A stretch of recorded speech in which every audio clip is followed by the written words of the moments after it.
Hallo, ich bin Phil Spencer. We at Team Xbox are excited to be back at Gamescom to celebrate gaming with our fans from all over the world.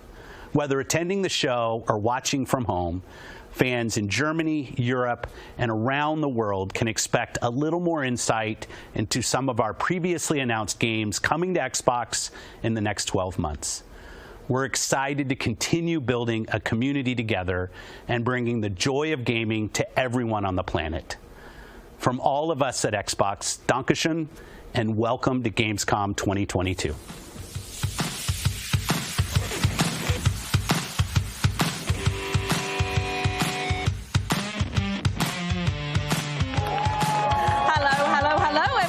It's been 3 long years, but today we are finally back in Cologne, Germany to bring you all things Gamescom. And it feels so good to be back. For the next 6 hours, we'll be bringing you in-depth discussions with the creators of some of this year's most anticipated games.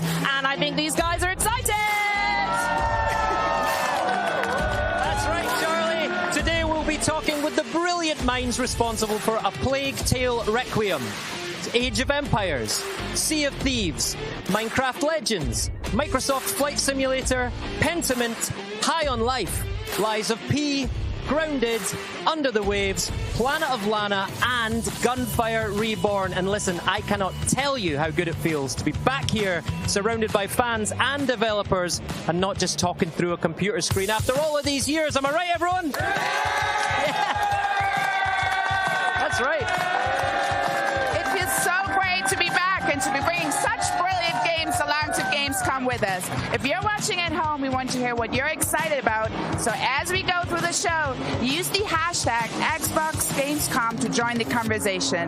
Now let's get into the content, and I'm going to ask my colleagues to clear the runway so we can welcome the creators of Flight Simulator to the stage. But before we sit down with the team, what a better way to celebrate Gamescom than with an entrance to the city from the Flight Simulator directly. Enjoy and viel Spaß!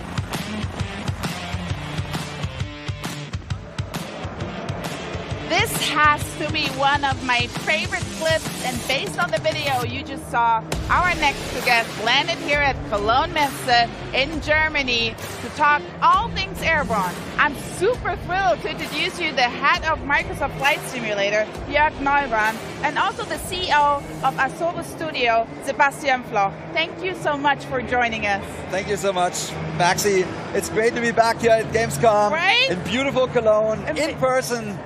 Let's go. Thanks so much for having us. Thank you. And I heard you brought something special with you today. Yes, we did. We thought we have to rise to the occasion and do something special, and we had to come up with something new. So for the first time, we're doing something called City Update, which essentially means we made 5 new photogrammetry cities here in the area, and we have a trailer, so let's take a look.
This looked incredible. Yeah. I think I even saw 5 soccer stadiums. I definitely saw BVB Cologne. I wonder if we have any Cologne fans. You're a Cologne fan? I'm maybe a little guilty. I'm a big Bundesliga fan, and my favorite club is 1. FC Köln. so happy to put it into a video. But yeah, the spirit. I hear it till here. But yeah, really incredible, amazing. Thank you. Yeah, photogrammetry is awesome. So just to explain, we flew all this last year. So basically we have planes flying really low, taking a photograph a second. So we have millions of photographs. Out of that, we built these 3D cities. And so it's beautiful. And I hope the Germans love it a little bit. But that's not the only thing that we did for Germany. So when we go into a region, we try to do a regional plane. We call those local legends. It's a plane that is not that well known in the world, but it's known in the country. So last year for Gamescom, we actually launched the Junkers Ju-52, which is my personal favorite plane. And for this year, we said, what are we going to do to top this? And we are taking the sort of the father of the Junkers Ju-52. It's the Junkers F-13, which was the first metal transport plane in the world. So it actually started airlines, that one. And yeah, so we actually have a trailer. So let's take a look.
That trailer, the music, it really, you just bringing a beautiful piece of history to life. So thank you so much for that.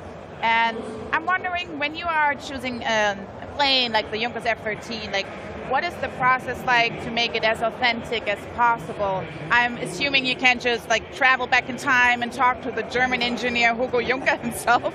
Time travel, Seb. It's a new feature. We need to put that in the flight sim. No, seriously. So it's a ton of research. The first thing we do is, are there any surviving aircraft? So this plane is from 1922, and we looked, and there are pieces. So we first contact all the museums where the pieces are. And so in this case, the German museum, Deutsche Museum in Munich, has an original cockpit. They had it in storage. We told them what our plan were. They're like, we'll bring it out of storage. So we scanned that in down to the millimeter. And then they also had a replica, so we've scanned the exterior. And then there's a company, the Junkers company celebrated the 100-year anniversary of this plane just recently, and they built 3 replicas. So we talked to that team as well, and they let us scan all the new instruments, and they had people who fly that. So they gave us feedback on the flight model and everything to make sure that it's perfect. So it takes a ton of people, but it's great fun. So does that mean when you, for example, decide on a new plane to bring back, you have a dedicated internal team that will look after it, or do you bring some outside people in as well? We bring outside people in. So this particular plane is actually made by a German engineer, a software engineer. His name is Oliver Moser. And he works with the German Museum and a whole bunch of other people to really get it right. And the curators of those museums, they live those planes. That's what they do in their life, right? So they know everything about everything. We can ask them any questions. So that's the process with old aircraft. And with new aircraft, Seb is actually oftentimes traveling Just last summer, we visited a school to fly on the gimbal Cabri G2. When we do an aircraft, we make it extremely realistic. We go capture audio data, flight data, visual data, and we test the aircraft with engineers from the manufacturers or even test pilots. And I mean, that sounds incredible, but what's even more incredible is Flight Sim is literally turning 40 this year. Like, I'm 38. I can't even believe there is a game that is older than me. No, but it's really amazing. It's a milestone. And you announced at the Xbox Bethesda showcase that there will be a 40th anniversary edition. Before we dive into that one, what does it feel like to run Microsoft's longest gaming franchise? Do you have any key elements that you could share? Yeah, I mean, it's like we're a little bit in awe, right? We're living history. We feel very thankful. We always say we're standing on the shoulders of giants. Bruce Ardwick made the first flight sim. He invented the genre. We try to stay very true to that fundamental vision. And I would say that what stands out to me is the fans. We talk to them all the time. There's people that have been with Flight Sim for 40 years, so they're in their 80s. They know everything, and they're very vocal and active, and that's what makes it fun. When you're talking about the community, what have they been asking for the 40th anniversary edition? Yeah, so they have a lot of requests. Two that stood out for us was helicopters and gliders. And Sepp and his awesome team at Asobo did a bunch of work. So Sepp, just talk about that a little bit. Yeah, so helicopters and gliders, they both are very specific and they require a lot more accurate simulation of the airflow around the aircraft. So for example, for helicopters, we have the gimbal Cabri G2. We simulate 1,000 surfaces of the helicopter instead of just one, which was the previous helicopter model. And we have to simulate also the airflow around the helicopter because the rotor is what makes the helicopter fly, and it pushes the air downwards. So it creates very complex airflow movements. To make it easier for people to understand how this worked, we have added a visualization so people can turn on and off a tool that allows to see how the air flows around the helicopter. And you see the air really, how it creates vortices and how it creates turbulences around the helicopter. And so there's very important effects that account when you fly in helicopter. One of these is translational lift. Translational lift is when the helicopter goes forward, it's easier for it to catch the air and climb up. And we actually flew the gimbal in July, and it's very strong, the effect. When you fly, you go forward, and as soon as you go forward, you get a lot of lift, and it really goes up. Yeah. Another effect we have is the ground effect. When the propeller, when the rotor pushes the air down, it's for the helicopter like climbing a ladder that always goes down. And when you go closer to the ground, the air is blocked by the ground. It goes down slower, and the helicopter is more efficient at climbing up. So does that make, just a question, like, because you said July and it's very hot, that makes a difference, right? Oh yeah. The gimbal G2 has enough power to easily climb vertically when it's cold, but in July when we flew, it was 100 degrees Fahrenheit, and we couldn't even go up vertically. We had to go up forward. And another thing you said, it sounds very dangerous. That's like this blade flapping. I'm sorry. I don't have any aircraft knowledge this deep, but it sounds like it's a baby bird's first fly. I don't know.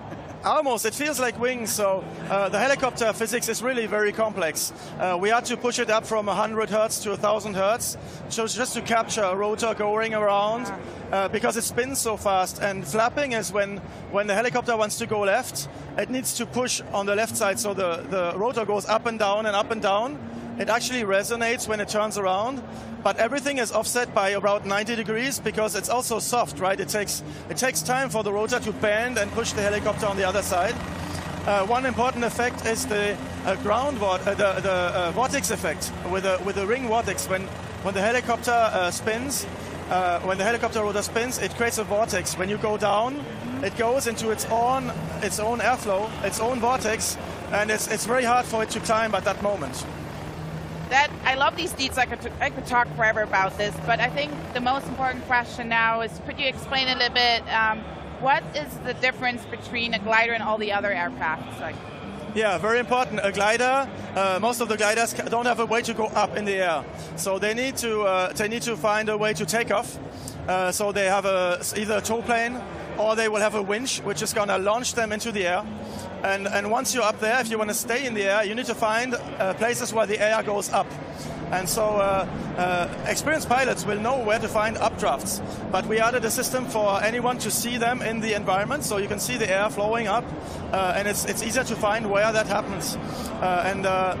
The pilots can then fly in the environment, go up. It allows you. The glider has a very long glide distance, but when there's updraft, it can stay in the air for hours, basically, as long as there's sunlight and as long as it heats up the air. And it makes it very fun. You can glide along mountains, on the hills where everything is south exposed, goes up, and so it makes it a very complex and enjoyable experience with its visualization. You spent clearly a lot of time in this. Have you shown this to any pilots or other people outside? Yeah, for example, the helicopter simulation, we show that to instructors of the same helicopter model, and they flew with it, compared it to the real-life helicopter. They were super impressed by how realistic this is, how it reproduces exactly the flight of the helicopter in all the different conditions. And for the gliders, we're actually working with a studio called Flight Sim Studio. They're glider pilots, they know tons about this. So yeah, we look for experts just to make it right. So since the instructors were so impressed, would you think that the community would be equally impressed? Yeah, we've been showing this a little bit, the visualization tools and all that. And in the past, like our last flight sim was called Flight Sim 10. It was basically a helicopter was a box with a single point. Now SEP has thousands of points. The physics simulation is out of this world. Nobody's ever seen anything like this before. And they are over the moon. So they can't wait. They can't wait. So I love hearing about helicopters and gliders and planes. Do you have any other aircrafts coming to the 40th anniversary edition? Yeah, so there's actually the third big question from the community was it's called True to Life airliner. That means, airliners are hugely complex. They have thousands of buttons. And True to Life means that every button does something. So we work with a team, they're called InnyBuilds. They're experts. They're doing an A310 Airbus. And I think the community can't wait. I mean, those things are typically just payware, and we now put it into the base sim. I think it's like a gift. Like, the whole idea of the 40th anniversary edition is like, it's a box of chocolate. Here's some gifts. I like chocolate. I like chocolate. What I like more is actually trailers. Do we have one? We do. So just to speak to the rest of so we also want to celebrate aviation. Aviation, when you think about it, it's 120 years, and we have 40 of that. So it's like, let's connect those things together. So we picked some of the classic planes from the 1903 Wright Flyer, and we spent like 5 decades all the way to 1940s. And we do have a trailer for that. And let's go.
Well, it looks like we have a few more surprises in this trailer, and we have some planes in there that we didn't see before. That is exactly true. So there is a Curtiss JN4 Jenny that's from 1915. It's actually the plane, they made thousands of these, and it's the plane that everybody in, like literally America and also in Europe trained. So that's when airplanes really took off, around that time, and that plane is at the center of all that. Then the next plane we added was the Grumman Goose 21A. Beautiful plane. It's famous because it shuffled Hollywood famous people to Catalina Island and places like that with waterplanes. So it's lots of luminaries. So and a lot of them are left because, you know, honestly, wealthy people had those planes. And then at the very end, I don't know if you saw that huge plane. That's the Hughes H-4 Hercules. It's better known as the Spruce Goose.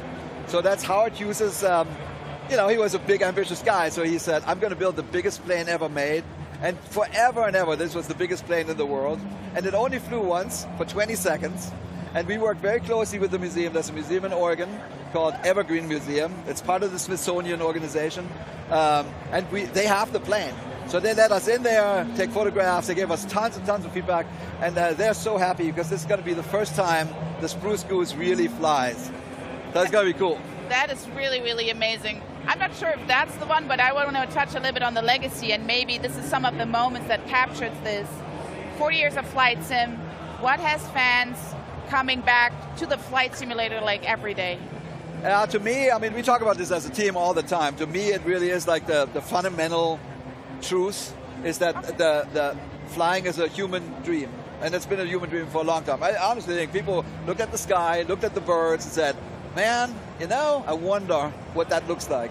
And the dream, when Bruce Artwick started all this, the dream was go anywhere, look at anything, see it from that very unique perspective of flying. And we stayed true to that. The franchise stayed true to that. And I think that dream is very much alive and still shared. And now with this new version, like it used to be we didn't have enough data. We couldn't really, the planet didn't really look like the planet. When we started this, we had 4 petabytes of data, which is 4,000 terabytes, a lot, and the cloud. So we now suddenly could actually show every house, every building. We have 1.5 billion houses. We have 3 or 4 trillion trees. So we have literally every house and every tree on the planet, and everything looks right. So what people are doing now is what I call digital tourism. So there were always people interested in planes, and now people are also interested in the world. And let's just look at everything and visit it. And I think that's a new dimension that we've added that brings in new people to this hobby, and it's a beautiful thing. So, Sebastian, what's your experience in this? I mean, aviation is so rich. It's 120 years of constant innovation. There's so many different things to discover, so many planes, so many aircraft, so many helicopters. It's just very vast to explore. And then the playground is the planet, right? It's huge. You have so many cities, millions of cities. You have so many countries. You can go travel, prepare travels. There's just so vast. There's way more than 40 years of stuff to discover. I have one question for you both, because I want to know, which is your favorite city to fly over? That's a very good question. So I really like Sydney. All right. Because I've never been, and I want to go because I saw it in flights. And I actually landed everywhere under the Bay Bridge and whatever the bridge is called. Awesome. I need to go in the real world. Yeah. What's yours, Sebastian? It's got to be San Francisco. San Francisco. We've been there. Mine is Seoul. Like, I've never been there. Korea. Like, I want to fly over that. I spent a month in South America. I've never been to South America. I flew around for a month.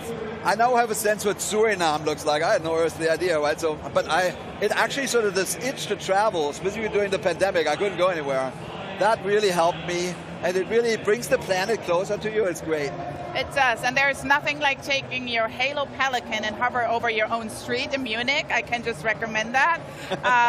So the important question, of course, when will fans be able to hop into the cockpit to take off with the 40th anniversary edition? Yeah, I mean, so the 40th anniversary edition is releasing on November 11th, so that's 3 months from now. It's a full box of chocolate.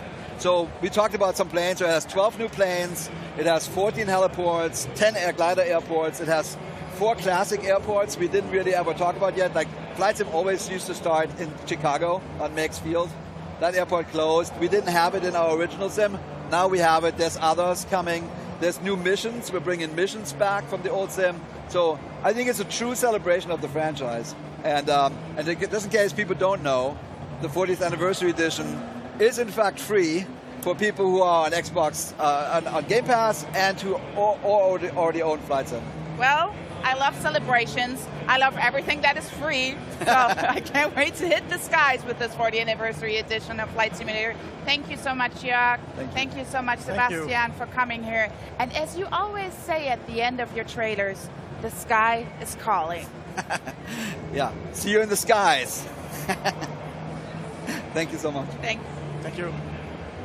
So before we hear from the folks behind Planet of Lana, let's visit a spooky reimagine of Boston in 1925. In this uniquely macabre mystery, you inhabit the bootstraps of a dashing detective investigating a chilling murder with a demon as your partner.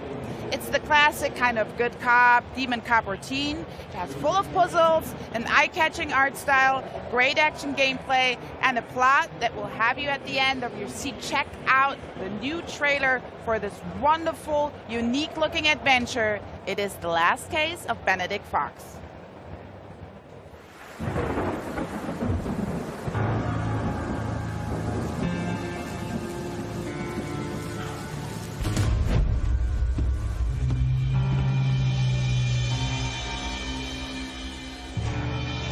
That's him. My father. What secrets did he take to his grave? Glad you came back, my beautiful canvas.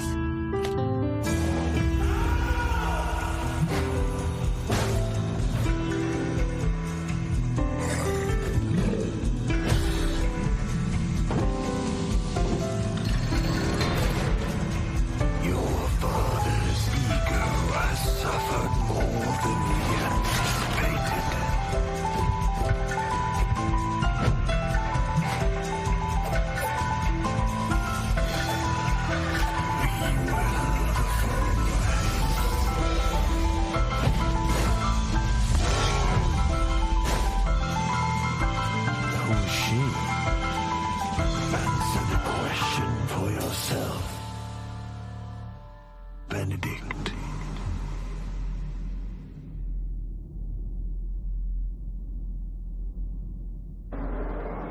Coming up next is Plague Tale Requiem, but first, Charlie is standing by with our very own Aaron Greenberg, and I have a very special question for Aaron.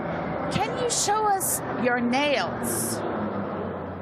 Just like gaming is for everyone, so is getting your nails done in the Xbox controller colors. Thank you, Maxie. That was so great. And now I've learned about shellac. It's a whole process, right? And I feel like I'm in you... a secret beauty club now or something. He really is. I do hope you take these techniques back with you to Seattle. Maybe Phil next, a Trends, maybe. I'm in. Who's next? Let's do this. Let's get the Xbox nails trending. Absolutely, we're going to do it. Right, to the here and now, how does it feel being back at Gamescom after 3 years and surrounded by this incredible community? This is like a dream come true. I mean, you know, for us at Xbox, like it always starts with the fans. It's about the fans. Always, yeah. These are the most memorable moments of all the years. We love the games, we love the products, but the memories we create with fans are ones that last forever. And to finally, after 3 years, to be back here is really special. It really is. Talking of memories, do you have any favorite ones? And you can't say talking to me 3 years ago either. See, that was great. Planted. So no, I would say, listen, we have done FanFest. That's always been kind of the highlight of Gamescom. Fans here in Germany, fans from all over Europe come. We've done parties on boats on the Rhine. We've done FanFest on a boat. And so this year, you know, we have a big booth here at Gamescom. We did a really great after-hours event just for fans last night. And it was fun because we started giving out prizes and then throwing controllers into the crowd. I might have thrown a few things. Sorry, HR. But then it turned into like a sea shanty fest. Yeah, it was great. And fans were singing sea shanties, and it was like just the joy and love we get from our fans. It just warms our heart, and we miss this. Yeah, absolutely. And for those who can be here this year, what can they expect from us on the booth at Gamescom? Well, we have tons of playable. So, I mean, start maybe with Pentiment. So, you know, obviously Josh Sawyer and the team of Obsidian have been working on this incredibly rich narrative adventure, taking us back to 16th century Bavaria. So, of course, we had to launch it right here in Bavaria. Fans are loving it. That's coming out in November. We've got new Age of Empires 4 updates. Yeah, we 2 do. new Civs coming. Those are also free for Age 4 players. We've got some great partner titles here, Liza P. Yep. So if you were looking for like that Pinocchio meets Bloodborne meets Game Pass. Exactly. A punishing childhood game for everyone. Yes. It is in the like 18 plus section. The secret bit over there. Yeah. You have to get into that. Last case of Benedict Fox. Yes. That was a big highlight from Showcase. And I got to meet the team from Plot Twist. They're here from Poland. So that's also nice. There's a lot of developers here that are creating games for Xbox and for PC and for the ecosystem. And to get to meet those teams is also super special. And then, of course, for Grounded, the full release September 27th, we have a giant 17-foot, over 5 meters wide brood mothers. And I'm told that that's to scale as well versus in-game. That's how big she is. Yes. So, yeah, we're having a great time. The booth's filled with games, filled with fans. I mean, that's what Gamescom's about. And it's just nice to finally be back here and let people get to experience some of that magic again. Nothing beats in person. 100%. Couldn't say about it myself. So thank you so much, Aaron. Coming up next, we'll get an inside look at the much anticipated A Plague Tale Requiem.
Stay here and patrol. Report if you see one bloody rat. I knew it. I knew it. All right. Move, quick. Far across the sea, an island calls. Nothing ever stays nice. It always turns bad. Things aren't always nice. You can change them. How? The way we always do. We fight. How far will you go to save the ones you love? A Plague Tale Requiem picks up a few months after the end of Innocence, right around the first days of summer. Amicia and Hugo are headed south, along with their mother Beatrice and the young alchemist Lucas, reaching places still spared by the devouring plague, the raging wars, and the rabid rats that are running rampant in the north. Is that a fair? Beneath the warm sun of 14th century Provence, the Daroons are almost able to enjoy a normal life. You're great! Yeah! But for a recurrent dream that Hugo has been having of a mysterious island that calls him. These look like teeth. It's a two-teeth island. How come nobody noticed their disappearance? Maybe nobody cares. Maybe. One day, the macular illness that's been dormant inside Hugo awakens, and the dreaded living nightmare begins again.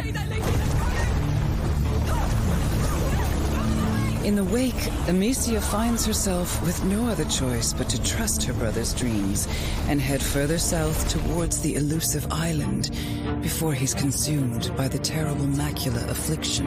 The bite, yes. They've locked the arena down. They let them die here. It's starting all over again. Her mind is made up. She will find a cure in what dreams and prophecy may hold. Get used to it. With almost no one they can trust. This is your life now. Amicia and Hugo must traverse land and water as restless forces stand against them. Amicia, you're all right. After the events of last winter, Amicia is hardened, experienced, and when backed against the wall, can be surprisingly resourceful. With several new tricks up her sleeve, she is now able to freely choose between striking from the shadows or unleashing hell with a variety of equipment and tools.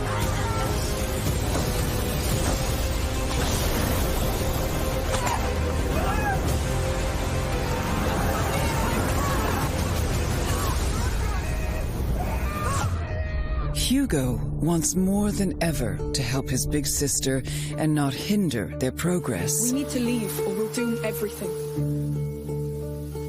The macula within him is a double-edged sword that has deepened his connection with the rats. The rats. They can feel people's blood. Now I can too. This powerful ability can decimate entire squads of soldiers, but takes a severe toll on Hugo every time he uses it. What's wrong? What's wrong? Thankfully, their journey brings not only hardship, but also unexpected friends. These colorful characters help the Daroons carry their terrible burden. It's not my first time. While offering unique skills and resources to bring them closer to their elusive goal. Move as soon as he's gone. It never lost. Got it. For Amicia and Hugo, the road ahead will test the limits of what they can endure on all levels, and just how far they're willing to go. Reaching the island is only the first step to truly understanding the terrible affliction that's stricken their family. As the lines between reality, fantasy, and fate dissolve, keeping it together and finding the cure to save Hugo will be nothing short of a miracle. But Amicia has hope, and hope is the last thing lost. Others are burned in it. If you kill, be ready to be killed. No! No! No! A Plague Tale Requiem releases October 18th on Xbox Series.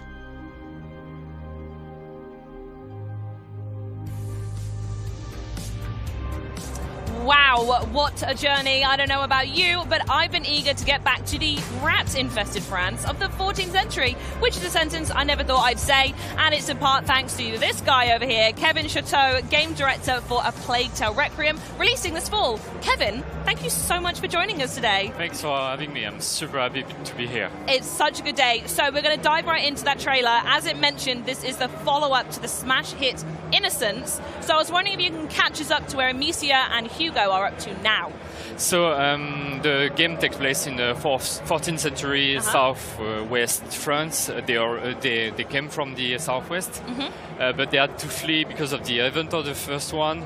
And so we join them 6 months after the event of the first one on the road. They are arriving in Provence, so southeast France, and we are going to explore this region and also a bit of the Mediterranean Sea.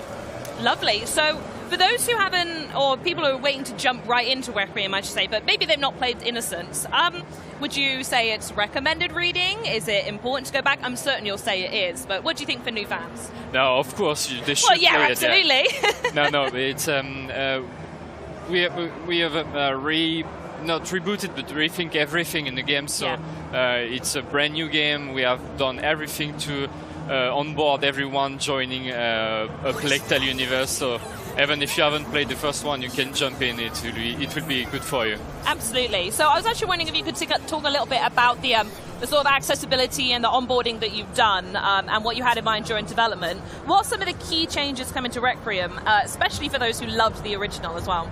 So there's a lot of new things. Of course, you've seen it in a trailer. In terms of gameplay, it's much more wider, bigger, much more open than the first one was. Yeah, I picked up on that actually, yeah. Yeah, it was quite narrow, the first one, so we were able to open it even further and offer new tools to Amicia, like the deadly crossbow she has now, or the knife she can use. Quite the arsenal she's got with her now, yeah. Yeah, and it's quite different for her because now she's using war weapon. It was not something she was doing in the first one, so she's ready to deal with death much more than... Very ready. Deal with death and deal out death by the looks of the trailer. So you mentioned the word new a lot, and I think it's important to point out that this is a new console generation that we're working with at the moment. So what kind of shiny current gen features can we expect to see in Requiem? So there's many things. Again, the first one that come into my mind is we have pushed the facial expression, the mocap even further. It was a brand new thing for us. We had no mocap on the first one, so we built up our studio. We've learned new ways to work, so we've improved this aspect of the game, and visually it's much more stunning than the first one was. We wanted a larger game, as I was saying, but we needed then more light, because light is a key element of our gameplay. I love the way every new thing brings its own problems that you had to overcome, So we had a much more wider area, so it means more light. Light is very expensive in terms of performances for the game, so it was a big challenge. But also, of course, wider space, we need Got to fill it with something. Yeah. So we jump up from 5,000 to 300,000 rats on the screen. That's a lot of rats to begin with. So sorry, say that one more time. That's 5,000 to 300,000 rats. Yeah, that's it. Are you lot okay? That's a lot of rats to put in the video game. Well, I was going to say...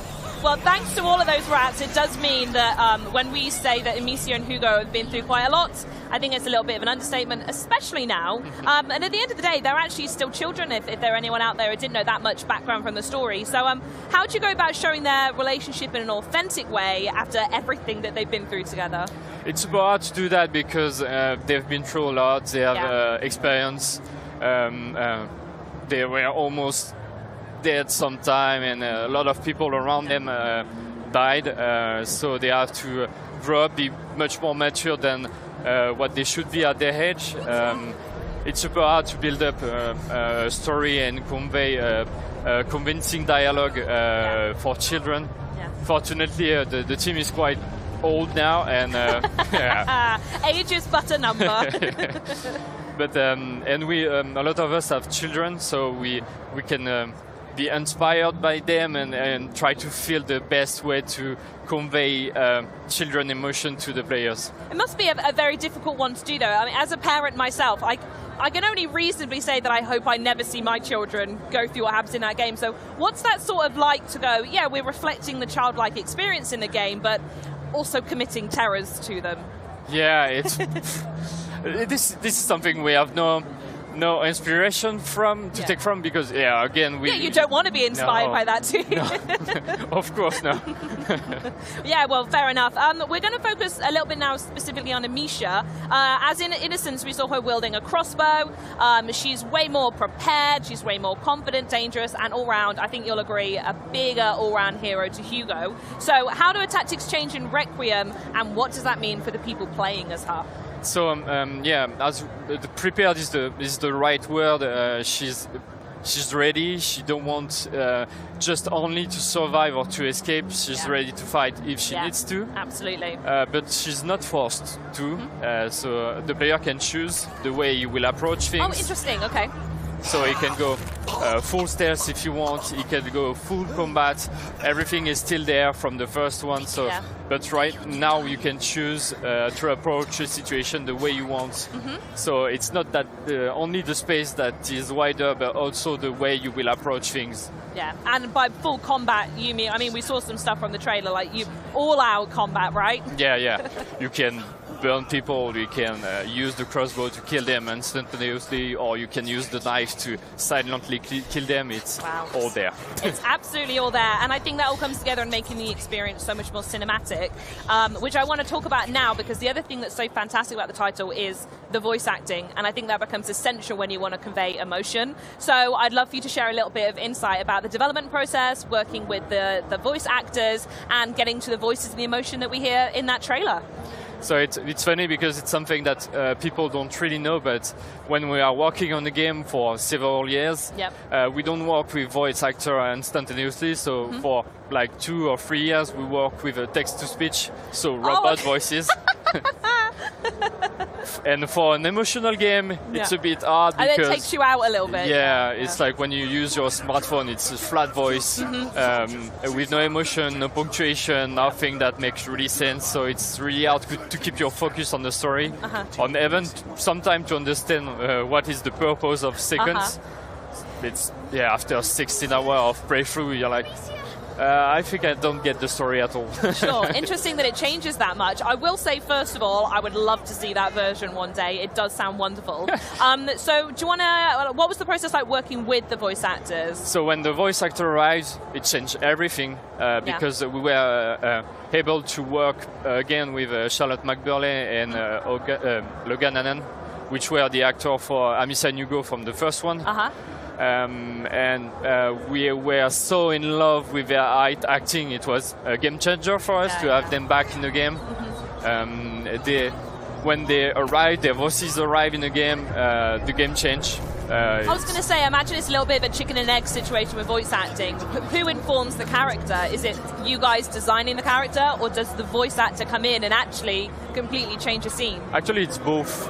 We prepared everything, and they react to what we've wrote, and they say, no, I think Amisha should say it like that, or a bit more like that. So we change that on the fly with them, and adapt the game sometimes to their feedback to make it even better and even more accurate. They are still children, and we are not anymore. So I love that they have their own feedback as well. It's their character, right? It's their character that they're conveying. So big love for them to feed him back as well. Right, well, lastly, for anyone who is watching this segment out there who can't wait to play Requiem in October, which, by the way, is day one on Xbox Game Pass, and maybe you're not here in Gamescom as well, I'd love to know what you would like to tell the folks at home about Requiem. So we're super glad to have it day one on Game Pass, because it means that a lot of players will be able to try the game and to give us feedback because I really want to see their reaction. You know, I can't wait to see that. We've built up the game since several years, and we write up this big story, and I really want to see people's reaction to that. And the community have been really close since the first title as well. Yeah, and it's thanks to them that we were able to do the sequel. So yeah, we're super excited. So love letter to them. Yes. Via the courier device of rats. 300,000 of them to be precise. 300,000 rats of love. Absolutely fantastic. Well, thank you so much for joining me. I'm a massive fan of the series, and I cannot wait to get my hands on it. Thank you again. Yeah, thanks so much for joining us. But when it comes to self-care, you can't beat a rewatch of the Disney classics, right? I know I certainly can't. Yet in recent years, many of us have also sought comfort in virtual worlds. Millions of players have found solace in games that allow us to customize islands, build unique homes, and share virtual spaces with friends when we can't actually see them in person. Our next trailer builds on that idea and takes it to a whole new world, so to speak. Here's an all-new look at Disney Dreamlight Valley. Hello, everyone. I went on a wonderful adventure today in Dreamlight Valley, and I want to share it with you. It started with my favorite song on the radio. Don't you just love when that happens? It put me in the best mood ever. So, I picked out my look for the day. I was in the mood for something adventurous, and I had the perfect outfit. I was feeling a bit creative, so I added a little touch of magic to my look. And then, I was off. I made my way to Chez Remy for brunch. I love cooking with Remy. I was feeling some Mickey waffles with jam, but it turns out we were fresh out of fruit. Raspberry jam is my favorite, so I headed up to the Forest of Valor to pick some. And while I was there, I heard a sound from the Frosted Heights biome. But I just couldn't cross the bridge. I'll have to adventure back there to check it out. My stomach started to rumble, so I headed back over to the plaza. And we were ready to cook. I always learn something new with Remy. There are so many recipes to try to create the perfect Disney-themed meal. Ah, here we go. I even whipped up an extra and shared it with Kristoff. After brunch, the weather was just so perfect that I couldn't resist going for a walk and some shopping. While looking in the windows of Scrooge McDuck's general store, I ran into Scrooge himself. He asked for my help spreading the word around town about his shop. Of course, I said yes. So I headed over to my crafting table, whipped up a few signs, and placed them around town. I was exhausted after so much excitement, and I just felt like relaxing a bit, so I decided to move my house over to Dazzle Beach to watch the sunset. When I set up my house, I noticed a strange pillar. Merlin had quite a story to tell about it. I put up the perfect hangout spot, and I invited Ariel to hang out because happy moments are always better when you share them with friends. It really was a perfect day in Dreamlight Valley. Pre-order Disney Dreamlight Valley now.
Ahoy there! Welcome. My name's Adam Park, and I'm head of brand and licensing at Rare. And I am joined today by 3 members of the Sea of 3 crew.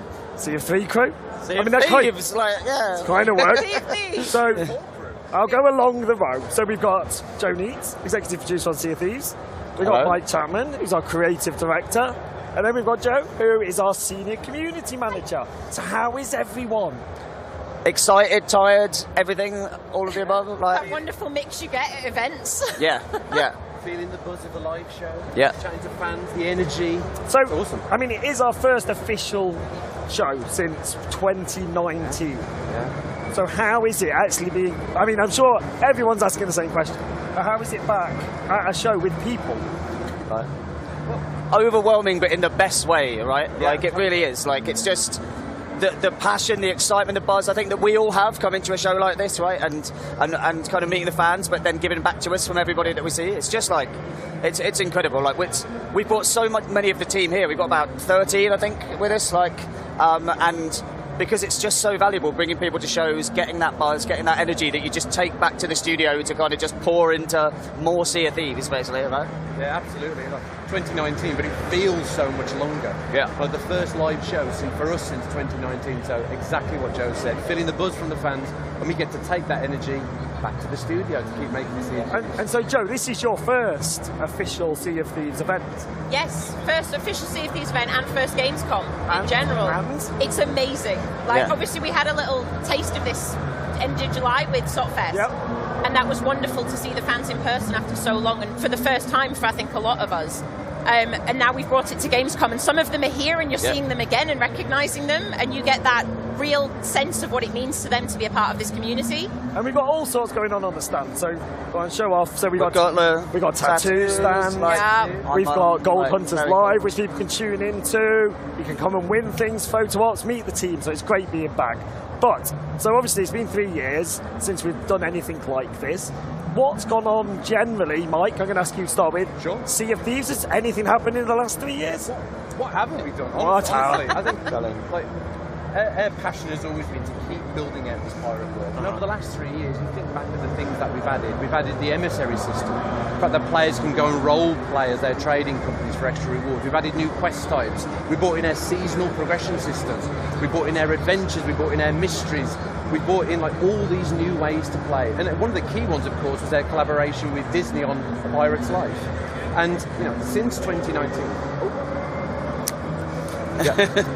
Thank you, sir. Just keep going. Yeah. And one of the big ones was what happened with The Pirate's Life. So working with Disney, we built all of that during the pandemic. Being at home, working with this team, we've worked together for so long. All of this incredible bonds and relationships that we built allowed us to get through what was a very hard time, but come through it stronger as a team, and we're more passionate than ever. And obviously, Joe, you joined Sea of Thieves during the pandemic. How has it been, like, that dynamic of actually coming into the studio? It's the best thing. Like, you get a real sense since day one of how closely the team works together and how approachable everyone is. There's no one that you can't just drop a message to, but that translates over to the studio where we've got such a wonderful, creative, nurturing environment, but you can go and knock on the door of anyone or bump into them into the corridor and conversations spark from that. It's such a wonderful thing to now have that. Everyone's not just behind a screen anymore. And how do you feel, Joe? I mean, again, it's been a long 3 years. We've achieved a lot in that time. How does it feel being back somewhere like this with what we've done? Well, honestly, like, I think we were talking about this kind of earlier, right? Like you were talking about during the pandemic, the team's all separated, but being back in the studio, you just get that energy that you feed off each other. You feed off kind of the team and the people around you. And coming to a show like this, you kind of get that same thing. Like I said, it's just you feed off the energy. Like, and even though we're exhausted and we've all got sore throats and I've got a cough sweet in my mouth at all times, like water on hand, like, but it is water, I promise. It's just.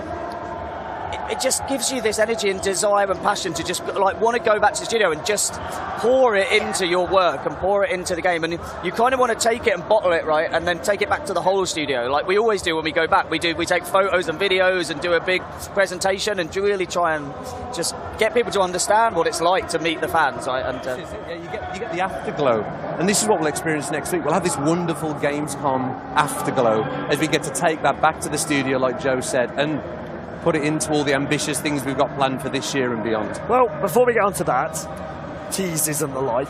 So you did, like you mentioned it, one of the things we introduced in the last few years was seasons. Yes. Season 7.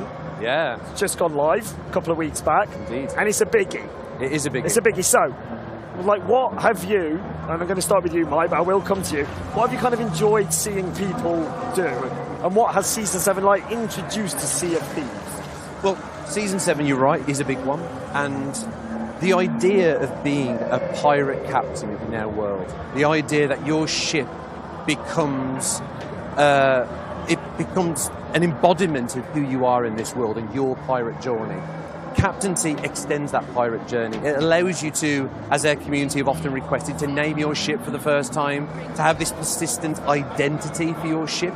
But beyond that, we're bringing in new progression elements. We're bringing in the captain's log, bringing ways that your session and the ship now feels like a home. So based on how you play, your ship represents who you uniquely are as a pirate and how you play in Sea of Thieves. So I think one of the most important things that has meant a lot to us seeing the reception is just seeing players go all in on that role play.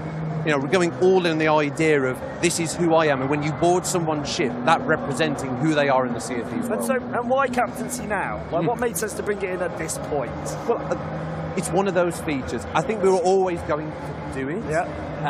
Why it made sense now was, and it kind of goes back to the question around what's happened in the last 3 years. You think about how much richer that Sea of Thieves experience has become. There's so many ways to play in Sea of Thieves now. There's so many ways to be who you uniquely are as a pirate, where the sandbox has got richer. There's new activities, there's new quests, there's new enemy threats. There's just new ways to play. So captaincy coming in now and rewarding you for all the unique things that's now in the sandbox, it kind of just puts this lovely new layer to that pirate journey. And it just celebrates this rich game that Sea of Thieves has become. And I suppose, Joe, from a community perspective, you must have seen this played out in real time. Like, how has the community taken to captaincy? That's the thing. Like, from day one, they've been asking, when can we name our ships? When can we do this? And then we've not only delivered that, we've delivered so much more on top of it, that people now have this pirate identity that until now was just conversations or role plays. And we've got people that are going for all those fishing trinkets, or people like myself that it's all cannons fired and fort of the dams that you've completed. And you've got that real sense of identity now from our players, because they can represent themselves on their ship, and they're colour coordinating everything, and they're decorating, and they're playing how they've always played, but now they're rewarded for it with their own identity. And they absolutely adore it. It's wonderful. Yeah. I mean, a big part of that is beyond just the notion of being a pirate captain. We wanted the idea that pirate captains in a world like ours would become the VIPs. Yep. They become the rock stars of the world. So as part of captaincy, and that's a big update that we brought in, there's a set of perks and conveniences that captains now have. So when you own your first ship in the Sea of Thieves, there's a unique cashing point just for you in the Sea of Thieves world to make offloading that treasure, you know, as part of going out there and having adventures, making that feel so much more efficient, using the harpoon to harpoon the treasure off the deck, cashing in that treasure really efficiently. But alongside that as well, you've got the new trinket system. So this new progression system that allows you to unlock these trophies that represent who you are. There's the captain's voyages, so you can select exactly what you want to do and store all of the voyages that you could do on this bookcase immersively in the captain's cabin. As part of that as well, you can go to the shipwright and you can purchase resources right there from the outpost and have them delivered to your barrels. So the idea that if you are a ship captain in the Sea of Thieves, you can get your ship ready quickly, you can pick the adventure you're going to go on, and you can just walk straight on that ship and have your adventures. And then that adventure be persistent. There's that sense of consequence for your actions. Your ship showing the battle scars of all your adventures. You choosing to, maybe you want to keep that. Maybe you want to role play with this kind of battle-scarred ship. Or you can pay a small amount of gold to make the hull pristine again. So it really strengthens and really amplifies everything that's already unique about Sea of Thieves. That second option is me. I have to pay to get it redone. I get in too many fights. Yeah. I love that though. I love the way it just allows players to be more uniquely who they are. Yeah. And like being out on the waves and looking through the spyglass and seeing all these ship names and how players have chosen to represent themselves. I mean, that's the magic, and it's enriched the sandbox of Sea of Thieves, and that's what we always want to do. So, I'm going to go now. So we mentioned ship names. It's a biggie, big part of captaincy. You don't have to tell me, but I'm going to ask a couple of you this. What did you name your ships? And I'm going to start with you, Joe. So I named my sloop is Littlefoot. Yeah. My rare loadout brig is Get Red. Nice. And my galleon, which is the one that we use the most. So if you see it on the seas, come and say hello. That's the purple loadout, and that is the Purple Rain with the quartermaster sails. Very good. Nice. And what about you, Mike? Okay, so I've got a sloop and a brig. So for the sloop is called the Golden Blade. Yep. So fans of Sea of Thieves will know that the Silver Blade, the Burning Blade, it's a big part of their lore. So the Golden Blade's a little tease for our fans, maybe, someone that's really into the lore, but my sloop is called the Golden Blade, and my brig is called Inferno. And that is actually a reference to One-Eyed Willie's ship, Inferno, in the 80s classic The Goonies. And why, Mike, is the Goonies so unique? Because it's something that comes up, like, right back, and Joe? It's because the 80s was the best decade, like, beyond, like, that's just like... no contest. Broadcast over. Yeah. No, but you took the whole team to see the Goonies during development. We did, we hired a cinema out, didn't we? We hired the Electric Cinema out in Birmingham, very lovely independent cinema. But yeah, had some pirate-themed cocktails that they put on, and yeah, we took the whole team to see it because it was all about that camaraderie, that adventuring together, right? Like, in all seriousness, like it's hard not to get emotional when Joe, like, such an incredible memory of the development of Sea of Thieves, and in such a deep and meaningful way, when we went to watch the Goonies together, it felt like we as a team were about to embark on our own pirate adventure, like the characters in that movie. And we knew we wanted to create a game where the bonds between the crew felt like the bonds between the characters in the Goonies. They're on this pirate adventure, they don't know what's going to happen, they're going to be surprised by all the dangers and the perils that come their way. So the Goonies for us is just, it's a lovely memory, but it really feels in tune with the spirit of what Sea of Thieves has always been. Yeah. So Joe, instead of asking you what your ship's called, no one's asked me. No one's asked you? Mine was Notorious BRG, which works verbally, doesn't work when written. Anyway, so what's some of the favourite ships you've seen, though? So what I love about like the ship naming throughout the community is obviously people trying to make humorous things, try and make stuff that it's going to get a reaction or get a chuckle from people when they look through the kind of spyglass and see it and stuff. So like SOT, so SOT Final Boss, like that gave me a little chuckle, right? That did. Like, it's like you see that, it's like, yeah, I love that. People like role-playing as the fearsome kind of AI threat in the world. But I just love it. I love that. Anything that makes me chuckle is what gets me, right? And there's so much of that. But that was one that stuck in my head that I think someone tweeted from God of Reddit or something. But yeah. And what about you, Mike? Any favourites? That is a great example. And obviously, how awesome players have got this new way to express their creativity in the Sea of Thieves world, and the fact that we can laugh about it together. But honestly, there's so many examples. But Usain Bolt, referencing Usain Bolt, the Olympic medalist, that made me chuckle. I like the way that you felt like you had to explain that. Well, I want to make sure. It's all right. The world-known Olympic medalist. But one that I just can't forget. It's a little bit dark, but she kept the house. Beautiful. That really made me chuckle. That is good. It's very clever. It's very clever. And how about you, Joe? Honestly, the really obvious ones are the ones that make me giggle. I ran across a galleon that was just, this boat is big. Yeah. And I was like, yes. Little salute on your way. Aye, it is. Yeah. And it's those ones that I like, but you see them when you say you've got the role-playing ones where they've gone for some variation on something we've got in game, or you've got just the funny puns that we've seen as well. And it's that creativity that you see, and you're like, you can almost judge what kind of pirate they are. Yeah. But not all the time, and I love that. Yeah. No, you're right, actually, because if someone's got a humorous, like, this boat is big thing, you can imagine approaching them maybe and like having a laugh with them, right, and speak to them over, using the speaker jumpy or something. Yeah.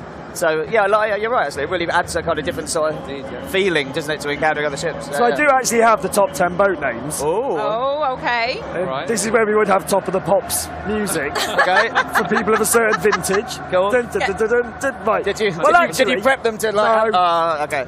Well, actually, does anyone want to guess? See if anyone can guess what number one is. I just flashed it at the camera. Like a tour. Like a tour. That would happen. We knew you'd do that. I am a conservative MP. I would say knowing our fans, knowing our community and the role play of the world, and generally how things go down, I would predict something like The Black Pearl. And you would be quite right, mate. Yeah, and collect your gift. There's a lot of black pearls out there, and how awesome is that? And that's that original creativity and humour that we love to see from our players. Yeah, it's come on, let people role play. Let people role play. Is what the game's all about. And go on, Joe. If Black Pearl's in there, Yes. then there's got to be a Flying Dutchman. You would be quite right. Top 3? No, actually, he's number 7. Oh. Joe? Sorry? Usain Bolt. Correct. There you go, that's in there. So others in the top 10. I'm not going to do an exhaustive list, but we have Sloop Dog. Sloop Dog, that's very good. We have Y. Why? The letter Y. I don't want an existential crisis while I'm sailing. Why? Why? Why? Is this just like everybody's just like, why? Don't come at me with those difficult Don't questions. get, look at that. You looked really troubled by that, Mike. I am troubled. I don't understand that one. No. And then, so, If your ship's named Y, get in touch. Yeah. actually, yes, let us know why. Please. And we hope it's not rude. Yeah. So we've also got Unsinkable 2. Yeah. Okay. Oh, I Titanic thought there'd be reference. Titanic in there. Okay. Yeah. Jackdaw. Jackdaw? Yes. Okay. Thousand Sunny. Oh, yeah, Right, okay, yeah. Going Merry and Queen Anne's Revenge are all in there as well. Right. So there we go. Right, so moving on then. Were any of those Sea of Teasers? No. We're just getting to that section now. Yeah. Everyone just like, "Ugh." So, No. Adventure 6 then. Adventure 6. So it's live right now. People are playing it as we speak. So can you, Mike, probably best, give us an overview of where this fits within the lore and the story? Where are we? Yeah, so we're in a really interesting time in the Sea of Thieves now in our storytelling, where it's set against the backdrop of these emerging factions in the Sea of Thieves. And our players will know that last year, as part of the Pirates' life, the Dark Brethren emerged, working with Davy Jones, and of course Davy Jones got defeated because of the valiant efforts of our players, but the Dark Brethren are still around, with Amaranta, their new member, who's an ex-Sea Dog, and we've got everybody's favourite, Duke. So there's the Dark Brethren, there's of course the one and only Pirate Lord and his Pirate Legends. Players are often part of that. And we've got the third area of that, the third faction, which is of course Captain Flameheart. So Captain Flameheart and the Reaper's Bones and the Servant of the Flame. So what you're seeing now at this point in Sea of Thieves history is this factional war between these pirate groups that have all got their own vision for the pirate's life and the way they want the pirate's life to be in the Sea of Thieves. And unfortunately, poor Merrick has got himself ensnared in the middle of that. And in Adventure 6, players are recruited by the Pirate Lord to go on this daring rescue mission into the Sea of the Damned, to the new hideout of the Dark Brethren, which is the Twisted Sea Dog Tavern, a memory of that iconic Sea Dogs Tavern from the main world. And you work together with crews to save Merrick. But one of the big things that players who played it will already realise is this actually brings a chapter of Merrick's story that began with the Hungering Deep, continued with the Shrouded Deep, to the Forsaken Hunter, where Merrick was unfortunately killed and went to the Sea of the Damned, to now in Hunter's Cry. It brings this chapter of Merrick's story to a touching conclusion. The story's not over, but it brings this part of the story to a conclusion. So definitely worth experiencing that story, because it's going to have important ramifications for the rest of it. So I met someone yesterday, and they were a massive fan of Merrick, and they wanted to talk to you about that. They came to this town, they're down there, like with a cutlass. But like, no, they were like, they wanted to talk to you. They had some questions. Deals can always be struck, and I'm open to ideas, but it's Merrick or Shelley. Shelley the Crab. That's what it's going to come down to. Is this a decision point? It's next decision point. It's the new Daddy or Chips, isn't it? You can't do that! Daddy or Chips. That's a deep cut, that is. Place your bet. Place your bet. So, you're still chuckling at your own jokes, Joe? That's what I do. That's why he's here. So, how far are the adventures planned? And like, and without teasing anything or giving anything away, like, how far out are we looking? In terms of where do you know the story is, how far out? Really far. So I think, like... What's really? Really far. Well, I'd say, like, thematically, like, where we want to go and the direction we're heading into and how we want to represent the pirate's life in all these different ways in the Sea of Thieves. That is planned out multiple years' worth at a high level. In terms of absolute specifics of what the story beats are and exactly which characters are involved and in what way, That's planned out. I mean, it's probably a year and a half's worth of storytelling and adventures that we've got planned out. And we need to do that because that's the way that you make things meaningful and make it feel authentic to the Sea of Thieves. When we know what's going to happen to a character in a year and a half's time, we can start seeding things early. Start bringing players organically into that storytelling. And we love to do that because it makes everything feel more meaningful.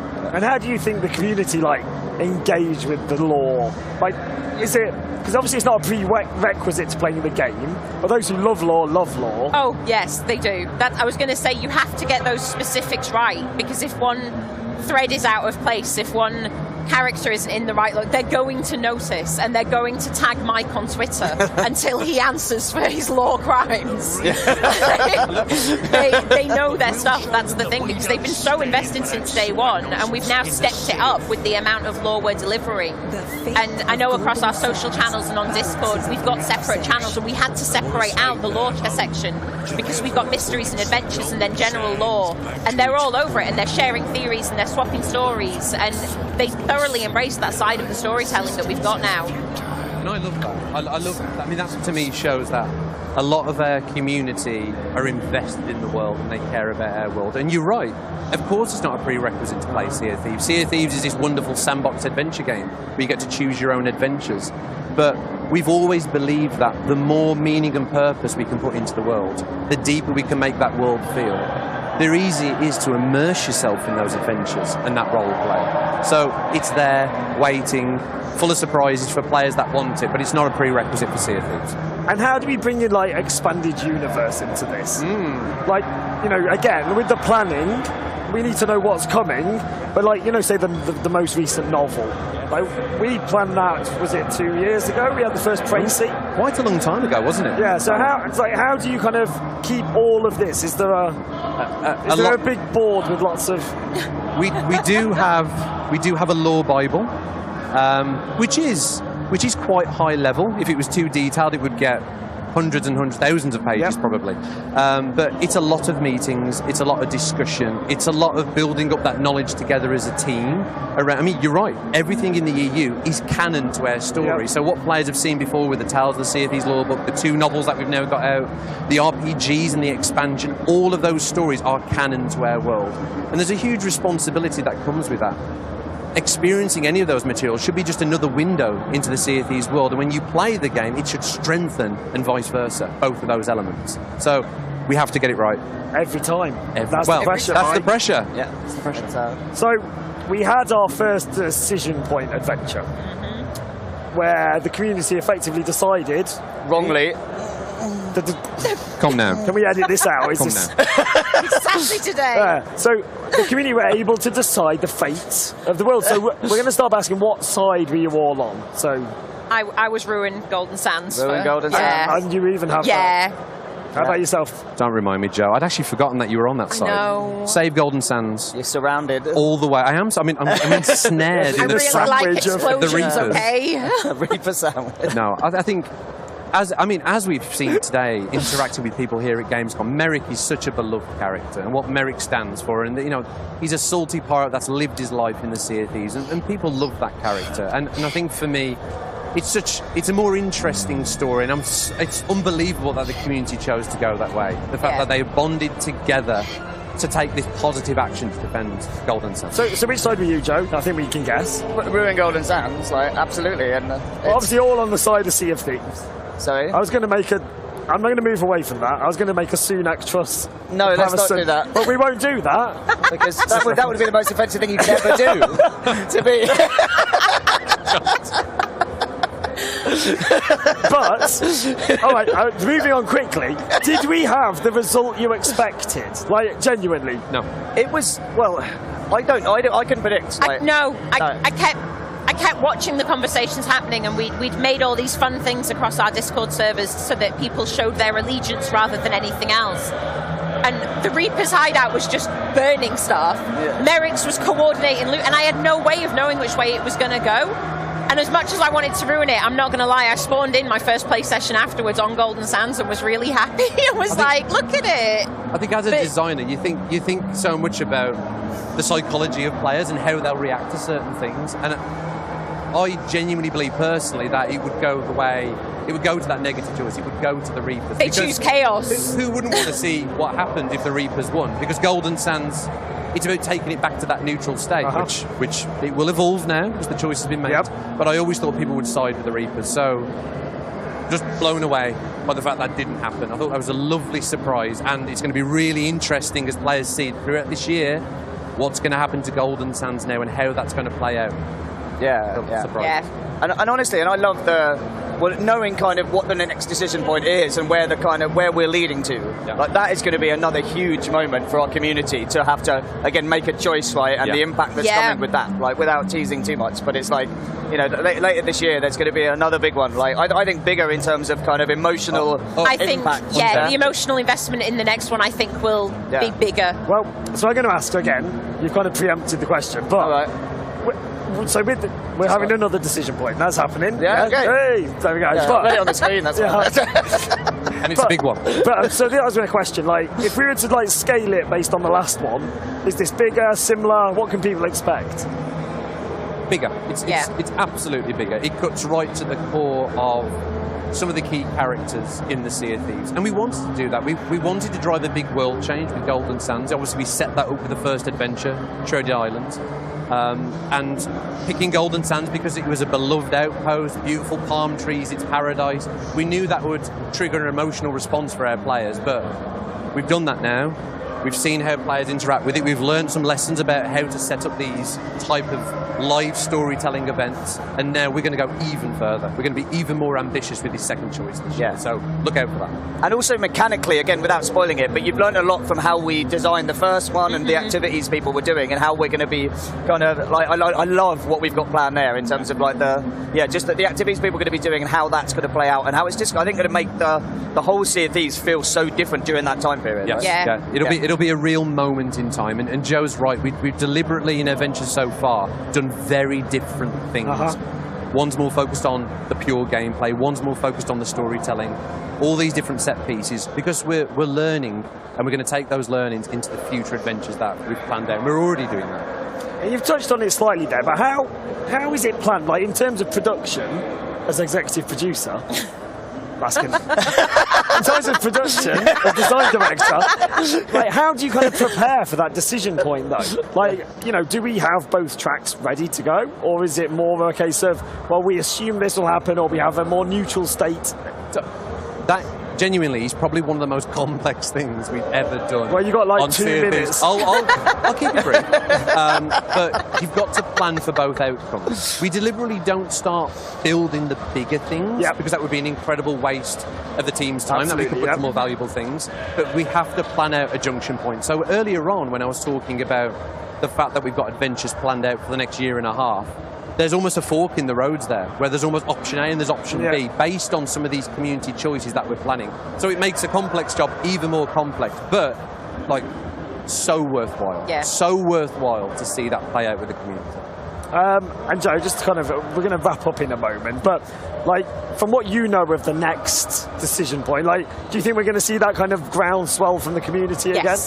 I think they're going to go wild for the next one. I think it's really exciting, and with that other decision point, they've seen how they can alter the world that they're playing in, and that most of them spend a lot of their time in, and I think this next one really is going to step it up, and I think we will see that resurgence of the passion that we saw in the last decision point, and then some.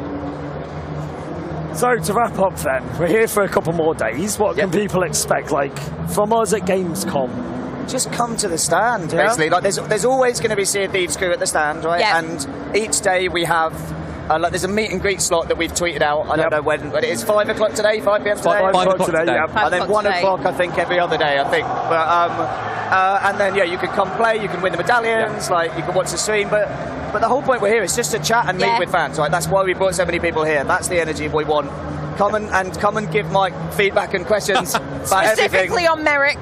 Specifically on Merrick. I love it. Honestly, that is the privilege of being at a live show like this. Nothing energises you more than talking to fans, feeling their passion, hearing their questions and their feedback. We don't just want to hear the good stuff. We want to hear the bad stuff. We want to learn. We want to make this service of Sea of Thieves and this pirate world the best it can possibly be. If you love pirates, Sea of Thieves should be the game for you. So we love nothing more than talking to our fans. We love the game as much as our fans do. What a wonderful place to leave it. Yeah, isn't that lovely? You didn't even ask any questions about Skull and Bones. What's that then? What about, tell me about Skull and Bones, Joe. Oh, we're out of time. But no, so thank you. But this has been great. So thank you ever so much. And as Joe says, if you are here, do come down and see us. Please do, honestly. But if not, we'll see you on the seas. Indeed, yes. Thank you, Ring. Bye. Has fallen. Humanity is hanging on by a thread. But you know what? It's not all bad news, because our planet is full of badass dinosaurs. And seriously, who doesn't love a dinosaur? Seriously. In this exciting new glimpse at Second Extinction's full release, players get to explore more of Earth than ever before. The full launch adds a new vast open map for players to roam, more dinosaurs to fight, a revamped progression system, and tons of exciting new features. I mean, I'm talking about co-op, first-person shooter, and mutated dinosaurs. I am so in. Here's a brand new trailer for Second Extinction.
Can you hear me? I hope this reaches you. This city is falling apart. Chaos, madness, death. And there might be no going back. But you can change that. It depends on the choice you make. Truth or lie.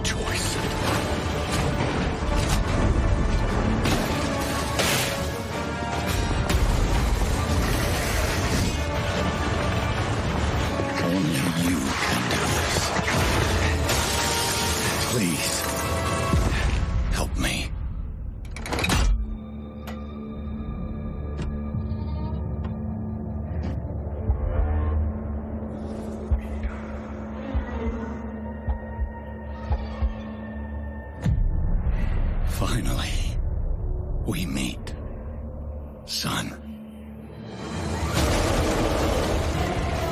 The stage is set. The light shines brightest in the darkest of times. All right, buddy, I'm here for you. Don't worry.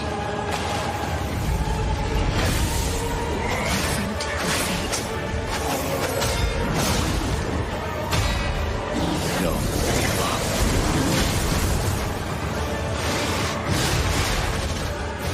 Keep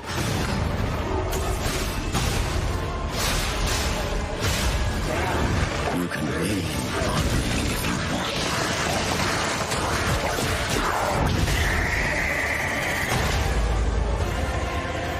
Protect. Fulfill.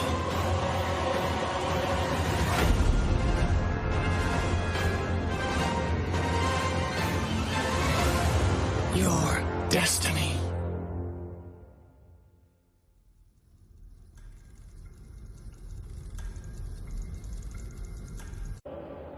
Hello, Charlie here with two of the brilliant and twisted minds from NeoWiz, who created a game that's reimagined Pinocchio as a ruthless killing machine to cleanse a plague-infested world. Made by the studio behind beloved fantasy MMO Bless Unleashed, and coming from a team of developers who worked on the absolutely awesome Monster Hunter world, I am super excited about this one. Please welcome Ji-won Choi and Jason Park. Hello. Nice to meet you. I told you they were twisted. It's lovely to meet you, whoever's underneath there. This is haunting. Truly haunting. Should we have a look and see if we can find the humans underneath? Yeah? Let's go. Let's do it. Yeah. I'm going to do the slow reveal. Here they are. Jason and Ji-won. We have a Joker. Hello. Nice to meet you. There they are. Amazing. They've joined us. Welcome. Now, when I think of Pinocchio, it doesn't quite look up to the trailer that we saw just now. So could you let us know where the idea of Pinocchio as a killing machine actually came from? Our team is called Up, and this is the first time we've developed a single-player console game. So we needed a way to get our name out there. In order to stick in the minds of the people, our strategy was to choose a subject that was very well known, but transform it into something completely original. We eventually chose the adventures of the Pinocchio, but that wasn't a quick decision. We first thought about what features we wanted our Souls-like game to have. And the first, don't ever reference dark fantasy or medieval themes. The second, the story shouldn't be childish, and we should be able to enjoy it as adults. And last, The game should be full of adventures and unforgettable characters. Yeah. This is naturally led us to Pinocchio because it matched the conditions we set. Yeah. I had read Pinocchio when I was a child, but I was shocked when I read it again more carefully recently. The adventures of the Pinocchio is definitely not a story for children, but rather like an R-rated movie for adults. It was a real pleasure to take the fantastic source material and create our own original story. Totally free. I bet it is, and now we're at Gamescom showing it off to the world. Yeah. So when you brought up the initial idea of making a game based on the story of Pinocchio, honestly, I was not convinced at all. Yeah, I was thinking that Pinocchio is a story for just for kids, not sure for online soul-like games. However, even though I read Pinocchio's story a long time ago, I remember it vaguely, so I went to the bookstore, bought the book, and read it again. And what I've learned is that Pinocchio is not just a fairy tale. It's more like a reflection of human nature, and filled with a lot of unique and attractive characters. That's when I realized we need this is something we have to do, revitalizing this amazing story as a game. I think it sounds like I might need a reread of Pinocchio then. But until then, do you want to give us a bit of a deep dive of the story and the world that your Pinocchio inhabits? As you already know, Lies of P is based on the original story of Pinocchio, which is actually quite brutal. And while the main characters in Lies of P are from the Pinocchio, our game's story is completely different and filled with new events. For example, Lies of P takes place in the imaginary city of Krat, where petrification disease is spreading and causing a lot of conflict. And while you meet a lot of familiar characters from the Pinocchio, they want to be anything like you remember. Yeah. We introduced the Black Rabbit Brotherhood before, but I'd also like to tell you about Antonia, who appears at the beginning of the trailer. In the original story, Antonia is actually Antonio, Geppetto's friend.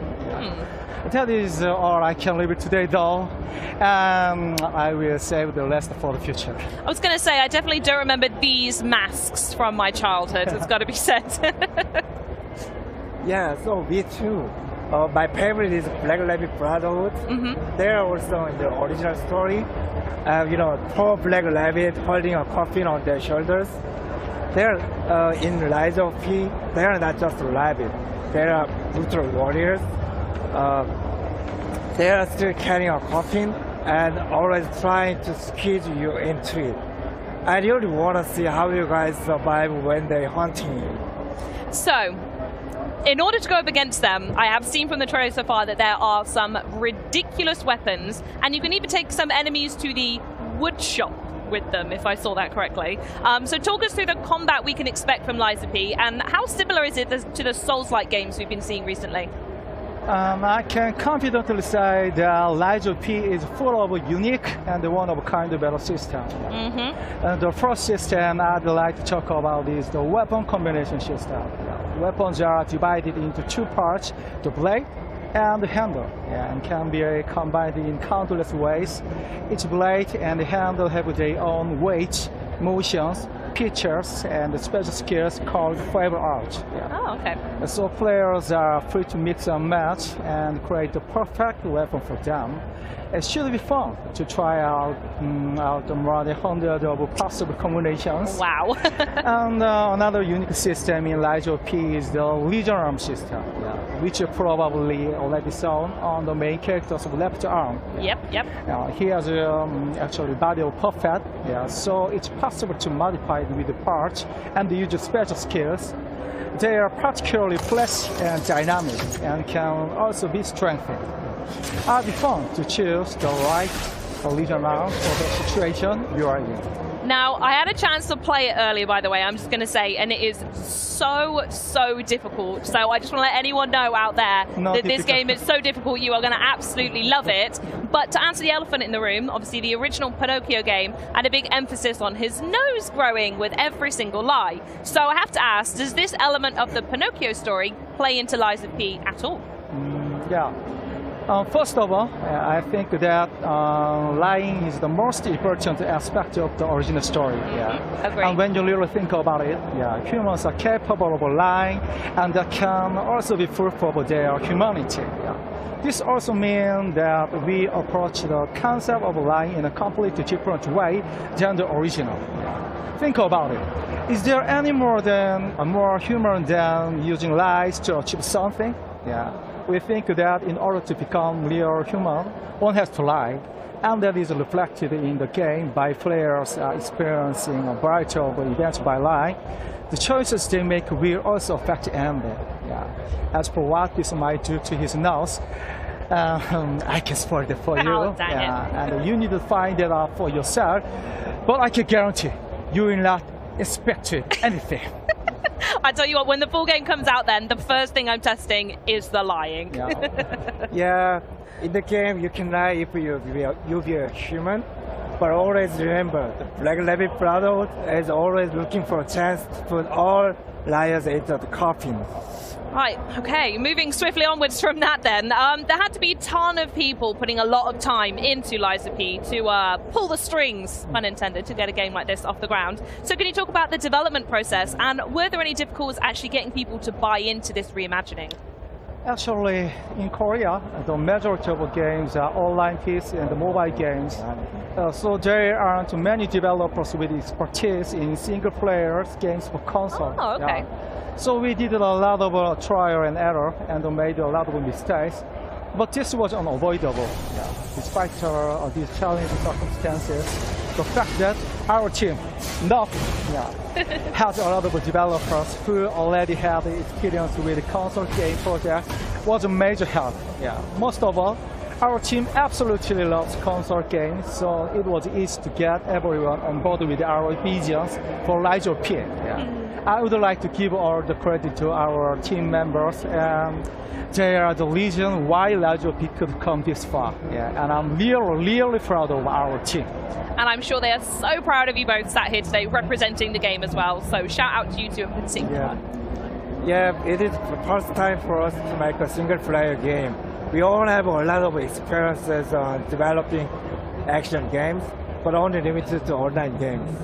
At first, I was thinking that making single-player games would be easier in terms of technical perspective, like no network sync issues, etc. But it didn't take long that I realized I underestimated. Yeah, our game needed a lot of features we haven't even imagined when we develop online games. Okay. We only have one playable character, which is easier to make because online games normally have more than 5. Very true. But this one playable character, I mean Pinocchio, requires, I guess, 10 times more animations than the online games. Makes sense, yeah. Yeah, Pinocchio uses a lot of different types of weapons, and each weapon requires total unique animations of, total set of unique, total unique set of animation. So I have to admit, our initial plan was off in terms of estimating the cost of the animations. Yeah. So if you look at our studio, and probably you can see our animated artists and combat designers yelling at each other and arguing all the time. We are still in this chaos, but anyway, we are enjoying it, and definitely we'll be better at planning it next time. Well, I really appreciate that you brought the chaos to us here in Germany, but before we run out of time, I do want to give you the floor to share anything you want with everyone out there about Lies of P before its release. Actually, we didn't expect the Lies of P to get this much interest and love from gamers. We really want to thank you all for the tremendous level of support. We'll do our absolute best and are sure that you will be mesmerized by the city of cards. Take care and see you in the Xbox Game Pass next year. Hell yeah! Yeah, for everybody at Gamescom, don't forget to visit our booth and play the demo. Enjoy it, and please share your experiences with us. Thank you for having us today, and enjoy Gamescom with Rise of P. Guys, thanks again so much for joining me. But now, dancing robots, creepy crash test dummies, and theme park rides you really don't want to visit are just some of the trippy treats crammed into this wonderfully weird next trailer. Set in an alternate 1955, where robotic technology has grown nail-bitingly powerful, it's up to one rogue agent to take a stand for humanity. And if he doesn't, well, let's just say that's not good for anybody. This is a brand new look at Atomic Heart.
Hey, welcome back, everyone. I'm here with Stephen Takowski from 505 Games to talk about all the Gunfire Reborn wildness we just saw in that trailer before its console, cloud, and PC release on Game Pass on October 27th. Stephen, thank you for joining us. Thank you for having me. I really appreciate the opportunity. Listen, no problem at all. We appreciate it. And welcome to Gamescom. Thank you. I mean, I'm having a great time. Good to be back, right? Absolutely. Good. Okay, so Gunfire Reborn's been around for a little while now, right? Yeah. But it's coming to Xbox, console, and cloud for the very first time, which is great news. So give us an introduction to the game. Sure. So Gunfire Reborn is a level-based adventure game with FPS, roguelike, and RPG elements. And you pretty much play with several characters who will have various abilities, and you will go on adventures through 4 different environments, and in those environments there's unique levels, enemies, and bosses. Great, and you can see from the footage there, it's super bright, super colorful, super fast. Now, it's a roguelite as well, right? So correct.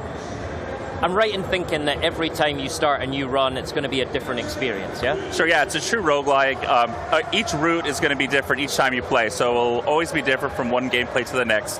You don't know what drops you're getting, so you have to adjust to your environment because you really don't know what you're going to have.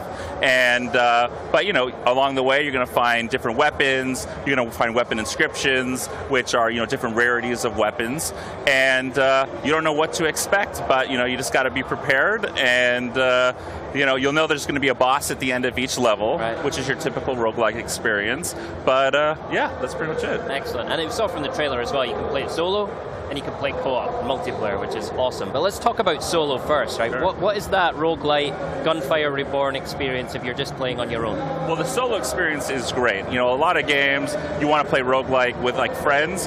This one plays solo. It's the best way to level up your character, unlock new characters, and upgrade your character. So solo experience is more like an RPG, and there's 4 environments that you have to go through. It can be challenging because you only get 1 revive for the entire experience. Right. And so in solo play, you're essentially, as you say, you're leveling up, you're unlocking new characters, you're working on your profile basically to then take it into multiplayer, is that right? That's correct. And multiplayer is super fun with Gunfire Reborn. You can play 4-player co-op, and it's just a great experience. It's such clean combat. It's really exciting to see it on Xbox Game Pass because you go play with your friends on Xbox, and it's just a really smooth combat, and you really learn to play with your friends. You have to have unique strategies with your friends, and everyone picks a hero based on how you want to go into it, but you don't know what you're going to get. You don't know what weapons you're going to have, and so you do have to adjust on the fly, even with a group of friends. Excellent, I love that. Let's talk about those heroes then. I think we got a sense of them from the trailer, right? We've got a really colorful cast of animal heroes. Yeah. Talk us through them and pick out your favorite for us as well. Sure. So we have a cat, we have a dog, we have a bird, we have a snow leopard, nice. We have a rabbit, and we have a turtle. They all have their unique abilities and perks. Some of them are optimal for elemental damage. Some of them are great for delivering melee damage or crits. So you do have to spend some time. I mean, the game has a lot there. So if you want to spend the time and drill down and learn the game, you will be rewarded. It's an excellent game that you can really spend hundreds of hours on, and we have a massive community online who really appreciate it. You see guides everywhere on optimal builds. You'll see tier lists for everything, and it's just a really popular game, and you have to decide which hero is best for you. Nice. For me, I would say getting started, the Crown Prince is a very well-balanced character. Definitely recommend it. Any weapon he can use, and he does corrosive damage with his bomb, which is really important. And then you have each character has an optimal strategy. You just got to decide which one's best for you. Nice. Okay. You mentioned the community. I want to come back to that because there is this incredible community already built around Gunfire Reborn. So, I want to give them a shout out and come back to them. But speaking of animals, you've got the animal heroes. I think I also saw an animal being used as a weapon, right? Like a lizard as a weapon. Yeah, that's called Justice, and Justice very creative weapons. there's a whole arsenal. There's 8 different classes of weapons to choose from. You know, you could be short range. You got your shotgun, long range, sniper. You know, you have to decide, what do you want to do? Pistol? Do you want to use melee? And based on your strategy, based on your class, you know, your hero, you can decide. But it's roguelike, so each game, you don't know what you're getting, but you have choices. You know, there's generally 3 choices unless, you know, a boss drops, you know, an item for you. Then you have to pick up that weapon, or you can choose not to pick up that weapon. And you can also refund the weapons as well. So, you know, you have a lot of options for your gameplay, and you look at the stats on each of these weapons, and you have to do your research, and you'll be rewarded for a game like this. I love it. All right, so we've talked a bit about the heroes, a bit about the weapons. I need to know about these villains as well. Who are we up against in Gunfire Reborn? Sure. So in enemies in Gunfire, there's 3 classes. You know, you have your standard enemies. You know, you defeat them, you get soul essence, you get copper. You have your elite enemies that you find in like vaults, which are these like hidden cracks throughout the levels that you can get some pretty sweet rewards from, whether it's like a weapon or a goblet or a scroll. And then you have the bosses at the end of the levels. And usually you'll get like a legendary scroll, 2 weapons, you know, goblet, soul essence, and copper.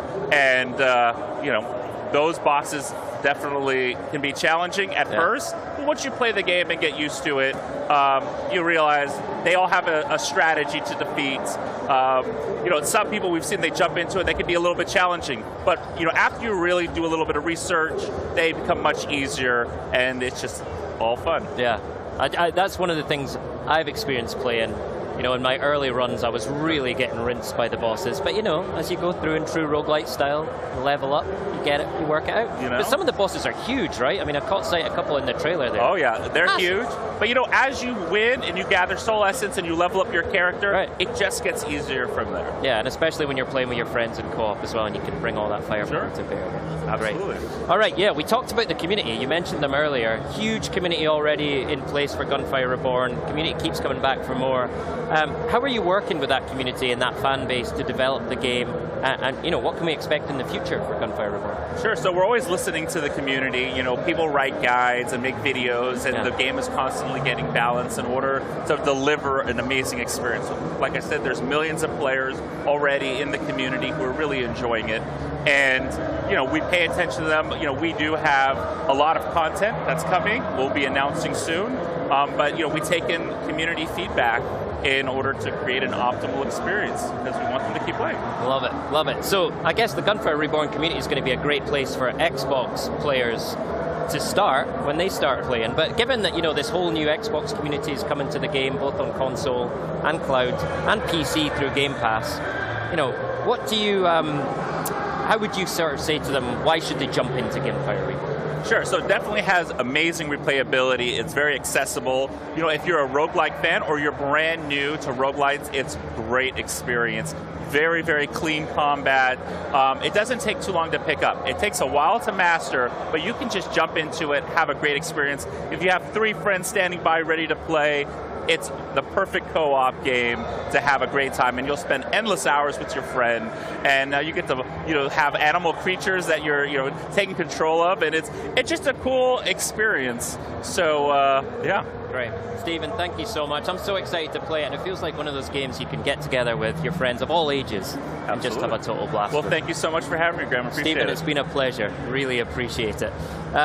Okay, so there's nothing quite like Gamescom, and it turns out you've all missed this incredibly special event just as much as I have. So here's a glimpse of what this brilliant show means to the Xbox family all over the world. What I love about Gamescom is the fact that this is bigger than an event. This is an opportunity for all of us from the whole world to meet each other, to play together, to have fun. This is a chance to meet the people who shares with you passion for the gaming. Also, you can buy stuff that will remind you one day, yeah, this year I've been on Gamescom. So looking forward to be there again, and I'm so excited to have a chance to meet you all. See you! For me, Gamescom is not only the expo, but most of all, it's huge gaming celebrations. Opportunity to meet the people, meet the gamers, meet the fans from around the world is really special. And I think that everyone who has opportunity should go to the Cologne at least once. For Gamescom, I'm most looking forward to meeting some new friends as well as being reunited with some old Xbox family that I haven't seen in so long in person. So I can't wait to see and hang out with everybody, all in the name of games. It's going to be fun. One memory of Gamescom that I will never forget is the 2018 FanFest boat party that they threw. It was a really cool place to meet other Xbox fans, but also it was the first time I ever met Graham, and I'll never forget it because he and I clearly have great fashion taste because we were wearing the exact same shoes to the party. Bonjour from France! What I like the most about Gamescom is discovering the work of the talented teams working on the tomorrow's games, discovering new worlds, new stories, and especially talking with fans about our favorite games. Enjoy the Gamescom 2022!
am joined by Mikey and Maddie from Squanch Games, who are here to give us an exclusive look at High on Life. Thank you so much both for joining us. Yeah, thank you for having us. Great to be here. And I'm sure the fans are going to be super excited about this segment because you have tons of gameplay to show us, and I want to see it definitely. But before we jump into that, could you give us like a quick overview of what High on Life means? Yeah, so High on Life is the new game from Justin Roiland's studio, Squanch Games. It takes place, starts out on Earth. You're kind of an aimless teenager. You don't really know where you're going with your life. Aliens show up. They discover that humans are the best drugs in the universe, and you pair up with a talking gun that you find to sort of stop them from ending your species, basically. Of content from the intro tutorial level to start. You know, some fast forward sort of through here, but it's just because we can only fit so much in this segment. So is that like the typical game from Squanch Games you would have? Yeah, so we kind of have weird games. Like, we kind of found each other. We like making weird stuff. We all love comedy. We all love weird sci-fi. So it really is right in our wheelhouse. It's just a leveled up version of things we've done in the past. Amazing. So I would say let's just jump right into the gameplay, right? Because it's what people want to see. Sounds great. Nice house you got here. Real ritzy. Way better than my bench. Oh, wow. You really made yourself at home, huh? Oh, there you are. Who's this weirdo, and why is he setting up a huge alien computer in our living room? Okay. First of all, that alien computer is a very expensive and surprisingly operational Bounty 5000. So, you're welcome. A what 5000? I've got just the thing. A small-time local gangster by the name of Nine Torg. She took my favorite knife. She's got an operation out in the slums. Maybe you kill her and get my knife back. Then we'll talk. Maybe take you out to Glumpy's to celebrate. All right, so we just head out to the slums? No, moron. You gotta use the Bounty 5000 to initiate a bounty. That's what I went through all the trouble of setting it up for.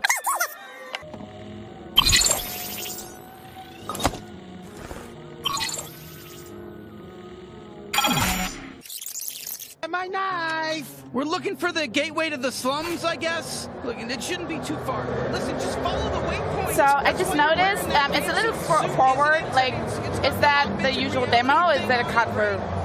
Yeah, are you talking about fast forward? Yeah, fast forward. So we're actually showing the full demo here to pass behind closed doors, but for the purposes of this video, we're just sort of fast forwarding to make time.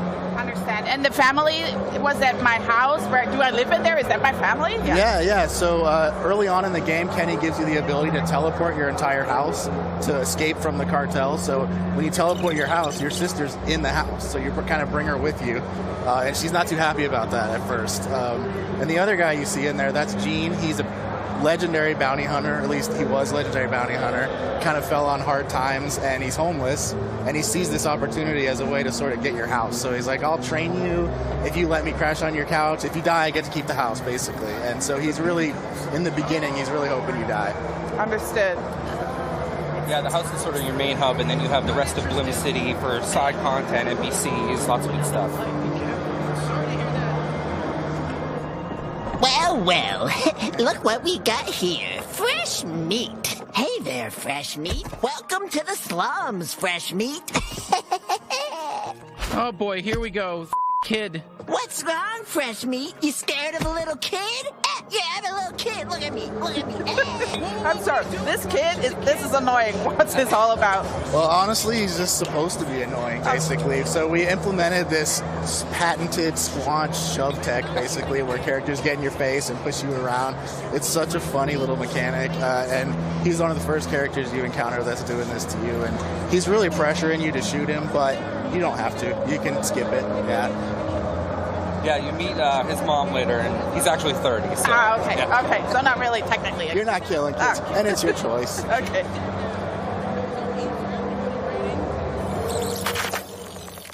Hey, you can't pass through here. It's Nine Torg's turn. Jesus, enough with everyone getting in our way. We just want to kill Nine Torg. Yeah, right. You kill Nine Torg, get lost, heel. So this is exciting. We're in our first combat. Who are we fighting? And is this Kenny's primary ability? Yeah, so this is the first time you're really getting to use Kenny, and these aren't the main enemies you're fighting. These are sort of a lower level set of goons, and they actually think they're the strongest enemies in the game, but they find out by the end of this mission that they're really not, and they're just the ones in the first level. It's really funny. It's a really funny sequence. And for Kenny, you're seeing basically his primary fire right now. This is early in the game, so you're learning how to use them. But throughout the game, he'll get alternate abilities. Each gun kind of has 3 modes. One of them is always going to affect traversal. And then on top of that, there's mods for each gun.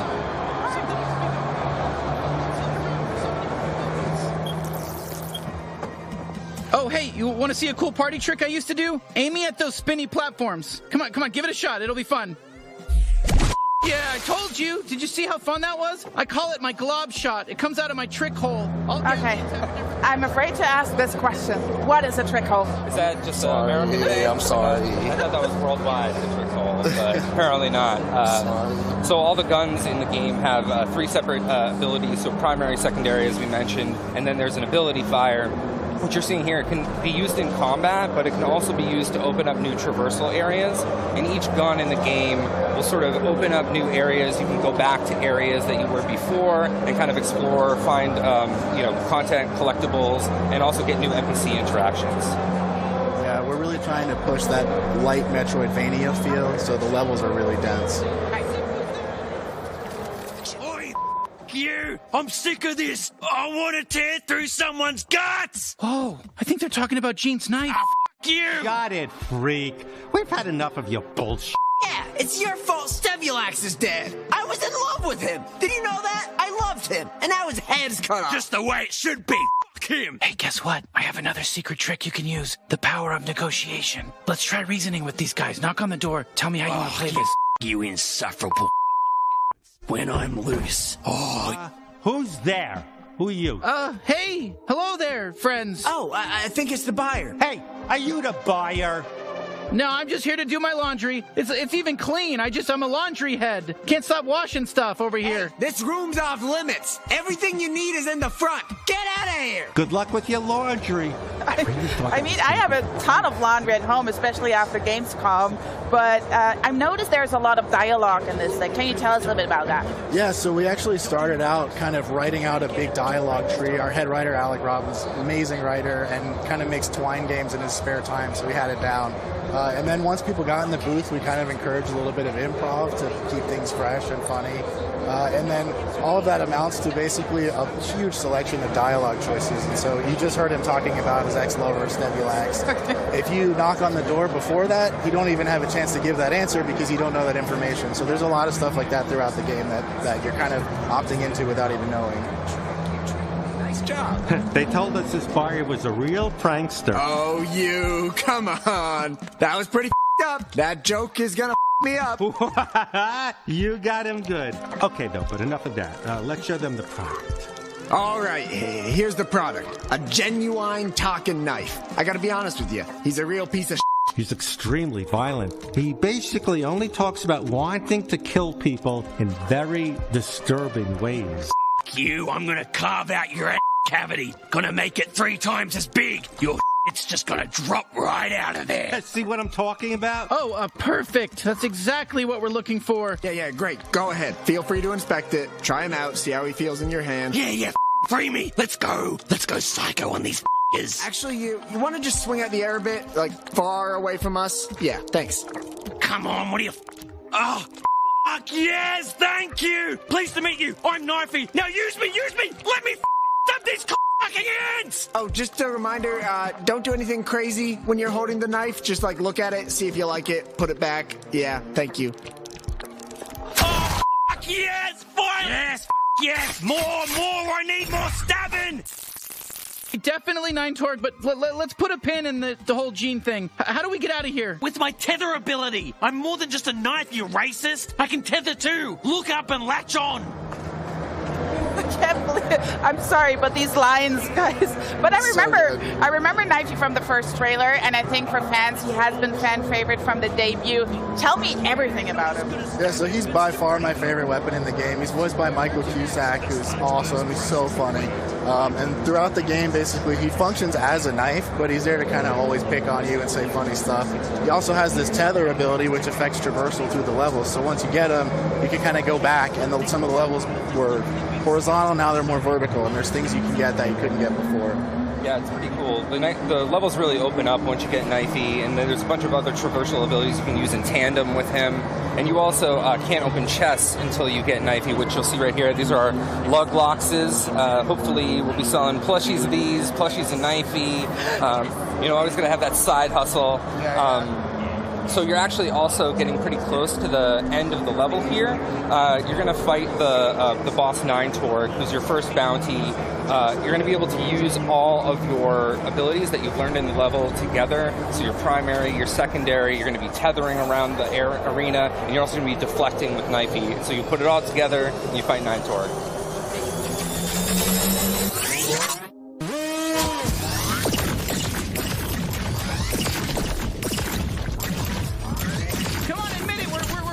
You! No! Fuck you! That was cool!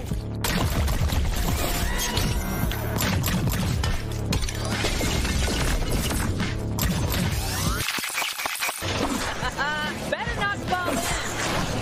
Hey, I'm still here. You can still use me if you want. I can deflect attacks. Did you know that? I'm not just all about stabbing. Well, I'm mostly all about stabbing and tethering, but I can also deflect attacks. I'll slice them to f***ing death. I'll cut their f***ing heads off. I'll rip their limbs. I'll do everything. Oh, I'm gonna f***ing cut right into them. I'll cut their f***ing asshole off and eat it. You know, this slug matches your toxic personality. That was a good one.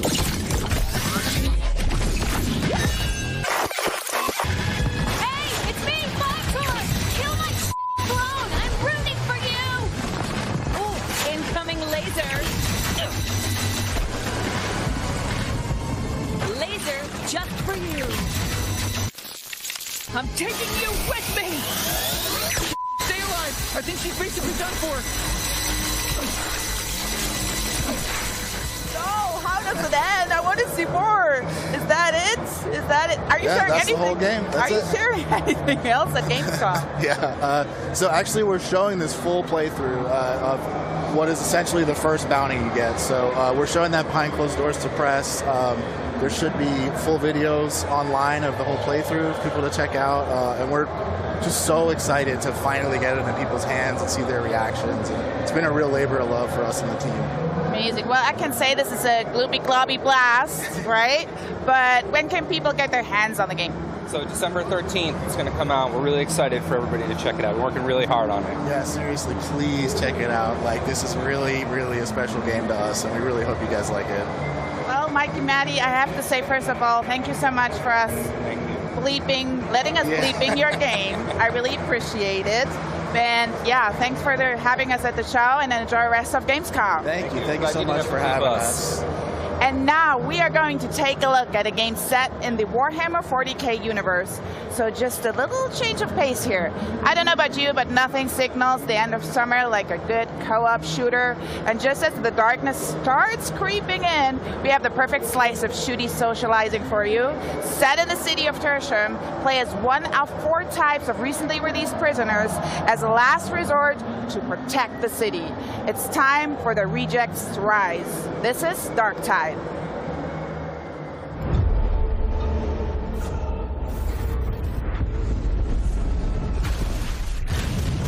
Darktide is a first-person co-op game set in the grim dark future of Warhammer 40,000.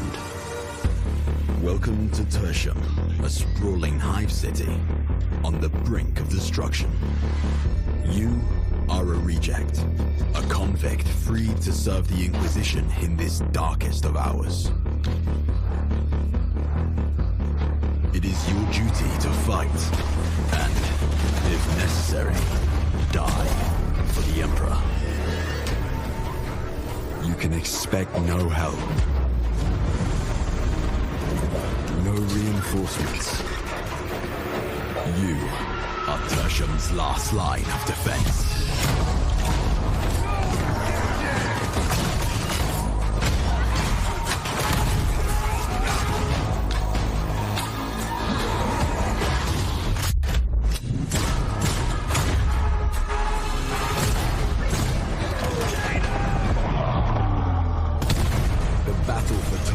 Is about to begin.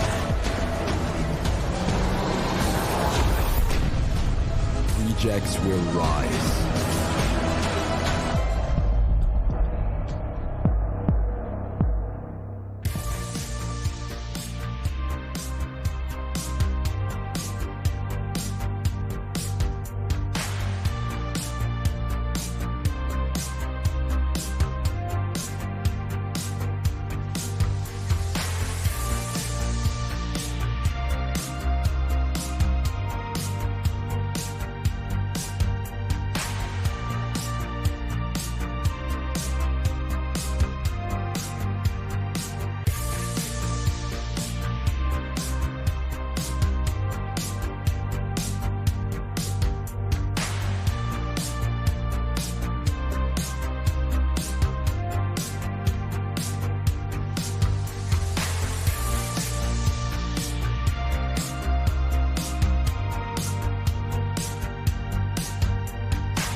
Ima. Hola, Imui.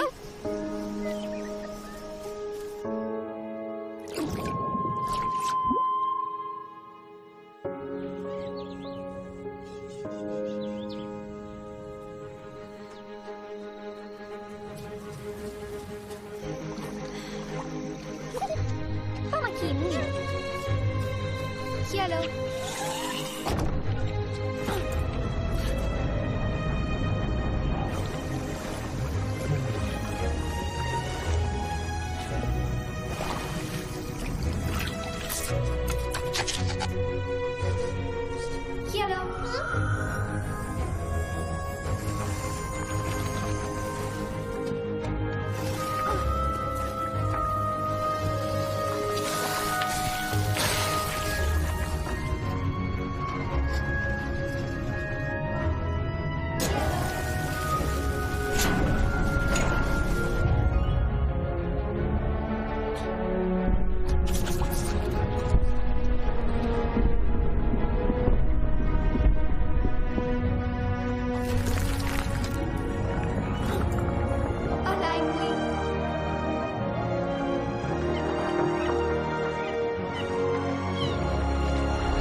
That was nice, wasn't it? A nice little moment of tranquility there in amidst all the fun of Gamescom. How's it going, folks? Welcome back.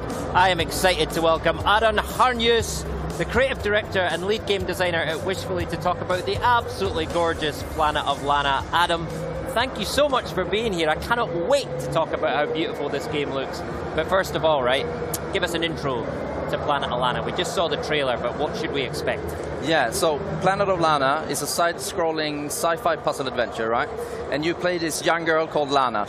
And at your side you have this little cute creature companion, and together you go out on this epic adventure, you know, through the world of this planet that's set far away in a galaxy, and you're going on a rescue mission to try and save Lana's big sister that's been taken away by an invading robot army. Yeah, love that. That's the gist of it. So super exciting for everyone attending Gamescom here this year, and for you as well personally, I'm sure, is that you can actually play Planet of Lana for the first time here, right? Yeah, so excited about that. You can play Planet of Lana here in the Xbox booth as well as in the Thunderful booth here in Hall 8. So very excited about that. And this is actually the first time we're showing the game to media.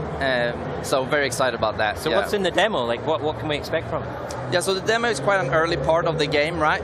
So it's actually the first part where you just met Mui. So it's the first part where you get to play with her at your side. So it's like an introduction, and you can think of Mui kind of like a dog. So you can tell her to go places and tell her to stop and follow you. She's really a valuable companion on this epic journey that you get to experience in Planet of Lana. Wicked. What kind of feedback are you getting from people that play it?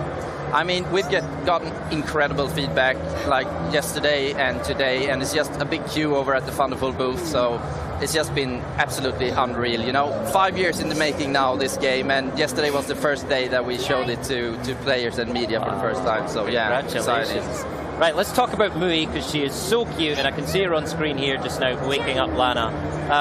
Tell us about Mui and what she brings to the party in Planet of Lana. So, Mui, what she brings to the party, as I said before, you know, Lana is this, like, you don't have any weapons in this game, right? You're playing as this 11-year-old girl, and this creature companion that you meet and that you befriend, she's quite agile, so she can jump higher than you and reach places that you cannot.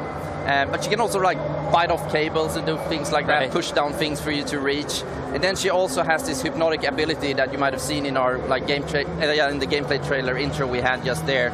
Yeah. So you gain that a little bit later in the game, and then Mui actually can hypnotize like these weird creatures that you come across that has the same like glowing white eyes that she has, and that opens up just a whole set of possibilities of how to interact with the creatures of this world, which is a lot of fun. Yeah, great. I played the demo myself, and one thing that really struck me was the way that Mui's abilities kind of, you discover them slowly and they kind of build on each other, and the puzzles become more complex. That must have been a really fun thing to work out as you designed the game, right? Yeah, and I think it's a super important thing as well, We've been focusing a lot on like having a good ramp up of the game, Yeah. We want this game to like reach a really broad audience, but it's also important, in this kind of games where you have logical puzzles, because everyone is at a different level and have different abilities of solving these kind of puzzles.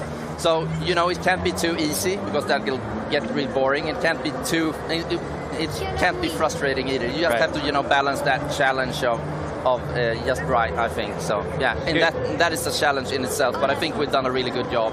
Did you ever consider like a co-op mode where two people can, play as Lana and Mui and solve those puzzles together? I mean, a lot of people asked us that, like, throughout development, but it was a very conscious, creative decision from the, like, core idea from the get-go that we shouldn't have that, because, I mean, we're going for this relationship with Lana and Mui that you kind of have in real life with a dog, like the relationship with a human and a dog. So, and if we would like have another controller and put that in the hands of a friend to control Mui, you will lose that kind of magic, that we feel, because Mui is very much her own creature with her own personality, So, right. Yeah, and I think that really comes through in the relationship you see and hear between Lana and Mui. It's so like adorable the way they communicate to each other.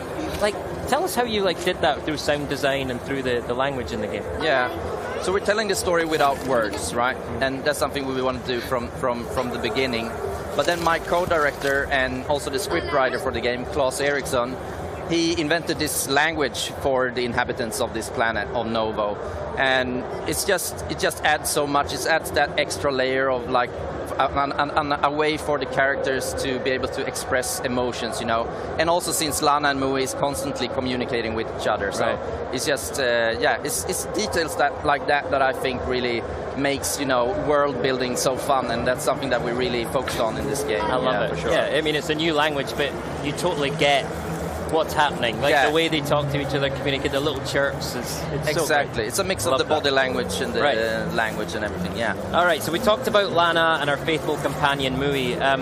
But tell us about the overall story here, because one of the things I've noticed, in the trailers, you've got these really beautiful contemplative moments, but then some moments with real like drama and speed and these big robots as well. So what's the overall kind of story you're telling? Yeah, so what you can expect playing our game is really an epic story that will unfold over like 5-6 hours when playing the game, and we're really going for, that's what I think sets us apart a little bit in the genre. Like, we're bringing these companion-based mechanics, but also we're really focusing on telling quite a classical saga, this story of this unlikely hero, this 11-year-old girl, and Mui going through this incredible journey through the planet on this rescue mission to try and save her sister. And you come across so many environments. We have like this old shipwrecks that's been buried in this swamp for several hundred years that you get to explore, and you get like pieces of information that like the players that have more attention to detail will get more out of the rich like backstory that we've created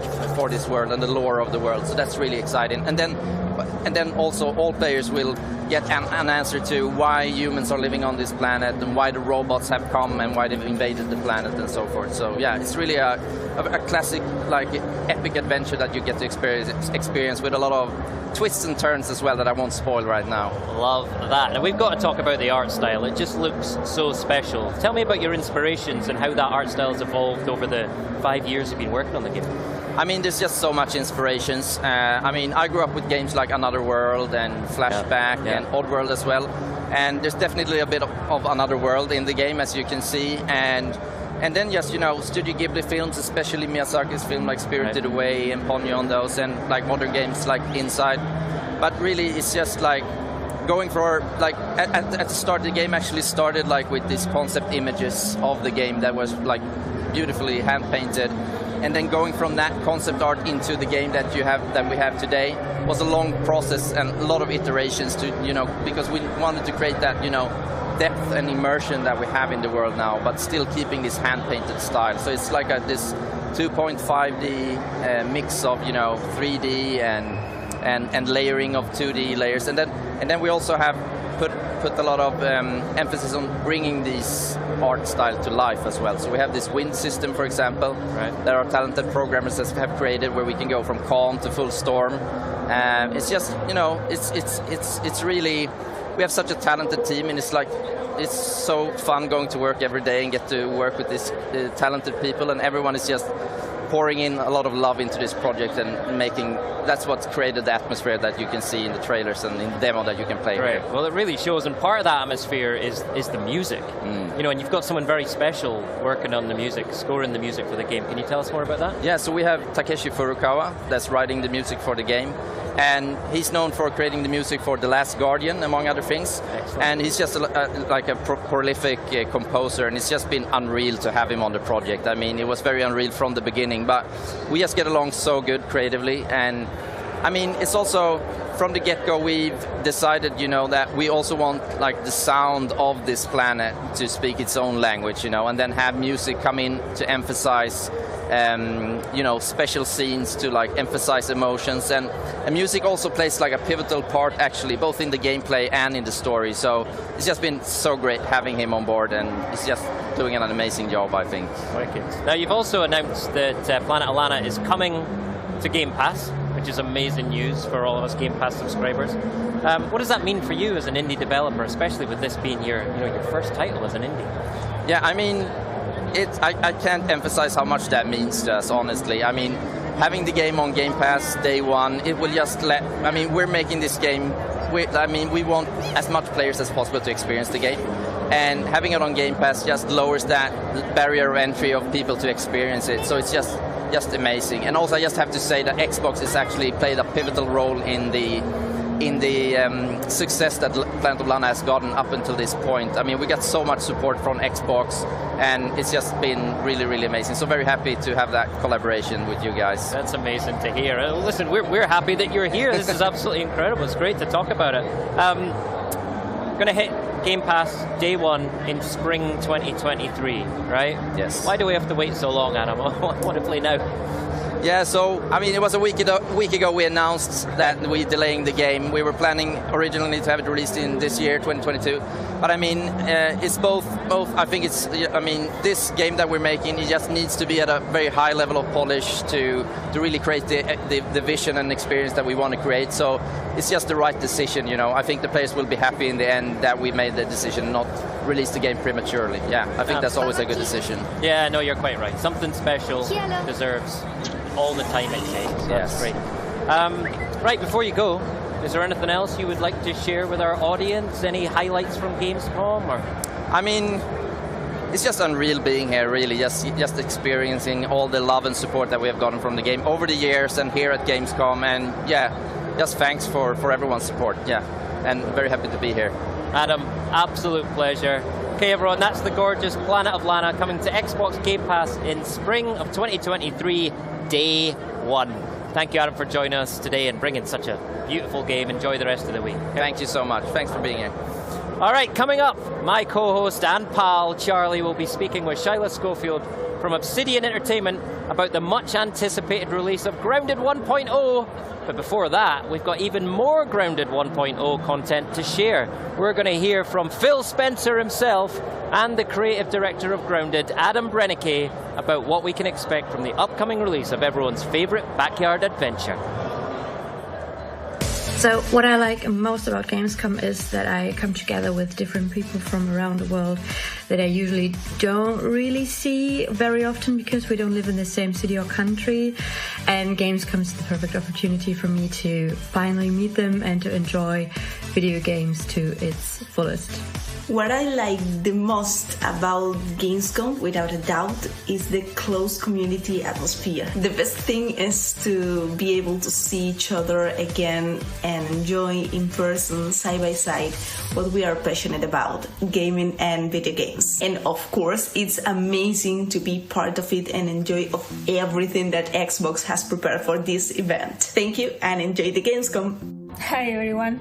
I have been at Gamescom twice, one as a journalist about 10 years ago and one with the Xbox team in 2019, and it has always been very special for me. I had so much fun there, and I think it's really great to have in Europe a big gaming moment like Gamescom, where gamers can meet and enjoy video games together, as well as discover new titles or even make new friends.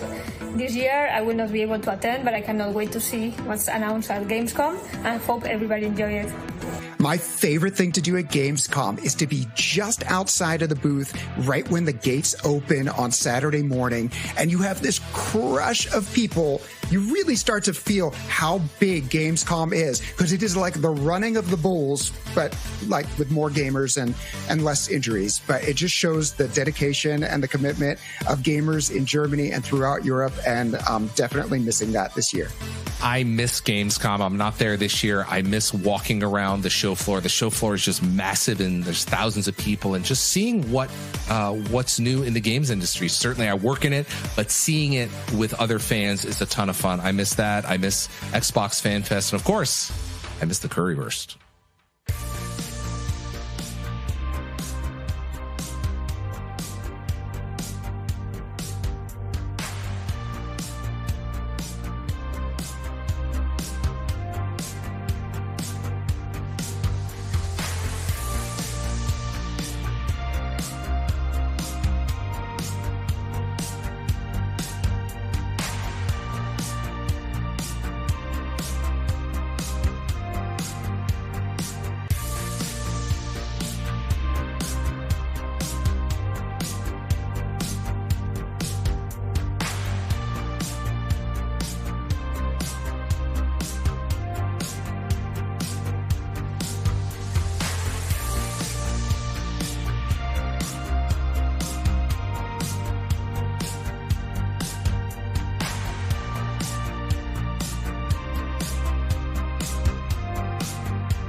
Hey everyone, Phil Spencer here. Really excited. We're going to get to talk about Grounded.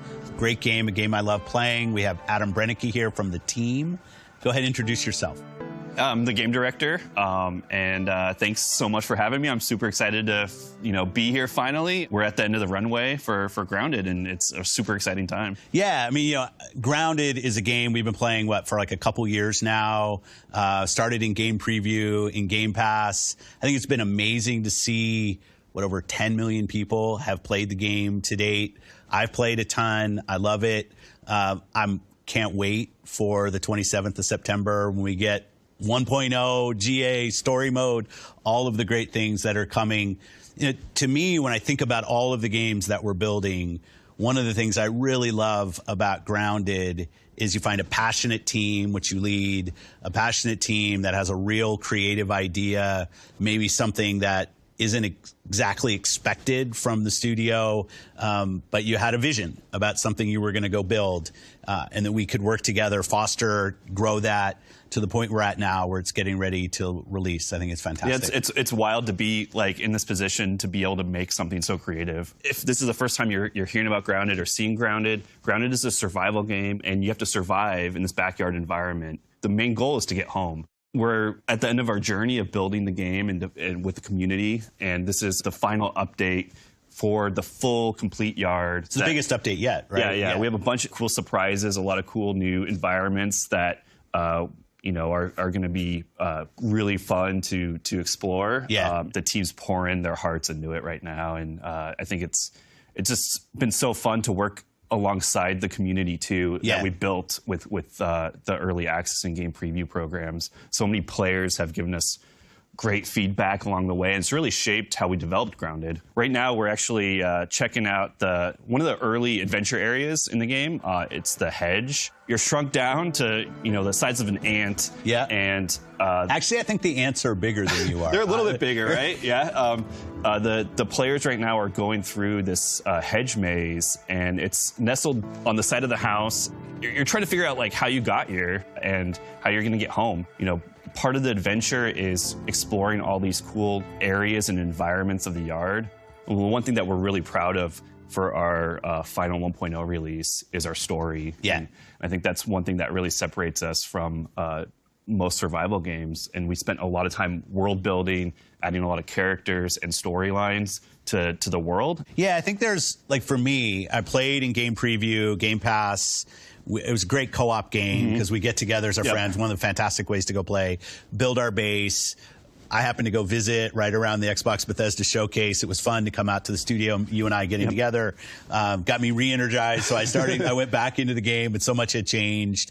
And now I'm so waiting for that story mode, the setting, because the story, it's a great setting for a story, kind of have a guided beginning of the game. And then the sandbox will obviously just open up for players. And how will you deal with, I assume you'll have some players who will be like me, returning of the 10 million people who have played when it comes out. And then you have other players who are brand new, where the idea of, okay, now it's at 1.0, now is when I'm going to go dive in. You as a team, how do you think about those kind of different players coming, and how do you design for that? Yeah, so I think the one thing that, we want to invite all the players that have tried Grounded, even 2 years ago. We want them to come back and try it again and experience the full story, experience the full yard, because there's so much content in this yard. It's a big open world. There's so many cool environments, cool creatures to find.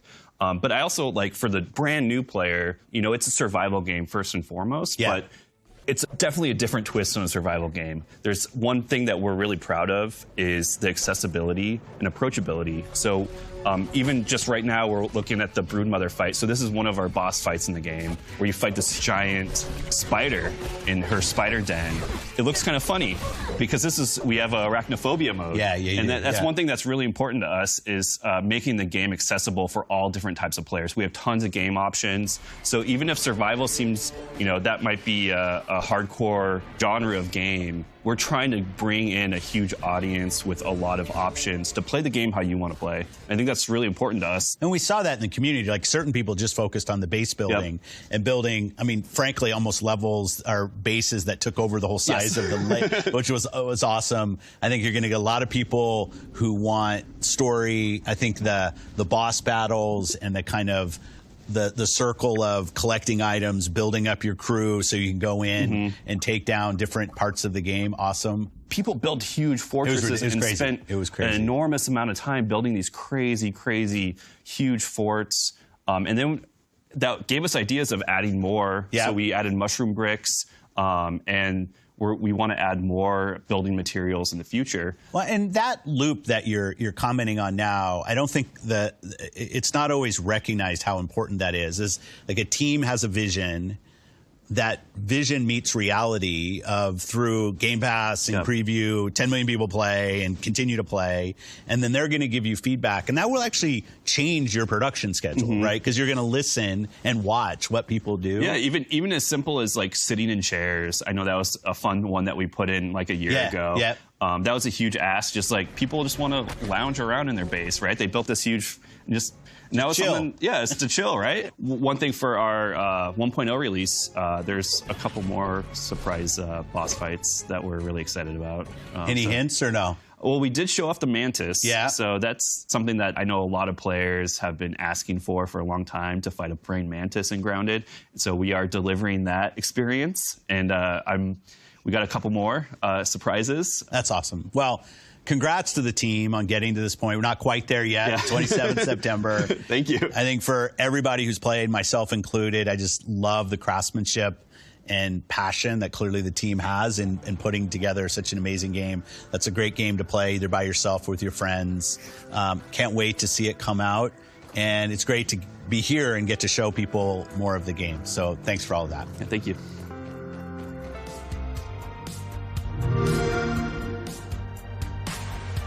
To continue the conversation on Grounded, we have Shyla Scovard with us from Obsidian Entertainment to give us all the backyard dirt on the upcoming 1.0 update, which releases on September 27th. Shyla, welcome to the stream. How are you feeling being here at Gamescom? I am so excited. This is something that I've missed, being in the show floor, watching players play the game. There's nothing better than being able to get something that's been worked on so long and getting players to watch it. So for me, this is thrilling. I am so There's a particular energy in the room today as well, is there not? Yeah. Oh, no, it's great. And I think everybody's just glad to be back and playing games out in public again, so it's fun. Totally agree. Right, let's move swiftly on to Grounded then, as that's what we're here for. So some folks out there might recognize it as Grounded has been around and available in game preview for like 2 years now, thanks to Game Pass. And Phil mentioned something very exciting in a deep dive then with Adam, and that is that the full story is on the way. So what exactly does this mean? And how is it going to be integrated into a game that players have grown, pun intended, to love so much over the years without one? Oh yeah, no worries. So there's a few questions that you get when you start the game, and that is, why am I so tiny? Yes. Whose backyard is it? And how did I get here? So, all valid questions. Right? Yes. You wake up and you're tiny, you need to know. Yeah. These are important. So with the story that's being integrated into the current gameplay, you are going to be able to uncover these answers, find out how you got there, and ultimately, hopefully, be able to go big and go home. I love that that's the thing that you guys say. It's great. So perfect. It's the best one. So a reminder to fans that this is actually going to be the largest update that the game has had so far, right? Yes. It's going to be absolutely huge. So I would love for you to highlight some of both the big and the miniature, because it's Grounded, updates that games that players can expect are coming to the game. Perfect. So we do have some things. I know Adam mentioned the Mantis fight, and there was a picture of it. It is huge. It is something that the players have been asking for so long. One of the most requested insects. So the fact that we could put that in and players will finally get to experience that fight, that's perfect. I love that, like, of all the games that you could find in Germany this week, I do believe yours is the only one where people have begged to fight a praying mantis. You know what? And if that's the case, that's perfect. I love it. So as someone who enjoys the spiders in it, the mantis is the next step up. Absolutely, yeah. So along with that, and like we mentioned, the story will be going in. There will be an expansion to the backyard, so there are going to be new areas for players to explore. Obviously, new items to craft and everything else. I wish I could go into specifics, 6, but that's just something that we have a month away, so they can wait. Absolutely. But there have been so many updates along the way. You mentioned new locations, but it's not the first time you've done this over the last couple of years. No. So back when we launched in July of 2020, Grounded started, and it was basically an oak tree, and there were some areas that you can go explore, but all your stuff was around this tree.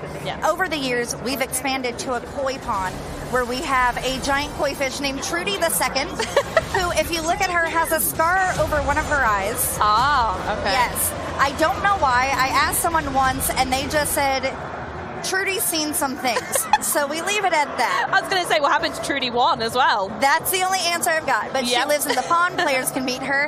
After that, we went and we expanded the hedge, which is where the brood mother lives. They can go explore that background, get some fun stuff from there. And then we went into the haze, which was originally part of the official launch. But when we wanted to go back and do it, like, it was there, we were cool with it, but we had so many more other plans that the team was able to go through and redo the haze to make it something that they wanted. They added a sandbox, which has a very angry crab face that I love, because one of the first times you get into it, you're ziplining in and you just go right past this angry crab. So it's perfect. There's a picnic table, which has a tabletop game that is called Minotaurs and Myrmidons. Volume 2, obviously. And so you actually get to go through the tabletop castle that they've built, because whoever lived there left some miniatures and everything playing around. So cool. And then the most recent one that they just added was the upper yard area, which includes a wood pile and the termite den. So not only do you get a knocked over barbecue pit and you get to go explore that, but now you get to go meet the termites, which are always a blast. Meet the termites. Love it. So how many updates have you done now? For those who may not have been following, how many are we up to? I want to say 14, which will be, 14 will be coming. As many of our fans know, we do push out our updates onto a public test before making them go live. And this is one of the beauties about being on Game Preview and working with our community. So the one that will be coming up hopefully soon, because it's available to test, will be 14. However, I believe I've done 18 vlogs. So we've been updating for a little while now. Absolutely. And it's been amazing to see both the community and the game itself grow so, for lack of a better word, momentously over the last couple of years. And as well as that, receive positive feedback along the side. So now we're only a month away from the game's full release, as Phil mentioned, on September 27th. I want to know what that journey's been like for you personally.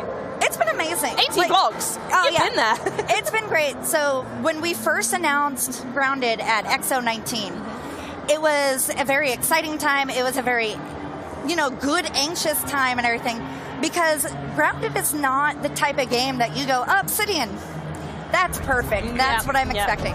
And so to bring it to XO and get a first-hand glimpse at not only the announcement, but players actually playing it for the first time, that was just great. And so to see it go from those few who were at that convention, grow to 1 million in the first 48 hours, 5 million in the first 3, and then recently we hit 10 million. To just watch this grow, and to watch the team work with the community to build this game, it's impressive. Like, it makes me happy every time I think about it. I'm just so proud of what this game has become to not just the team, but the community and players. Oh, absolutely. And talking about all 10 million of those players, I got to say, you must get a ton of feedback and a lot of requests. So, two-part question here. Number one, how on earth do you go through all of that and work through all the feedback? Yes, so our team is very dedicated to knowing what the community wants. And so when I say they read everything, they read everything. Oh, everything is read. Everything. They are on the Reddit constantly seeing what players are posting, what kind of bases or information that they're sharing with others. They are on our Discord seeing what's being talked about there, Twitter, Facebook, any place that people are talking about Grounded streams. They're there to see what ideas people are suggesting and what they can put into the game. And so in order to have that and have a way that we can parse through everything, we have an official Discord where we encourage players to go and join the Discord and join the suggestion channel. That's a great idea. It is, and it's what's nice is it's very a community-focused type of way of getting suggestions in, because they can go and suggest something, and then the community can vote. So if it's something people really want, they can vote it up. If it's not something that they really care about, they could just leave it alone. And once these suggestions reach a certain limitation, Then they're put onto an Excel file, and then they're brought in front of the game director and the QA lead, and our community manager and player support specialist, bless their hearts, they go through everything with them, and they make sure that the community is being heard in front of the dev team. Fantastic. So my follow-up question on that then is, I'd love to know how the community has actually shaped Grounded over the years, and if you can give any in-game examples that actually only exist because people have shouted so loud about it. Yes, so one of the ones, like Adam mentioned, sitting. Well, yeah, we saw it just then in that clip. Who'd have thought sitting is what people want in their games? Right, but it makes sense because we introduced chairs and sofas, and so people were able to decorate their bases, and decorate them they did.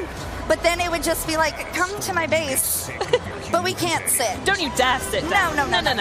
So we went ahead and we were able to bring sitting to the game, and so now people can lounge around. That was one thing that without the community, without how often they requested it, wouldn't probably be possible. Ladders are another one, because people are building giant houses, they're building bases. We've seen bases take over the entire yard, and sometimes they build straight up. They don't want to spend their time climbing a spiral staircase, so they started suggesting ladders. Ladders straight up. And we did it. A lot of the suggestions that we take from them, which are great, are quality of life suggestions. Because they're playing the game. They know what they want in order to make the game more fun for everyone. And so a lot of the stuff that we've seen come from them that help are the ability to auto pick up arrows when, you're going to shoot. I miss stuff all the time. The arrows fly around the ground. Instead of having to go one by one and pick them up, you can actually go and just walk over them, and they're yours. Saved you a click. I would call that the definition of quality of life when it comes to a game as well. Love to hear it. So, perfect. Perfect. In fact, I am curious, though, what do you think is the most unexpected addition to the game that you've seen so far? So the most unexpected, and probably one of my favorites, so we're talking about quality of life, and I see this as a quality of life. Others may disagree, but one of the suggestions was an infected wolf spider. And people asked for that? Yes. Okay, sure. Back when we announced the haze and we revamped it and everything else, we reintroduced new creatures in the yard, such as the infected weevil. Everybody loves the weevil. This one's better because it explodes. And there's nothing more fun than that. Oh, absolutely not. And then we also have infected larvae, and their whole goal is just to ruin your day, and they're perfect. I relate strongly to that, I won't lie. They're perfect. They're my little babies. I love them.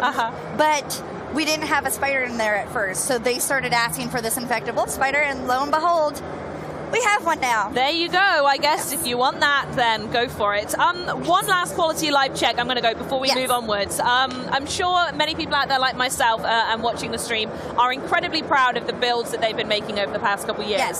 So I just want to double check with you. Can you put our minds to ease that when 1.0 finally releases, we don't need to say goodbye to all that hard work? No. So the team is very dedicated with every update that they do to make sure all the hard work all our players put into the game is safe. Amazing. Obviously, there are going to be some things that we may not be able to find because it is in game preview early access. But that is their number one goal. That's the intention, is to make sure that is yes. there. And so they are doing everything that they can to make sure that when this goes up, everything can go through, your base will still be there. That said, I would like to say that they would love to see people start a new save just to experience Grounded with the story from the beginning. So start over, learn about the tutorial. Maybe do a new save. Yes. Exactly, yes. Because you can keep your other one. Don't delete the other one. Keep it there. No. But start a new one, and that way you can experience it, and then you'll be able to experience it because there are a lot of players who have been playing from day one. The team has been able to make a lot of changes to the beginning of the game to where if they haven't started a game in a few months, it's completely different. And that's one of the things that I love about being here is that we're talking to players, and I'm finding some who haven't played in months. They were just like, I'm done. Picked it up a few months later, and they were like, oh my God, there's so many changes. This is... And they've just been hooked because now they find some ease in this tutorial. Well, that feeling of survival's come back again, right? I imagine, I mean, I don't want to put words in people's mouth, but for the people who are endgame building, they're in these massive mansions, they've got every material possible. When story mode comes along, they're going to be able to dive right in and they're fully prepared. So it's whether or not people want to really go back to those roots and that survival and get themselves from the ground, grounded up again, I suppose. And the thing about the story, too, is when this update does come out, the story is is going to be integrated into the game. So it's not going to be a separate mode. Like, they're not going to go through and pick new game, story mode. Yeah. It's just going to be in the game, like quests and everything else. Yep. So people who have been playing will also be able to join the story mode without having to do any fancy stuff to get it to work. Fantastic. And while we're talking about stories, you know I have to do this, so I'm so sorry, Shyla. Oh, Can you give us a little foreshadowing on the full story that players will unlock in version 1? You know what? I really wish I could, but I know Omnic Practicals Technology is watching, and I just... We'll leave it at that. That's fine. You got to try. What I will do instead is I'm going to jump over to the topic on everyone's lips, which is the Brood Mother. Yes. We saw her in the footage just then with Adam and Phil. She's literally right here behind me. I can see she's absolutely stunning. Yes. We saw some of the epic battle gameplay with said mother, and I'm just going to make some estimations here. Is that a final boss battle? Is raiding on the way? Can you tell us a bit more about combat? I'm so curious. Yes. I love that you just automatically go to a final boss because she's humongous. Surely, she is. Surely the mother is the end of the game. No, she is actually the first mini boss players can encounter. That says a lot about where it's going as well. Yes, it's great. So, fun fact, when we first launched the game, there was a spider that lived on a flying Discman in the hedge. Yes. And that was her home. Players would go and disrupt her, and she's just living her best life. She was. There. And so the dev team decided to take her out for a bit. Yeah. They built her a beautiful home, and now for the price of a BLT. A BLT, bombardier parts, ladybug parts, and thistles. So not a bacon, lettuce, tomato. Yes. Your own version. Love it. Yeah. But you go and you build that sandwich. Yep. You present it to her little cove, and then she comes out and she goes, "Oh, thank you for the food. Oh, and your dessert." So you get to experience a little bit about that. Yeah. So tell us a bit more about the combat then. So I'm approaching it from someone who, when I raid, I'm very much like a ranged melee type, but I like to surround myself with tanks, DPS, healers, etc. Is this the type of combat you can see folks taking in, that level of strategy? Also, to a degree, is there solo combat? Do you think you could take on the Broodmother by yourself? Yes. So the one nice thing is, although we don't say, like, you can be this class, and all of the kids in the game, they are built the same. The way that we get to that and allow you to kind of customize your game is that we have mutations in the game. Oh, okay. And that is something that you can pick. So, like, for the Broodmother, there's a mutation called Reliable Friend. And for people playing with me, that is probably the best mutation to have because I die a lot. Okay, yes. I just like to go in and charge and be like, "Hey, friend." Yep. Oh, no, you're not my friend.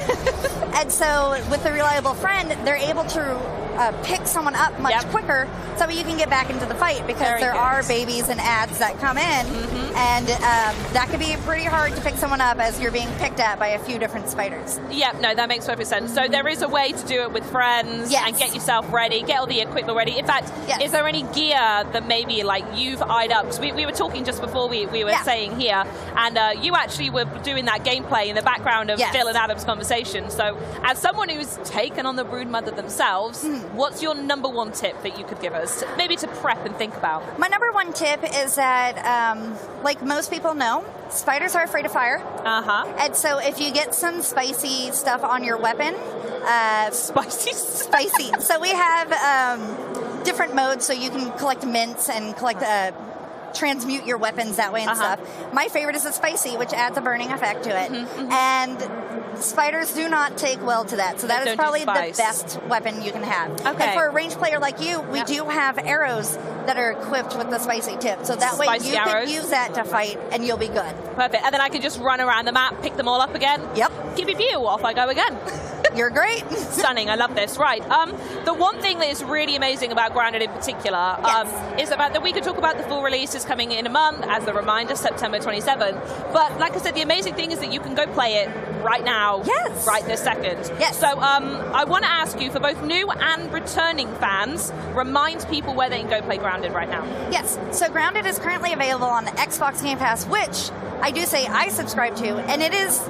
I call it the subscription we're subscribing to. I call it theft, so I'm glad we have different words for it. You know, but we mean the same thing. It is we really too good to be true. The value is phenomenal. And the fact that there are so many day one games, just like Grounded. Yep. It's and so many of the shows we have, the games even we spoke about today as well. All on Game Pass. Oh, no, it's great. So that is like the easiest way that I recommend people, because then if they're done with Grounded, there's so many other games that they can go and explore. Absolutely, and that's perfectly fine. We're all gamers. We all want to see what's out there. up there. Yeah. If they don't want to do Xbox Game Pass, it is currently available on the Windows Store and on Steam.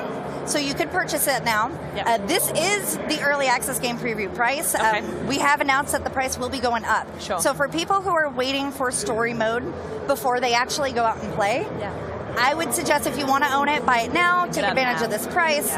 Otherwise, Xbox Game Pass. Get yourself on Game Pass. Absolutely. That's the main thing. So before you leave, and I don't want you to, but I have to say that before you leave, let's talk a little bit more about the booth itself. As I mentioned, we're doing this amazing photo up behind me with the Broodmother. I'd love you to tell us a little bit about why that's here and why it's so important to the team to turn up in that way. Oh yeah, no, it's great for us because we get to bring a piece of the game for players to actually experience. The beautiful thing about the Broodmother is that she's built to scale. To scale? To scale. So she is 17 feet wide, 7.5 feet tall, and thankfully we have her in a hunched mode, so she's not completely towering over you. But it's just amazing to have that fan experience here, especially when we have an update coming out very soon that players can go and experience. It's nice to bring them here, say, hey, check out Grounded, and then when the update comes out, they can go and they can play with their friends. And that is something that I do want to mention that we do with this update. We have something else that players have been asking for. And although it's not out in the public, it's out on the test flight. And that is shared worlds. Okay, interesting. What's that? And that means, so if you and I want to play a game, woo! We will, by the way. We will. Yes. And you're like, you know what, I have stuff to do. And I'm like, you know, I want to keep playing. You can share your world with me. We log off, you leave, and then I can pick up by playing myself. And then when you come back on, you join my game. And all the progress I've made is saved. And it's just a way that the team has been able to get players to continue to play with their friends. And keep that momentum going. Because when you get on a roll, like in a survival game, and you're like, we're building this house.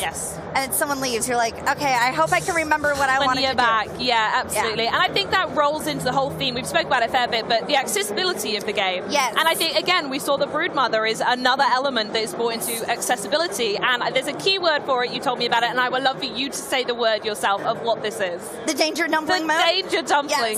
So back in the day, back in the Wii days, when it first came out, we do have accessibility mode, and that is something that came about because we're able to work so close with Xbox and their teams. And so they worked greatly to figure out why people, you know, have arachnophobia, what kind of triggers them and stuff. There's loads of research into it, right?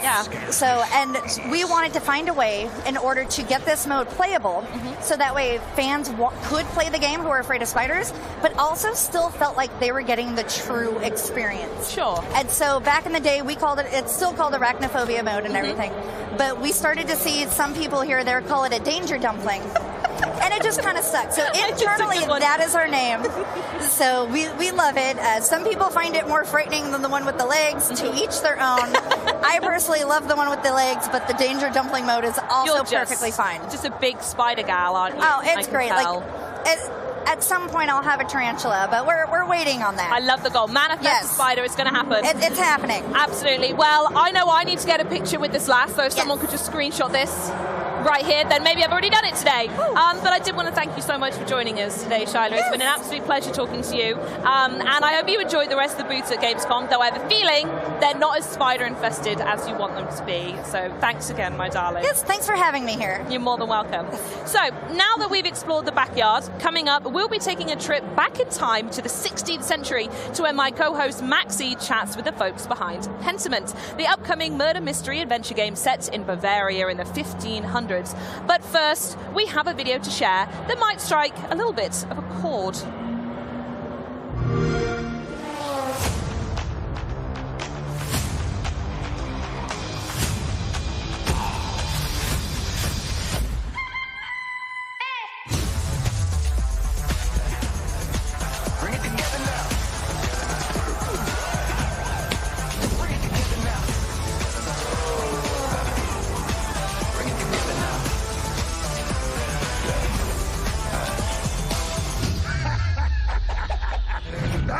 We're talking.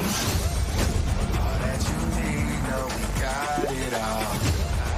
Infinity goes on and on. From the truth to the lie, the depths to the highs, left, right to the center now. Got different desires, we bridge the divide and we bring it all together now. You gotta help me rescue my friends. Bring it together now. Together now. together now.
So joining us now, our game director, Josh Sawyer, and art director, Hannah Kennedy, to talk to us about Obsidian's medieval narrative game, Pentiment. Because the game is set in Bavaria, I can finally bring out my inner Bavarian and say, Servus, nice to have you. Thank you so much for joining us here. Thank you for having us. Yeah, thank you. And I also want to call out that I really appreciate that you are the only two guests who have set a game in Germany. And Josh, du sprichst auch ein wenig Deutsch, oder? Ja, stimmt. Und wir freuen uns, hier zu sein. So he just gave you a race, basically. Oh, wonderful. No, continue, please. Yeah, no. He said nice to be here, but I think we would appreciate if we stick to English if you're okay. Natürlich. Okay, perfectly fine. So now that the game is set in Bavaria, and I'm a little biased here because I live in Bavaria, I've had my share of Oktoberfest, but I think what's really interesting, why did you choose that region? I think my interest in Germany goes all the way back to my childhood. My grandmother was born in Kempten, in the southwest part of Bavaria, and I started learning about my family history and our genealogy. When I went on to college, I studied German music, later German history, German language, continued studying German after I graduated. And then so I just had this interest in German culture and history, and I had an interest kind of in maybe exploring that someday through games.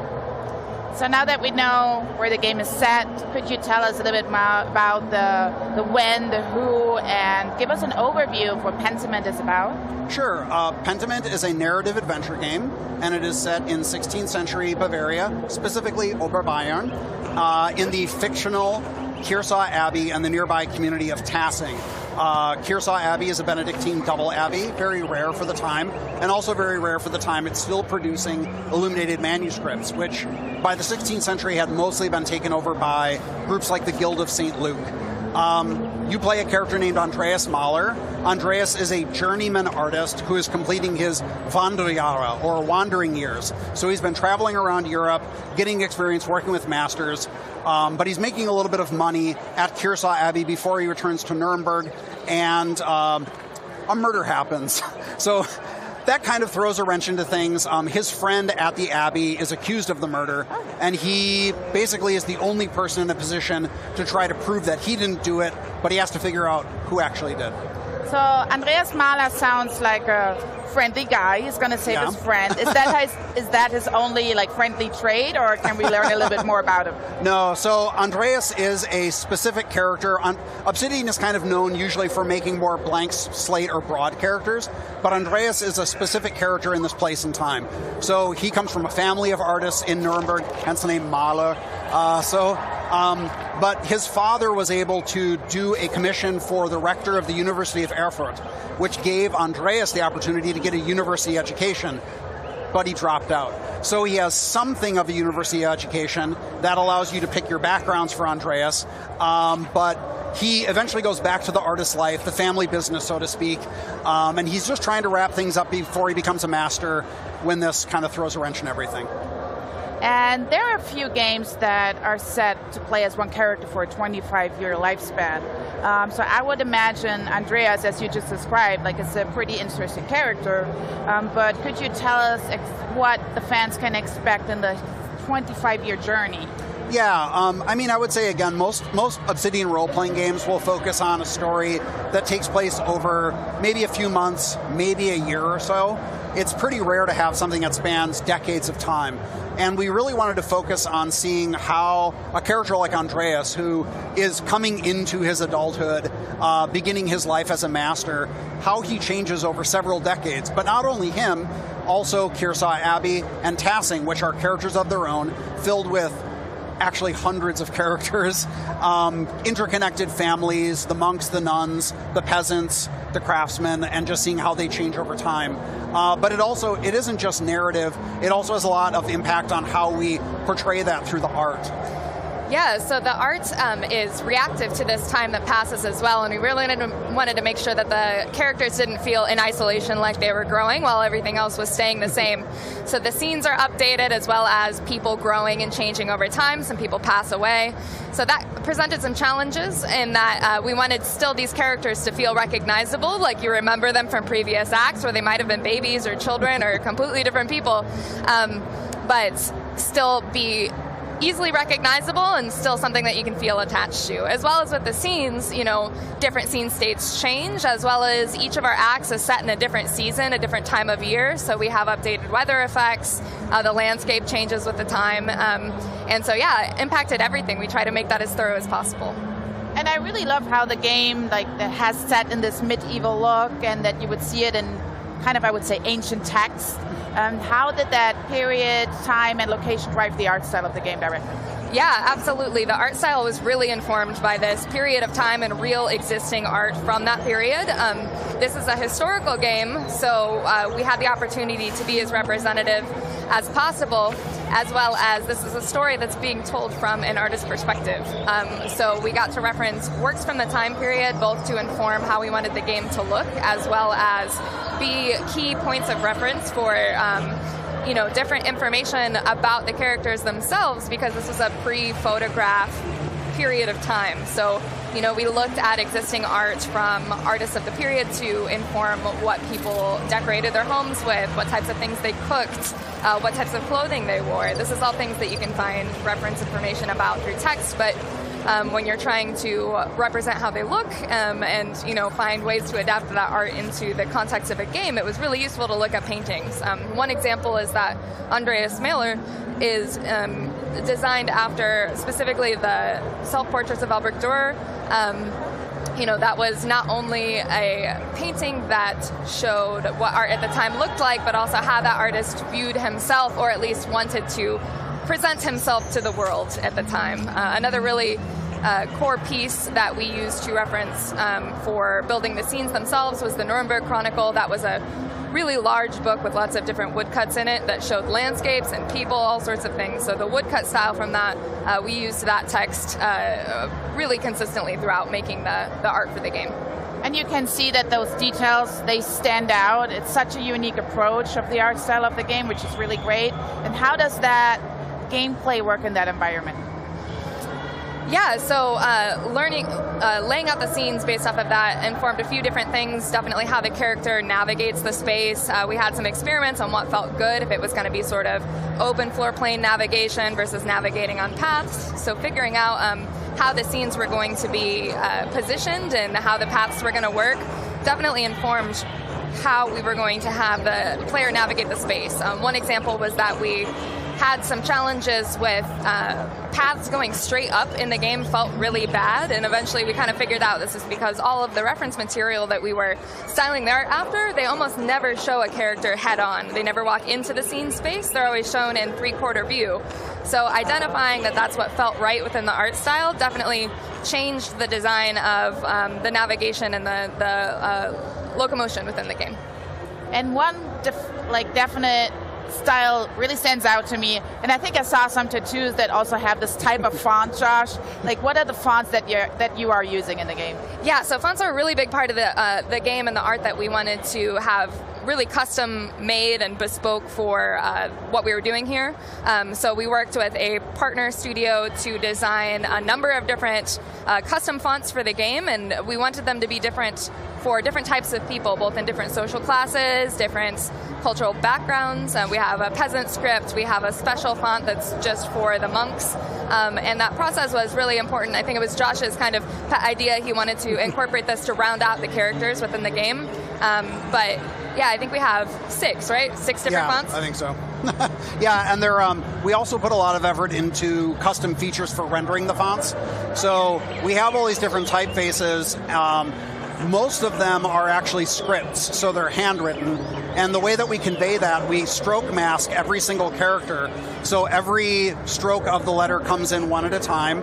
And the way it comes in initially as very dark, glossy ink with a highlight, and it quickly fades and goes into the page and dries, and it bleeds around the edges. Additionally, people make mistakes, and they actually will make mistakes in real time, and you'll see them scratched out and redrawn.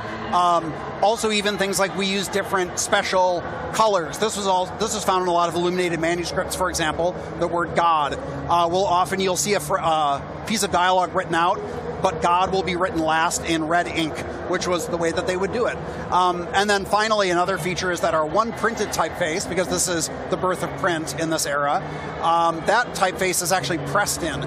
So everything else is written in, but the Drucker type is pressed into the page, and it has a procedural void and bleed effect to represent under and over inking the letter forms that actually press in. I love these details. I can talk about fonts forever. I love them. Yeah, we could too. The whole show is going to be fonts now from now on, guys. I'm sorry. I'm sorry. No, but you are making a game. You're making sure that anybody can play that game and it is accessible. Could you tell us a little bit about that feature? Yeah. So I mean, one of the things that we found very early on is that because of all these special fonts, and also because we have a game with so much writing, people were being challenged by a lot of those fonts. I mean, they were hard. They even made jokes in that time period about how hard to read those handwriting forms were. So we have an easy read mode. So at the beginning of the game or any time in the game, you can say, I don't want the super complicated fancy fonts. I just want the easy read fonts. It replaces everything, makes it much easier to read. You can scale all the text up very large. We have a high contrast mode. We also have a text-to-speech option. That helps a ton. And then there are other features for like cognitive challenges, or even just if you don't know anything about history. So I think there are going to be a lot of people who see this, I hope, and they say, I love the art style, I like the idea of a narrative adventure, but I don't really know much about Germany or 16th century. So we have a glossary in-game. Anytime you see a term, Martin Luther. Who was Martin Luther? Erasmus. Who was Erasmus? You'll see it underlined, and you can go into the margin, get a quick definition, enough to understand the context and go back in. That goes into your journal so you can reference it at any time. And then because we have such a huge cast of characters, we also found that people were saying, I can't keep all these people straight. So when a character is not in the scene, but they're mentioned, their name is underlined, and you can go into the margin, you'll see a picture of them to go like, oh, that's Brother Guy. Oh, that's Mother Cecilia. Now I remember. So we have all these features in there to make it easier for people who might be challenged by some of these things. I love that. That's like the doorway of approachability that you're opening right there. And thank you so much for thinking of that from the start in your game. So super excited to see those features as well. And when you decided to create this game and have it set in the 16th century, I must think you do a lot of research. I know you said you studied German history, but do you work with experts? How did that go, that process? Yeah, I contacted a number of people either that I knew because I did go to university for history, or people that I had read about. So Christopher de Hamel was a consultant for us for illuminated manuscripts. He's like world-renowned for his expertise in that, and he was very helpful for understanding how a working artist was operating at this time period. Dr. Edmund Kern focuses, well, on a lot of stuff, but what we used him for was his expertise in sort of Austria and the Holy Roman Empire, social structure and legal issues at the time, and then Dr. Winston Black, who specializes in medieval and early modern medicine. So we drew upon all of them to help give a lot more layers of authenticity to how we represented the time period. Amazing. So I'm going to expect a lot of details in there. I'm going to learn a lot. I feel like I'm going to learn a lot. So even though this is a very different type of game than the Obsidian is known for creating, are there any elements that you would say that continue the hallmarks of the Obsidian titles? Yeah, I mean, you know, we wanted to make something that was different and more approachable and sort of narrative focused, but we also wanted to give players some choice about how they define Andreas. One of the things that's nice about saying that Andreas went to university is that you can choose what he studied, or really what he was interested in. So, you know, you can say, I was a Latinist, I specialized in grammar. So he knows Latin, he knows things about the Roman Republic, and that can come in handy in his investigations. Tassing is actually built on Roman ruins. We're in Cologne. This is a common thing in this region. He can also choose to say he studied the occult, because some people don't realize that in this time period, books on magic were largely circulated among the clergy who were in university settings. So this gives you the opportunity to unlock these aspects of his educational background or is how he lives his life. For example, did you live as a hedonist where you just indulge every pleasure? Or are you a businessman who focuses specifically on making connections and making money? All of these things open up choices in conversation and how you can go through the mystery. But then also it's very important that you feel like you can shape the story. This is a personal story and the story of a community, but you need to be able to influence that. You need to ultimately decide who you think is actually guilty of these crimes. And that's a very ambiguous thing. We leave that open to you, and it's up to you to sort of see the consequences of it. So it's more than just a mystery in general, it's like really an open environment, right? Yeah, exactly. The reason why we don't call this like a detective game, even though there are elements to it, is it's a narrative adventure, but you are investigating a murder. But we want you to feel like there is ambiguity here. You're not a detective. There is no forensic science. So you are investigating a number of people who have motives, and it's up to you to really present the evidence that you feel is maybe the most compelling, but you don't have to. You could also just turn in the person that you don't want to be around anymore, the person you don't like as much, or it could be the person you think the community will miss the least. But the thing is, because you're going to be returning to this community over many, many years, if you get someone punished for a crime, the people who are close to them are going to remember that and they're going to hold it against you. Maybe other people are glad that you did that and they'll be totally fine with it. But that's part of the appeal, I think, of an Obsidian game, is that the story is more about living with consequences rather than a right or a wrong answer. I can't wait, because that means also for streamers, when they stream the game, it can turn out into different choices. I think there's a lot to explore. Yeah. So what was the development like of the process in reality? Yeah, so, I've always wanted to make a historical game, but this particular type of game I didn't really conceive of until about the time that Microsoft acquired Obsidian. I thought that a small narrative game, historical, with a small team would be a great fit for Game Pass. So I pitched my boss, Fergus Urquhart. I said, I'm going to make this game with a small team. And then I went to Hannah and I said, I have this idea for this game and I have an idea for an art style. It's kind of blending these two eras because it's a transitional time, but I don't really know how that worked. So... Yeah, at that point I was really excited because this was a unique challenge, but I was coming from my concept artwork from an illustration background, so I loved the idea of this being like a living book, mixing what I love about animation, what I love about games, and what I love about books all together into this project where we had to kind of dance this dance between being true to history and being representative of art that we were looking at from this time period, with the art that would be eye-catching, be easy to understand, and work really well for the format. So yeah, I was thrilled at that point and fully on board with this idea. So it's super obvious, this game means a lot to you, it's very personal. So what are you two most excited about for fans to play Pentiment and discover it for the first time? Yeah, one of the things that I'm most excited about is this game has been kind of difficult to clock for people to figure out like what the genre is and what it's all about, and I think that's really interesting. Like, I think that intrigue is exciting, and we have this potential to bring a bunch of different types of people to the table, people that either might not think that they already enjoy history or the idea of a historic game, or people that love history and maybe don't game at all. I think we have this potential to kind of have people learn something new in this context and maybe expand what they already know that they like. And for me, that's something that's really exciting about this project and games in particular. We're at this point now where there's so many games, so games that can do something new and a little bit unexpected or just kind of confuse people in a good way. I love that. How about you? Yeah, I think, this story is a really personal story for Andreas and the people in this community. And we've put a lot of effort into all these like really funny and cute and tender moments that I found are, even in this format, which is a very unconventional art style and it's all presented through text, has been really emotionally impactful for a lot of people that have played it. And so I'm really excited to see how it resonates with people, because I just think it's a very cool story, and it's also, it feels like a very personal story, not only for Andreas, but also the choices that the player makes, and there's a lot of really cool reactivity that I'm excited for people to see. Well, people can actually see it here at Gamescom for the very first time, and we're already a couple days in. Today is the first consumer day. What are the reaction of the fans? It's been really great. I mean, I think that when we announced the game, like Hannah said, some people were kind of like, this looks cool. I don't really know what it is. I'll check it out later.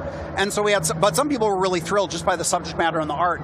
So we had a lot of people coming in and playing it who were immediately like, yeah, I love this. But the other thing that I thought was cool is, even though this is a niche game, seeing people come in who admitted they were kind of skeptical or just kind of like, I don't know what this is. Yeah. They played through the whole demo and they walked out and they're like, I'm hooked. I want to find out more about this story. I love it. I love the presentation. And yeah, it's really exciting just seeing people play it and have a really positive response. So last but not least, when can we get our hands on this game? We're going to be able to play it on November 15th of this year. So my broadcast is almost finished. I'm going to go and play Pentiment right after that. I'm super excited to play. Thank you both so much for being here. I really appreciate it. Thank you for having us. We really appreciate it. Yeah, it's been a pleasure. So before we hear from the folks from the newly announced Under the Wave, let's look at a totally turbulent new collab featuring your favorite dodge brawlers and the heroes in a half shell. Dodgeball and Turtles, that's a level of like 90s cool childhood me could only ever dream about. Grab a slice of pizza, sit back, feast your eyes on this upcoming crossover event in this shiny new trailer. Cowabunga, dudes!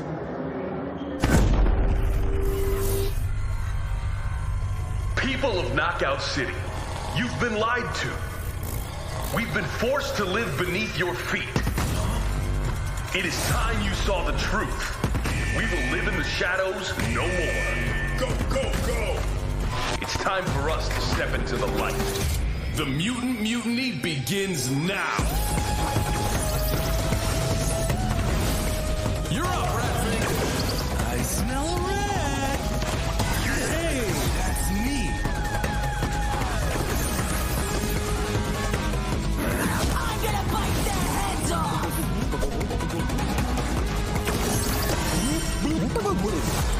Whoa, Gooba, watch your language.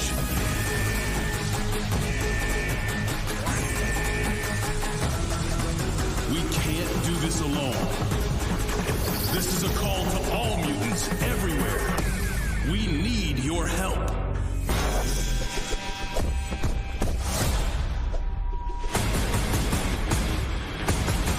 The cavalry is here!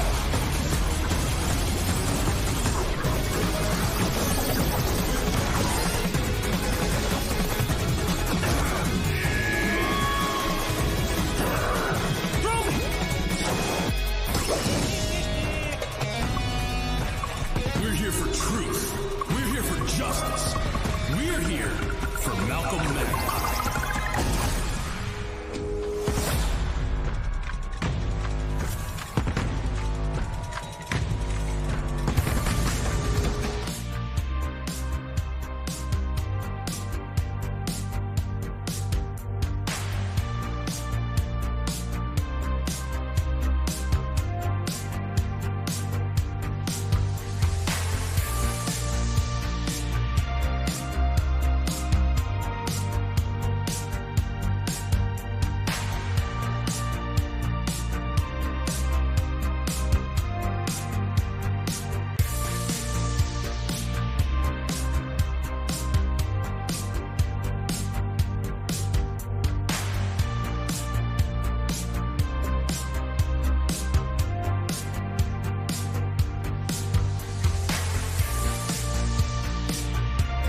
We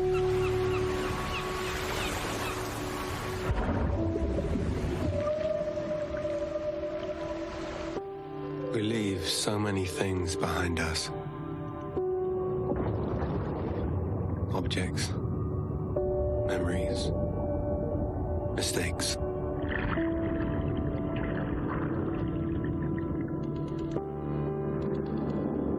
They sink in time, touch the bottom and go to sleep. Silence is full of ghosts.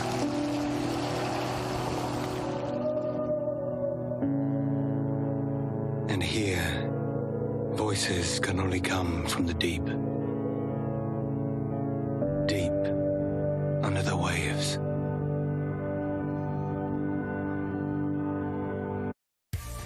Welcome back, everyone, and wow, I feel like I need a minute to gather myself after the trailer. That is beautiful and emotional stuff, and I'm so excited to be sitting here with Ronan Quafec, who is one of the lead developers for Under the Waves, brought to us by the minds behind Echo and Dark Days. This is one I am super excited about. And before any questions, Ronan, let me just say a massive congratulations on the reveal. Must feel amazing for you and the team to finally have Under the Waves out there.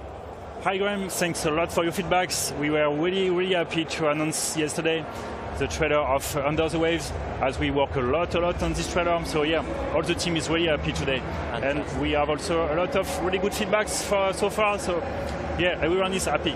Good. It was a real standout moment, that trailer, and Open Night Live just really shone in that show. And after seeing the trailer, I've got a ton of questions I want to dive into. But let's start on the surface, okay? Give us the overall pitch for Under the Waves. Yeah, sure. So firstly, Under the Waves is a single-player, narrative-driven and adventure game. It takes place mainly underwater in the North Bay area and in the late 70s settings. You play as Stan, a professional diver who works for an oil company. Yeah. Oh, excellent. Right. So I'm in, but let's dive a little deeper. My immediate reaction to the trailer there is that there's a real kind of emotional heart to the story here. Can you tell us more about that? Yeah, sure. So Stan keeps some grief from the surface. So firstly, he decided to walk underwater to find some rest from the surface, to think about his own life. So as the game has a lot of mature topics, we really work on the atmospheric side of the game and the emotional side of the game. So yeah, the main idea was to create a very emotional game. Yeah, you really get a sense of that kind of escape and that isolation for Stan when he's under the waves. It looks amazing, but I also saw some pretty surreal imagery in that trailer as well, like things you wouldn't necessarily expect to see under the waves. Tell us more about that and how it'll play into the story. Yeah, sure. So Stan have a lot of grief from the surface and also a lot of memories to hide from the surface. And as a diver, you sometimes have some disease like narcos. And one day on a routine mission, Stan will be confronted to the first strange event. So at this moment, this will be really the beginning of a journey of Stan underwater. And as Stan will move on those kind of memories coming back from his past, all the game will fall into some sci-fi things and a lot of eerie things also. It looks fascinating. Now, I've got to tell you, Ronan, this is really resonating with me because, I grew up in Aberdeen, Scotland, right on the North Sea. That North Sea setting is really talking to me. My dad worked in oil, in drilling. What was it that drew you personally to that North Sea setting? Yeah, it's funny because my father was a sailor, so I live mainly around the sea also. And for me it was a really great inspiration for me to talk about, because I see a lot of things, for example, about pollution into the ocean. So we decided to set up the game in the North Sea because all the North Sea is quite polluted. You have a lot of oil company, you have a lot of pollution from the Second War. So obviously we really would like to create strong messages about ecological things, etc. We decided to set up the game here and confront Stan to that kind of things. Yeah. Awesome. And it's kind of a world we never see, right? Under the waves, literally. And I guess it gives you so much freedom to create an environment for players to explore. So how much will players be able to kind of, in an open world style, explore? So firstly, the game is really story-driven, so you have a main story to follow, but we really designed the game with very large area to explore. So basically, you live in underwater, but you are able really to swim under the sea. You will be able to drive a little submarine and in a very large area, so you can really move at your convenience in the world. But yeah, you have a main story to follow. And in the ocean, you will be able to find wrecks, to find caves. We really wanted to let the player be free in the ocean, to really create some also empathy with the ocean and with the sea life. And for us, it's really important to create this connection, also to fit our ecological message. Yeah. Love it. Something else I loved was this sort of 70s retro futuristic vibe you've got going on with the technology and the underwater technology. Why did you kind of choose that art style, and how are you bringing it to life? So it's all also come from my childhood. So when I was child, I visit a lot of boats with my father, and all the boats were in this kind of setup. And also I was a big fan of Jacques Cousteau sea documentaries, and as also the stories about really nostalgia, memories, and some stuff like that, we decided to be really inspired by those kind of old sea documentary. So we fit this kind of rendering. We add grain on the picture. We had vignetting. We had some strong contrast between the yellow and blue. So we really would like to fit this kind of old memories, old vintage thing to be in a comfortable world. And for us, it's kind of Madeleine of Proust. Yeah. Cool. The music in the trailer is incredible too, and such a great way of bringing the atmosphere of the game to life. Who's working on the music for you, and how are you using it to kind of raise those emotional states? Yeah, so the music was composed by Nicolas Bredin, who is also a co-founder of the studio. So in general, in all of your game, we work closely with the composer, with the writer. So the idea was really to work on emotional music to follow the stand stories to the game. So we work with old synthetism. We work a lot on sound design too. And the idea was really to be minimalistic and emotional in the music, and with also vibes from 70s. So with all the old synths, etc. And our main reference were Sigur Rós or Radiohead, very nostalgic music too. Yeah, cool. I really get the sense that there's a lot of personal connection to this game with you. But tell me more about the rest of the team. How is the process of creating Under the Waves been for you? So we are quite an indie team. We are a dozen of people, very talented people for all the team, and we come from a AAA company. So with Nicolas Bredin, the composer, and Sébastien Renard, the writer, we have created Parallel Studio to really craft strong narrative game, because we have a lot of idea. We had a lot of memories from our own past. So we decided to really create a game with many things from us. It's a really personal project from all the team, and we really would like to add this kind of thing in the game. Right. Now you've also mentioned there's kind of an ecological message at the heart of Under the Waves as well. Clearly in the setting with drilling and industry. So how are you bringing that to life, and how are you adding that into the world of the game? Yeah, sure. So mainly the idea was to focus the story and about human impact on the ocean, not to be just ecological, but to create a strong poetic message about life, the cycle of life. Right. Because to move into the life, we have to be confronted to the cycle of life itself. And when we take some breath from the life, we see nature, we see the life around us. So the idea was to create a poetic message around the story about the sea life, about the poetic sea life around you. And that's why we really decided to work on ecological strong messages in the game. So for example, you will be able to find some strong facts about plastic in the world. And of course, Stan will react about we'll have a lot of questions about his own impact as a worker in our company, and to enhance these messages, we decided to find a foundation, an association, non-governmental association. So we work now with Surfrider Foundation to really bring their messages also in the game and to fit this message very closely, and so you will be able to find a lot of things about Surfrider in the game. Yeah. Awesome. And the work that Surfrider Foundation is doing is so inspiring, and I know you've got a video to better introduce us to them, so let's take a look. Clean water. Inspired communities. This is what we fight for. On the ground. In the classroom. At the heart of the political debate. Every day, we take action to battle plastic pollution, protect water quality, and reduce climate change.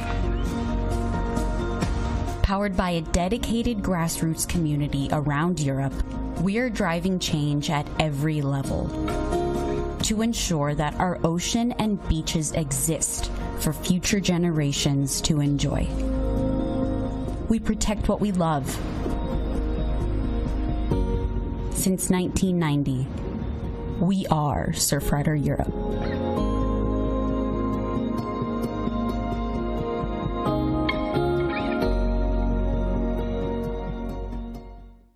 Hello everyone, I'm Remy from Surfrider Foundation Europe.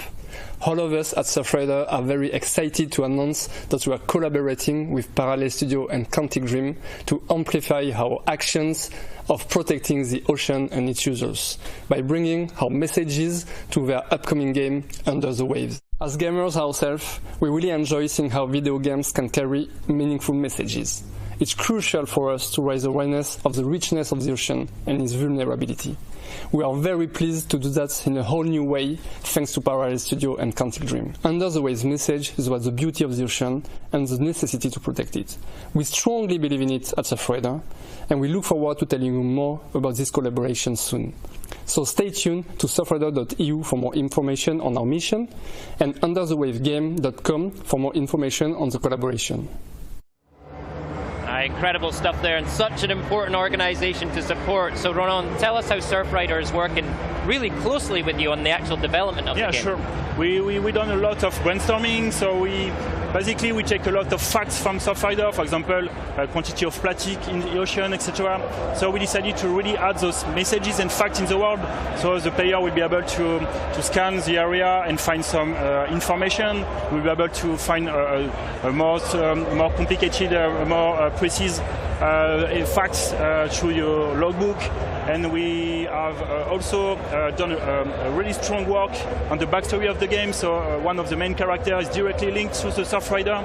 And we really decided to work closely with them, not to just have an ecological message, but really to fit the narrative side, the poetic side, and the real experience side is about ecology and the beauty of the ocean. Yeah. Right, and I think you've even got some Xbox achievements inspired by Surfrider, right? We have added a lot of achievements, for example, collecting a lot of plastic. So we think video games could be a really strong medium for that kind of messages, and for us it's really important to move with that idea. Yeah. Totally agree, Ronan. Okay, when can we play Under the Waves? Under the Waves is for next year in 2023. Excellent. Ronan, thank you so much. Amazing game, looks incredible, and a really important message as well. Thank you for your time. Thank you for joining us here at Gamescom. Thanks Appreciate a lot. it. Cheers, Ronan. Okay, up next, we're hearing about a new era of Xbox gameplay without a console. Yep, you heard that right. Maxi is standing by with Harrison Hoffman from the Xbox Cloud Gaming team. Throughout the show, we have been highlighting great games that you can get your hands on later this year into the next. But for this segment, we're going to change it up a little bit and welcome Harrison Hoffman, who will walk you through the future of Xbox gaming without having to have an Xbox console. Now, I know I just said what I just said, but could you explain to us what that really means? Yeah, for sure. So what we're showing here today is the brand new Xbox app for Samsung Smart TVs. So this is an app that comes pre-installed on all 2022 Samsung Smart TVs, and all you have to do is launch the app, sign in with your Microsoft account, pair a Bluetooth controller. We actually support both Xbox as well as PlayStation DualSense and DualShock 4 controllers, and you can just jump right into the game to play. well, we're right here right now. Could you walk us through a little bit what that app looked like? Yeah, for sure. So right here, we're on the home screen of the app. So the first thing that you'll notice when you come in here is we've filled the top of the screen with your recently played games. So we know from our experience with the console that the most common thing that people do when they come back to play is just jump right back into something that they were playing before. So we made that really, really easy. Now, if you want to find something new to play, you can just kind of scroll down from here. So you may have heard recently we made Fortnite free to play on Xbox Cloud Gaming. So again, all you need is that Microsoft account and you can just jump right in and play Fortnite. But if you have an Xbox Game Pass Ultimate subscription, that's when you unlock, hundreds of, high quality games that you can just play right here inside of the app. So you can see some of the game selections that we've curated for folks here.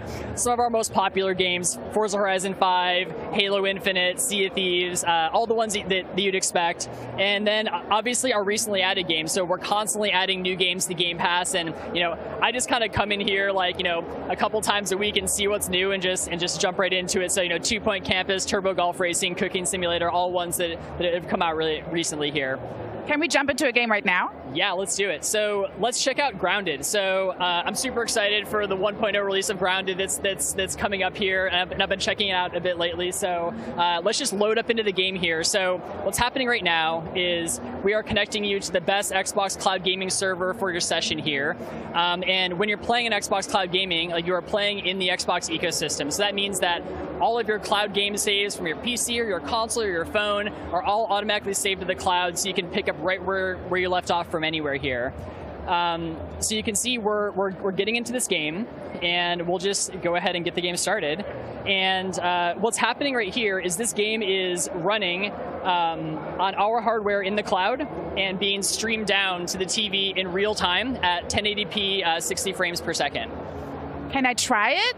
Yeah, for sure. So let's just load this game up here, and then we'll let you have a shot at it. So, all right. So here we are at the beginning of Grounded, and you can see I'm running around. And one of the most important things when we were developing this app is making sure that the gameplay feel is right. Like the latency between when you do something on your controller and what happens on TV has to be super low, and you have to feel like you're really in control of the game. So you can even see as I'm coming around here, like how responsive this is. Like you can see I'm just jumping here, and it's just being instantly reflected on the screen.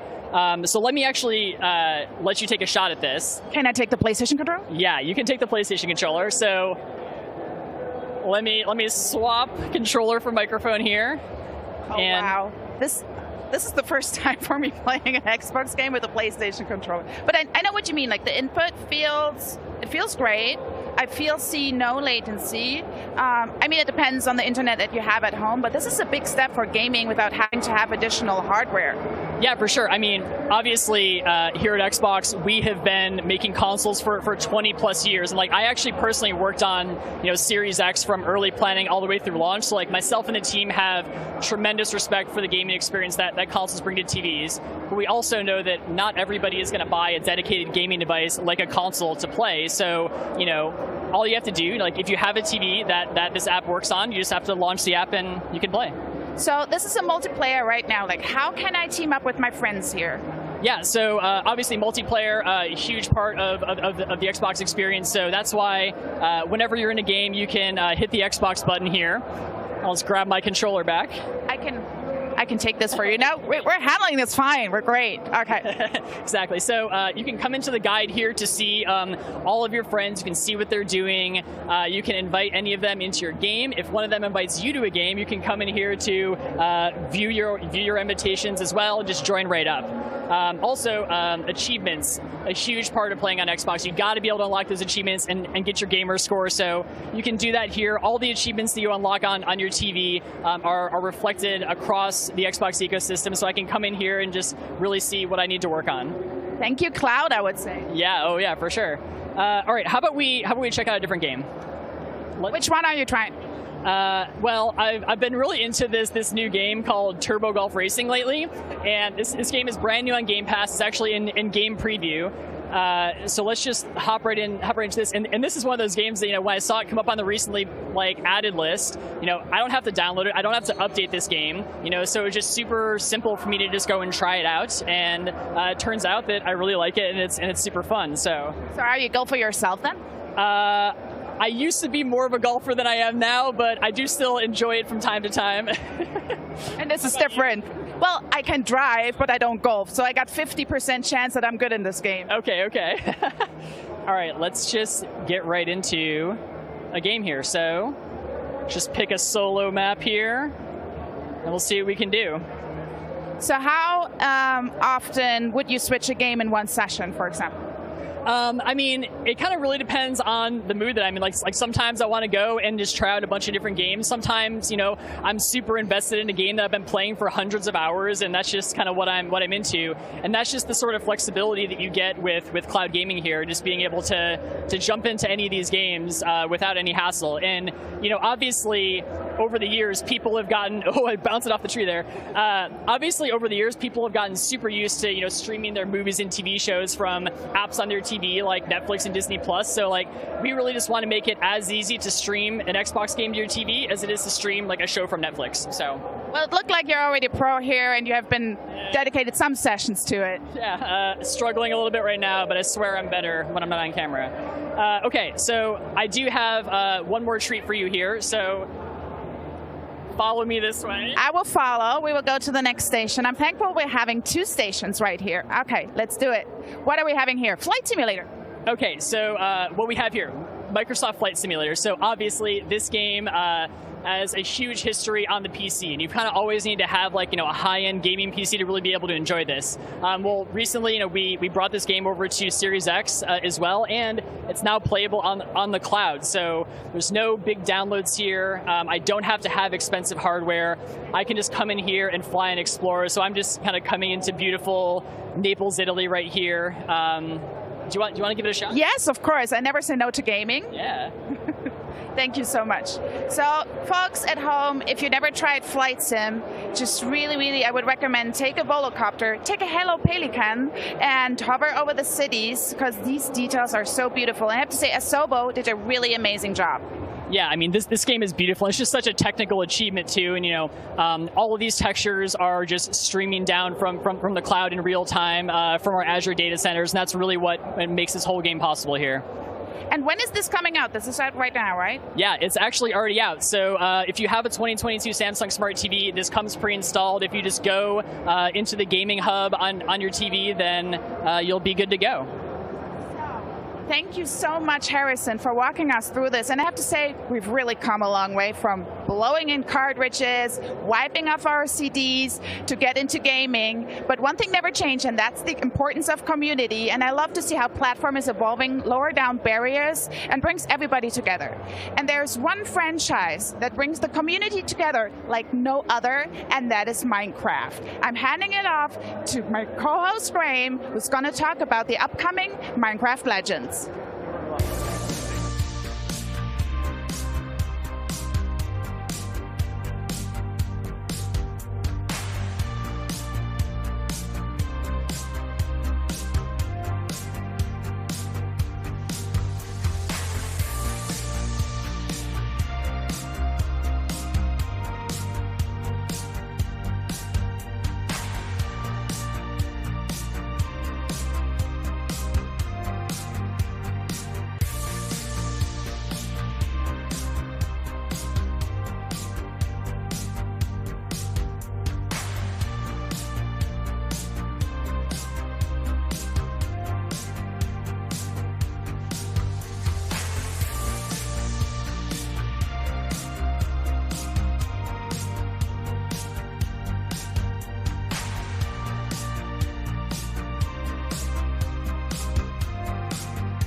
What is my favorite legend of the overworld?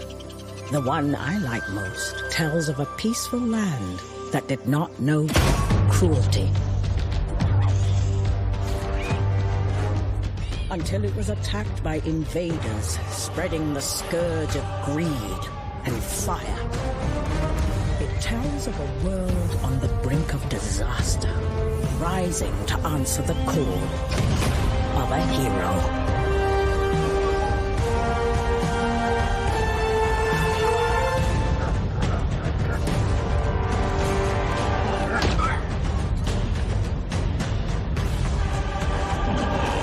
Tells of struggles and sacrifices.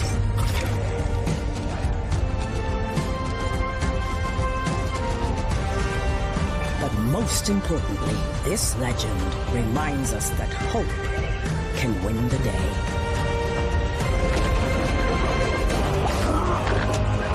And that when fiery foes seem never-ending, that is when the world needs legends the most.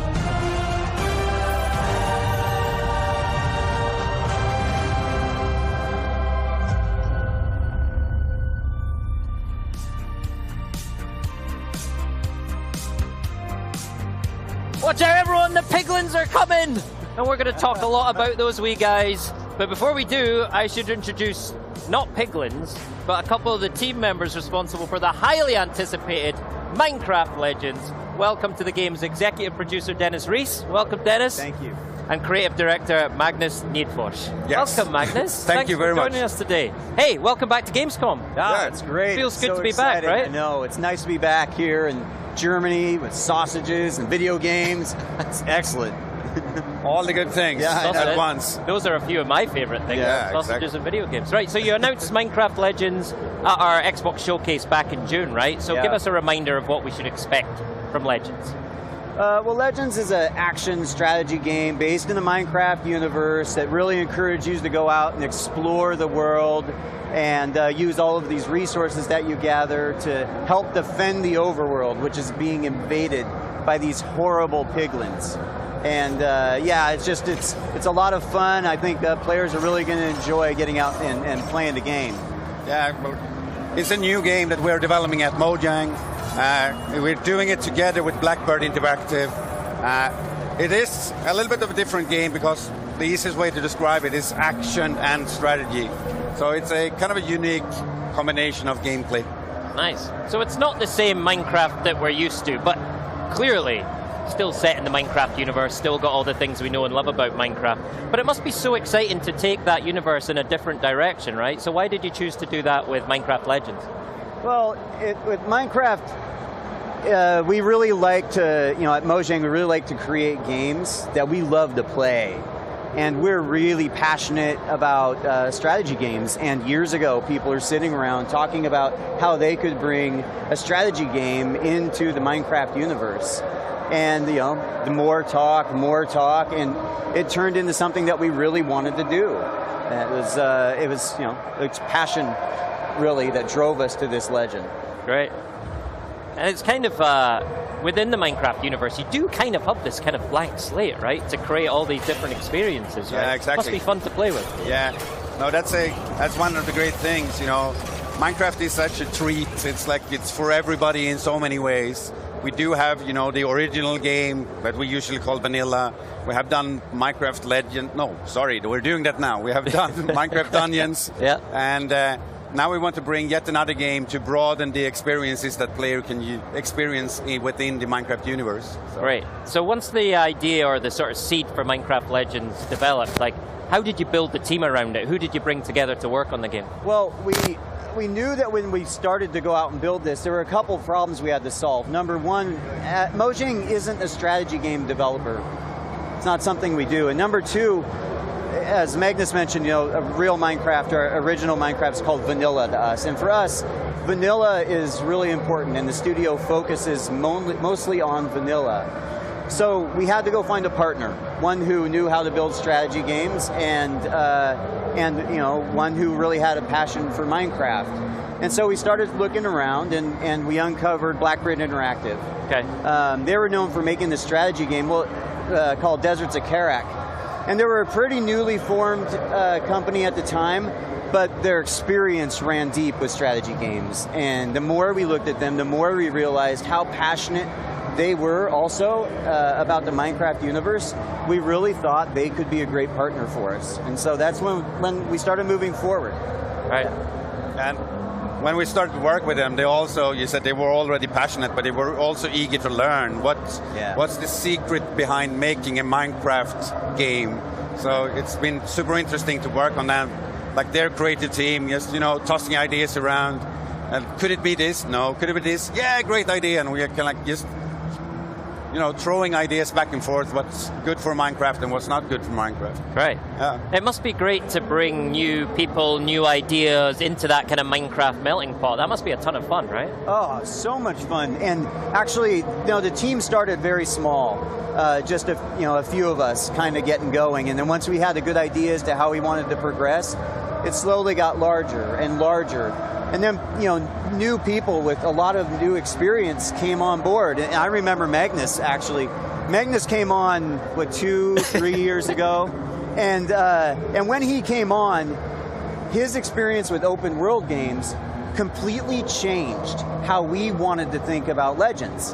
And we were able to take a lot of his experience and apply it to Legends to really create a better experience. And that's the story across the board with lots of the folks from the team as it grew. And I really enjoy it. It's been a great experience. Nice. Wow, Magnus. Yeah. Nice work. Yeah. Well, thank you. It's a pleasure to work with them, and the whole team is fantastic to work with. And as Dennis said, I came aboard a couple of years ago, but I also saw the energy that already existed there. Like everybody was so excited, and it was great for me to learn a new environment and a new type of games. I come a little bit from a different background. Yes, I made open world games, so I can bring that experience. But Minecraft is so different, so it was a lot of super fun learning for me as well, coming to Mojang.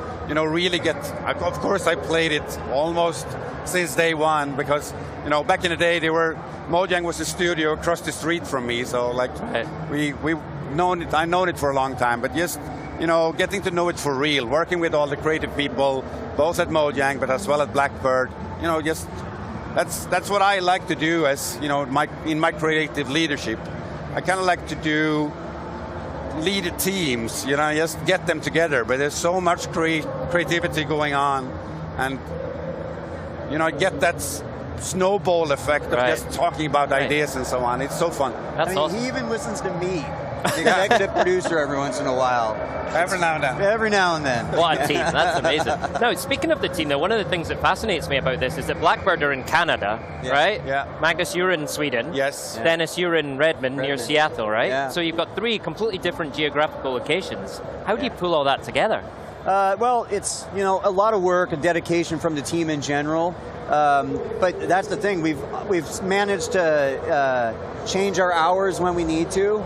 And also BBI has been very accommodating when we all need to travel to a location and be on site, work together. We just make it work. But really it comes down to that passion and working together. Let's say it's fun. We really enjoy each other's company. And what started as just sort of work relationships really has become more friendship. And so you're willing to endure some of that time zone change so that you can, enjoy spending time. I stare at Magnus on the screen so much. Yeah, you're crazy. You kind of I don't know when you go up. It's often before I normally go to bed, so I don't know. But yeah, but you're up pretty late too, so it's we just make it work. Yeah, exactly. But making games is always a bit of a challenge. It's not easy to make these kind of games, but I think it's an all that struggle that you, as Dennis said, you make friends in real life and so on, and just get along together and have a good time.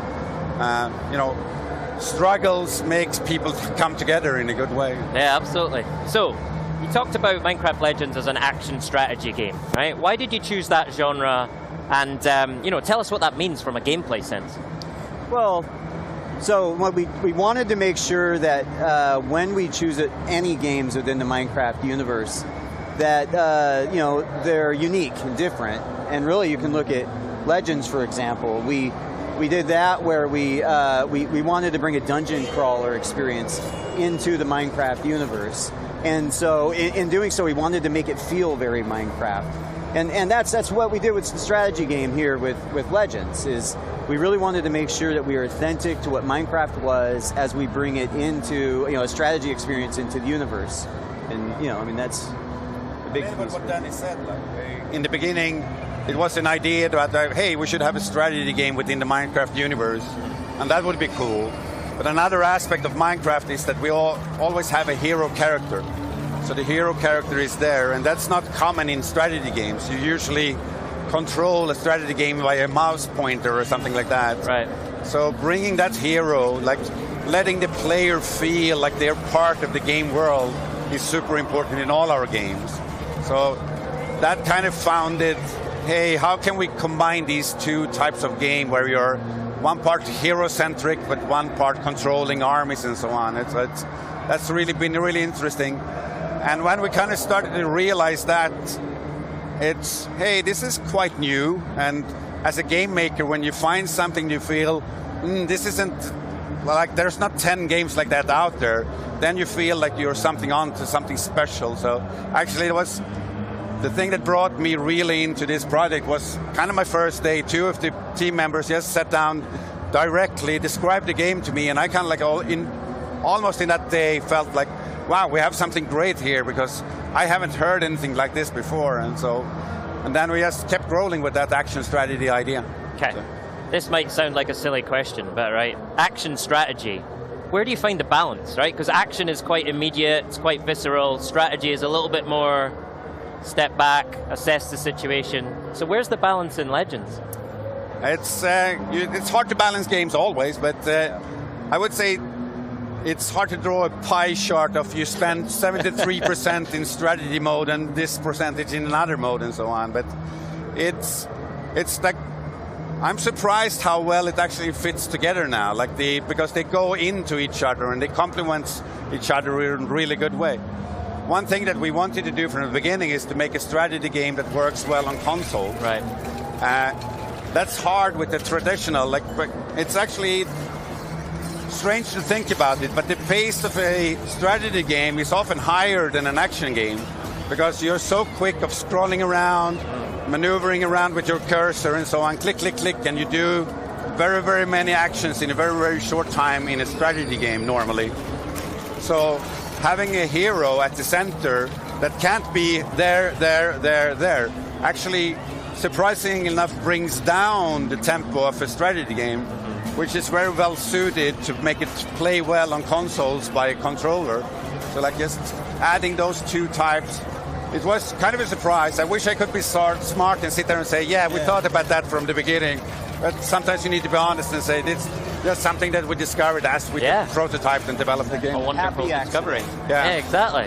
And that's one of the things I find really interesting about this is, you made the point, you're not controlling a cursor, you're actually controlling a character. You have to deliberately traverse the environment and, physically move within the game, right? So how do you handle that within the game design, like actually getting around the world? Well, it was actually really great because it's easy to navigate as you go about and run through the world. You are on a horse within Minecraft. That's possible in vanilla, but here you're always on your horse. Right. So you're able to navigate all types of terrain quickly, get to where you need to, execute your commands. And then also there's other areas in the game that as you're running through the world, you'll uncover new elements. Like, for example, we have Speed Wheat, which gives you an instant speed rush, or actually mushrooms within the world, which allows you to jump extra high. And then you can use those abilities to access other areas of the world in quick or strategic ways. Oh, and given that you've gone in a slightly different direction here, a different genre, what inspirations did you pull from within, other things you've done within Minecraft as well, but then maybe some external influence as well, other games? Yeah, well, for me, I really look not to external games to make this reference, but more internal. Like, you know, Dungeons, Minecraft Dungeons taught so much to the art organization onto how to bring a new game that is not your traditional Minecraft experience, a dungeon crawler, to the players. And like, I personally think we learned so much just from that game alone that we're applying to Legends to make sure that we can bring another game in the right way. I would definitely say that's a great reference. Yeah. Well, inspiration on the creative side, obviously, as you mentioned, Minecraft in general, like all our games, we want to stay true to, you know, creative people are so fluffy and it's hard to tell, but that Minecraft feel, it's like hard to describe in another way. Otherwise, but you know it immediately. Exactly, we know it immediately. But other than that, I don't want to point out the special game because, as we have been talking, it's kind of a unique combination. It's not like any other game out there. It's rare. But of course, there was a few games like this in the 90s, in the early 2000s. Not very many, but technology now makes it possible to push that even further. We can have more troops and so on. So I can't say there's a one game or several games, but you know, just play a lot of games and enjoy them, and you will draw inspiration from so many things. One thing as a creative, I think it's unusual to hear that people, but I like to think about you should draw inspiration from things that you don't think is that good either. So when you play games that you feel like, I'm missing something here. What can I do to make this a better game as well? So it's kind of strange to be inspired by bad things, but that's actually true for myself. Yeah, that's a super constructive way to be inspired, right? Yeah. It's building on something. That's awesome. So when you think about the player you're aiming for, is it more of the sort of classic Minecraft player, or is it more of the classic strategy fan? Yes. Yes, it's all of the above. Yeah. You know, that's one thing, is that we really wanted to create an experience that if you're not a strategy game player, that you can enjoy. Right. And if you are a strategy game player, then, you know, we'll give you a great experience that you can enjoy as well. And I think that we're really nailing it. Like, we're actually, it's coming along. I was not a traditional hardcore strategy game player, but I found myself really, really enjoying what we're creating, to the point where I've started experimenting and playing some other games now, and it's kind of broadened my exposure to the genre. And so I have a feeling there's going to be a lot of other players, you know, similar to me. Right. Yeah. It has been important to obviously to get as a broad target audience as possible. But I think, again, with Minecraft, it's possible because we are already reaching out reaching so many players and so on. So obviously, all the players who knows Minecraft now get a new way of enjoying Minecraft. But at the same time, it's super important to remember that even though a lot of players play Minecraft or have played it in the past and so on, this game is also totally possible. You don't need to have played Minecraft. You don't need to know what Minecraft is to enjoy this game. You can come in, and this game will help you to understand what the Minecraft universe is and bring you into the wonderful, you know, thing we have going on there. Excellent. I want to talk more about the hero. We touched on the hero earlier. Yeah. I just find it really fascinating. Like, how did you center the experience and this idea of action strategy around that hero character? You know, the hero coming into the world and that element of exploring, I mean, it's very Minecrafty, right? So applying it here was just something that we wanted to make sure we did. And I don't know, Magnus, you could probably touch on a little better than I could. As you say, the hero is important, but it's kind of like, because it's important in all our games. Like, that's the center. We want that to be a extension of a player almost. Right. So the kind of like there is a story told about hero coming into this legend and so on, but the game structure is relatively open, so you can play it however you want, in the order you want to, and so on. Yeah. And we'll push on the story depending on what actions you take with your hero. So you move through the story in the campaign. But at the same time, as we want that to be the core of the game, it's not in gameplay everything. It's so much more about that you are a character coming to this world and, you know, uniting everybody who is here against the threat that the piglins are. So you need to come here to make a lot of friends and they will, together with you, help you to defeat the piglins. So it's not about getting stronger or you're not getting a new arm or anything like that. Yeah. It's more or less make friends, play around with them, have a good time, and defeat the piglins together. It's a great message, though, isn't it? It's like it's almost like you're building connections, you're building alliances, you're uniting people against a common enemy. I didn't think about this, but I said before, like, it's kind of like game dev. I said, like, struggles makes you come together and you're able to overcome obstacles. And that's kind of what you do in the game as well as the hero. There is a struggle, the piglins are attacking, we need to defend, so everybody comes together, and then we defeat the piglins. So. I love that. And it's with your team as well. Yeah, exactly. You're bringing this team together from lots of different places. It's very, very, very cool. All right. It's time to talk piglins. Ah, yes. We want to talk piglins. I mean, what's their deal? And why did you choose them as the bad guys? What's up with them? What's up with the piglins? Piglins exist in vanilla. And they were great for us to bring them out into Legends and expand on them. And so, there's sort of different versions of what piglins exist in Legends compared to what they are in vanilla. But they're, these horrible, mean, kind of ugly, cute characters that look like they really stink. But it's just they sort of invade, and they're just causing nothing but problems. And, here they are in the overworld, destroying it. And that's where you, the hero, comes to play to try to, unite that overworld and take them back. And yeah, that's definitely a big piece. Yeah, as you said, they are ugly cute, right? Yeah. So they're so charming, and we felt that from the beginning, like, of all the mobs that we have. We like all our mobs in the Minecraft universe, but the pigling had such a potential to be kind of like the bad guys in the game, where it was easy to see, wow, we can make this version of a piglin, we can that, so we have expanded the range of piglins in many different ways. As you saw the trailer when we started up, many new types of piglins within the game and so on. So it's pretty cool. So tell me about some of those different types of piglins. I want to know what we're coming up against. Well, there's one of them we just debuted here in the trailer that you just saw. It is called the Pigmadillo. And it's the one that comes out of the portal and then kind of hunches up into like a cube and rolls at you. Very difficult to defeat, and one of the more fun ones. Another one is the Bruiser. It's another one you've seen in the trailer. It comes out and has like two kind of razor blades on its arms and does some really wicked moves as it comes and attacks you. But yeah, that's a very fun one too. There's lots of different types of piglins. Yeah, we have expanded in so many ways. So that's a couple of like detailed units. Another thing that we have done is to kind of like build up almost like a society. Like we have different hordes, as we say. Here at Gamescom, so we have been presenting a horde of the Bastion. And so the different hordes differentiate both in look, but primarily in the game how they play, how you play against them and so on. So you need to think about how you engage in combat with the different hordes in different ways. So they look and feel different, and it's just fun to engage with them. Right. So what kind of units do you, as the hero player, then bring to bear against the piglins?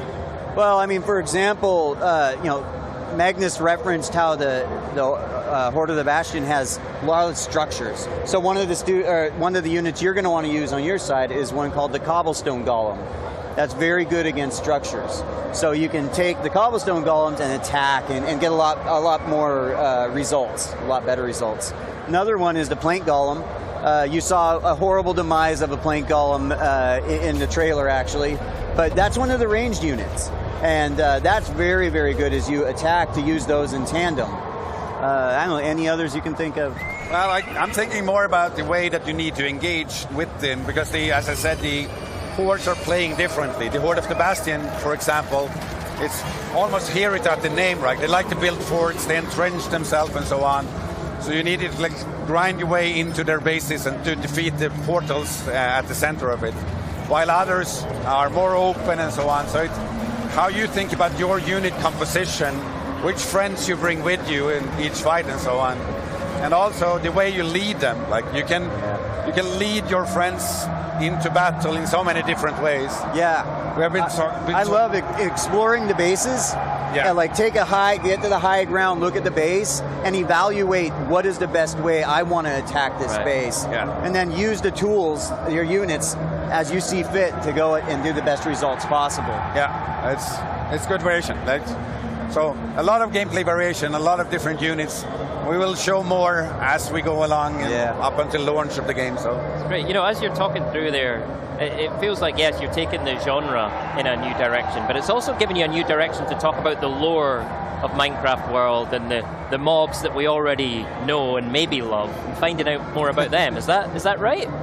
Yeah, absolutely. Yeah. It's like part of that Minecraft feel I'm talking about. You could call that for lore, but we want to have a little bit of a mystery going on around what's going on in Minecraft and so on. And that's how we work with it. So we are kind of like doing things in the different games where you can find hints of what's going on in another game. And especially our community, they are so good at kind of like trying to figure out what we want them to figure out and so on. Like, so we bring some secret messages and they try to decipher them all the time. And it's like, I want to be clear, when we announced the game, I mentioned that Jens had a shirt on, which was a hint as to what Badger became today. None of us are wearing any sort of hints about future games, so just letting you know. I've been very closely examining Magnus' t-shirt here, trying to figure it out. Take a freeze frame of that, everyone. Yeah. or don't.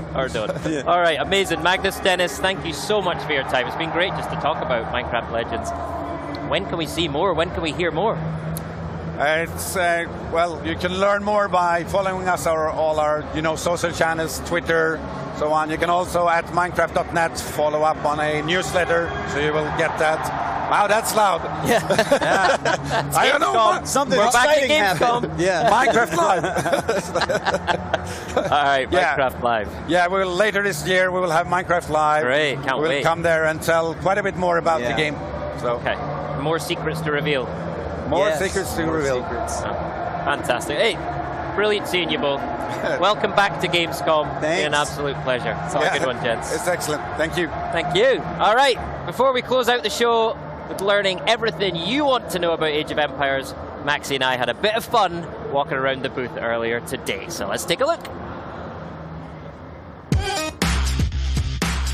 It's so exciting to have a physical booth back. Graham, how do you feel? I love it. It's so good to be back. Well, 3 years away, but it's amazing. We're here. We're back at Gamescom. And the best thing is, the community's all getting back together again. We're playing some games. It's great. And we want to show you that booth. So let's start here. What do we have right here? Well, yeah, I mean, lots have changed in the last 3 years, but Sea of Thieves is still here. Season 7 just released. So much good new stuff in there. And of course, you can play it on the show floor here at our booth. But there's more as well, right? There is more, and we're going to check it out right now. Let's take a look. You can't be a proper pirate without some pirate ink. So welcome to the Sea of Thieves Tattoo Studio here. Oliver, how you doing, mate? Tell us what you're doing. Yeah, I'm doing pretty fine. Basically, we're doing airbrush tattoos, so you can choose any of the game designs, achievements, thingies, and have them spray painted onto your arms, heads, legs, wherever, shirts. Keep up the good work. And Maxie, I think you got one done earlier, right? Finally, I can brag off. It's amazing. It has glitter on it. I really recommend glitter. I don't think it's going to get any better than this, but let's check out the other stuff. Yeah, let's do it, Maxie. This is really amazing. If you want to have a memory to take to your home, you can do photos, photo opportunities. You can do a short video, and this one is a Sea of Thieves version. Absolutely. So we better give it a go, right? Yeah, let's do it. Yeah. 3, 2, 1.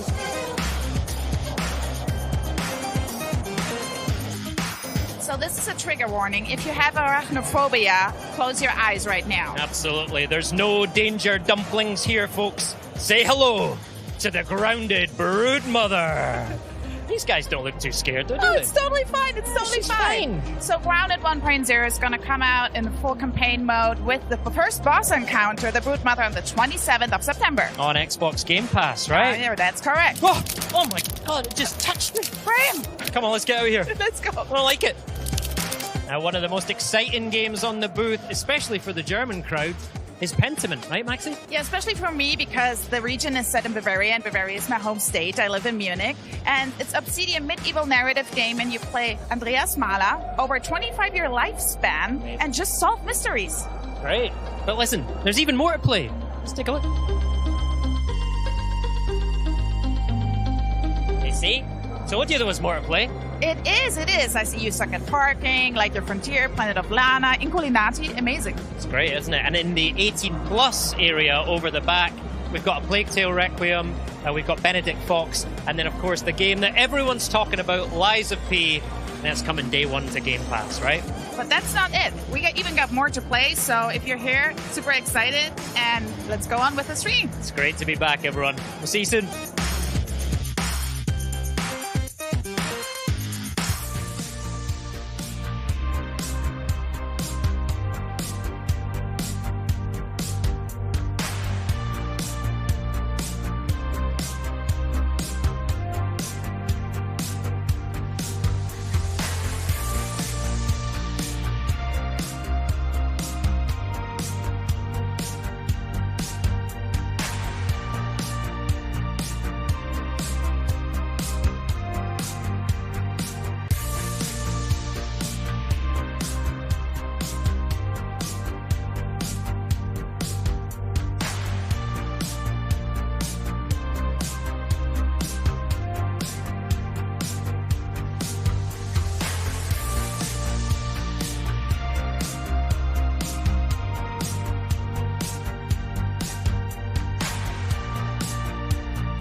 There's more than one way to win a battle, and every empire must find their own path to victory.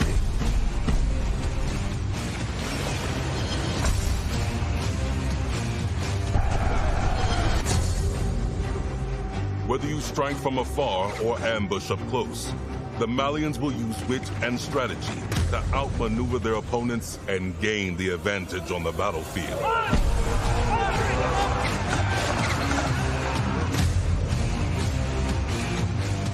With powerful siege tools and the ability to rally large formations, the Ottomans can keep the pressure on to bring down their enemies' defenses.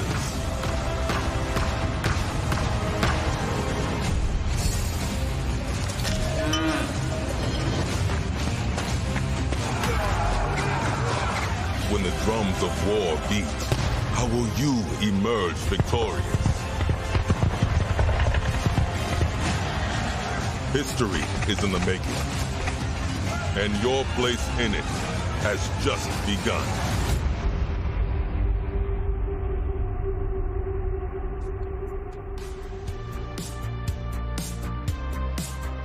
I swear I could watch that trailer 3 more times at least, but alas, we are coming to the end of the show today, so we wanted to make sure we go out with a proper bang, or in our next guest case, an ancient battle.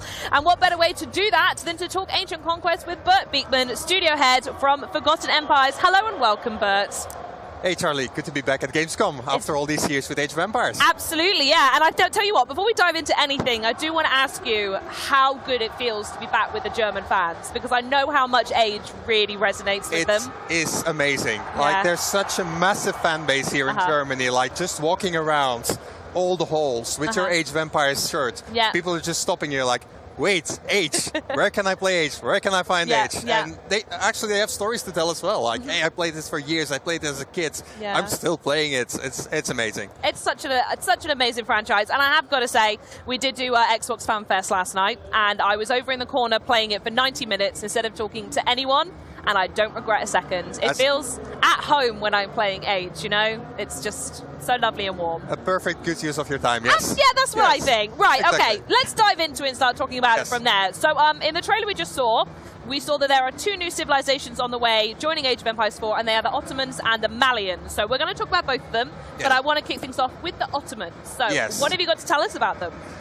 Loads. So let's start with the history, because in the end, everything in Age of Empires is grounded in history, right? Absolutely, yep. So we're looking at the Ottoman Empire, what was all happening in Anatolia in the Middle Ages. Yep.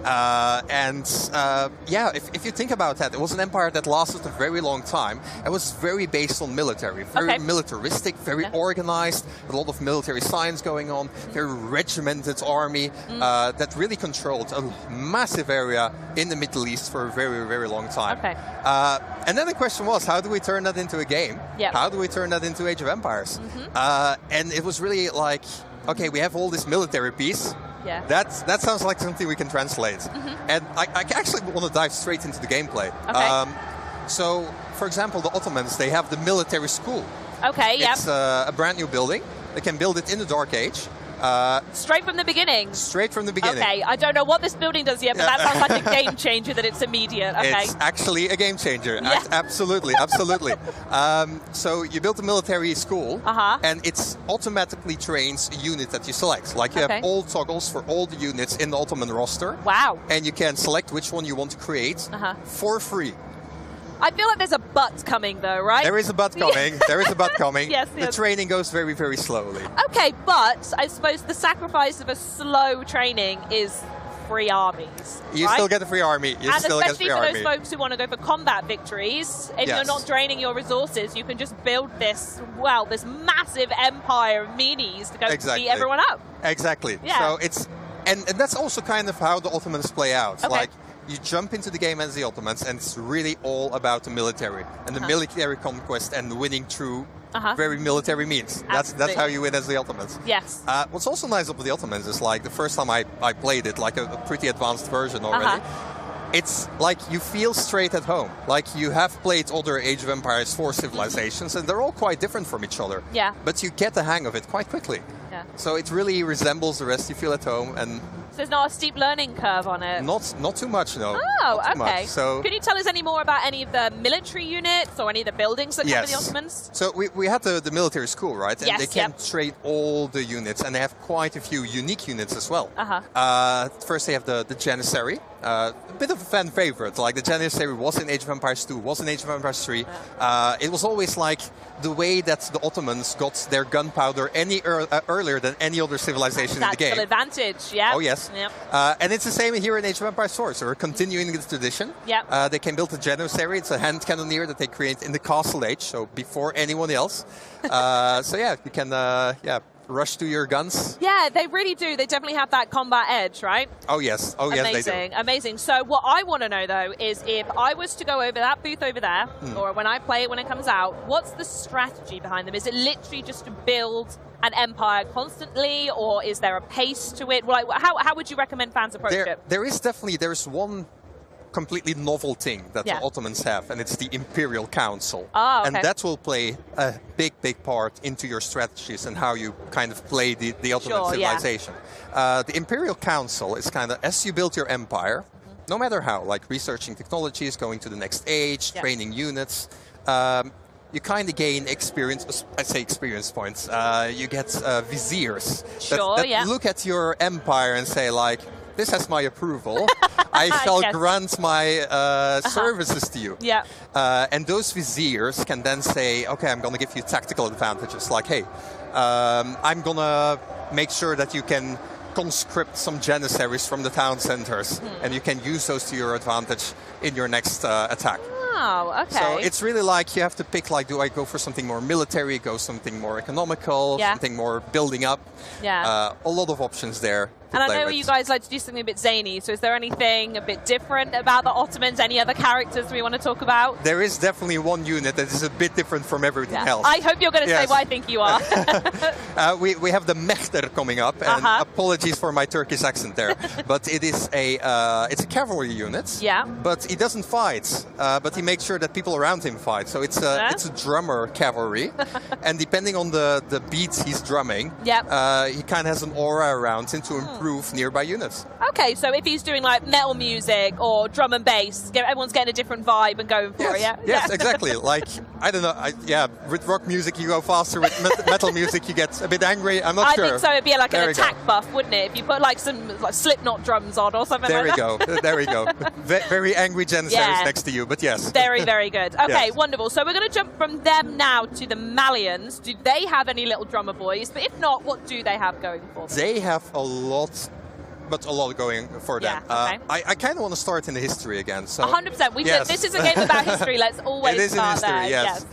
So when we look at the Malians, the Malian Empire actually was a massive empire in Western Africa. The most famous Malian ever was Mansa Musa. And the reason he was so famous is because he was the richest man to ever have lived in the history of humanity. Oh wow, what, up until like even now or just? Up till now. Oh, up till now. Can I just say, this is literally better than going to school. I learned so much about history playing this game, it's absurd. There are stories about him that he went to, he liked to travel. Like he liked to trade with his trade caravan through the deserts and visit towns. And he was known for going to those towns, spending so much gold, because he had so much gold, that he completely crashed the economy of any village that he passed. So that's Mansa Musa. Anyways, it's a nice background to have, because we're talking about all this gold, and the Malians are all about gold. When you build up your empire as the Malians, you have this special building called the Golden Pit, and you can build it on a gold mine. And it then automatically extracts gold from the gold mine. Automatically? Yes. You don't need villagers. And it also doesn't subtract gold from the gold mine. So technically, it's like infinite gold. An infinite gold hack? It is. Yes. But it's not a hack, it's actually you've just put it in the game. It's not a bug, it's a feature. So, famous words, yes. That's huge though, especially for some of the late game builds where gold comes into play really heavily, or if you're in a map that's absolutely infested with enemies and you can't get to the next gold mine, that's humongous, wow. There is a catch, however, there's always a catch. There's always a catch. But yeah, I'm so sorry. You can build those golden pits, like the pit mines, all over the map. But you need to be able to protect them. Well, of course. And that's quite difficult. I feel like if I was an Ottoman up against a Malian, I would go for that first. You would, but then the Ottoman is trying to rush you, and then what? So it's like this. You get the the pit mine, all the way out in the map. How are you going to protect it? It's very, very hard. And this is where the strategy of the game. And this is where, exactly. That's this where is you start the to thinking. and fro. Exactly. Exactly. So, can you tell me any more about any buildings or any new units we're going to see with the Malians? The units, we don't have time to go through all of them, unfortunately. Dang but it. Okay. every single unit for the Malians is different. They don't have a standard roster. I say that they have a standard archer. That's it. we'll give them an archer. Yeah. Everything else is different. For example, they have a spearman. That is actually Donzo. Is their name. It's a unique spearman. It's different because he has 2 spears. Now, I like them already.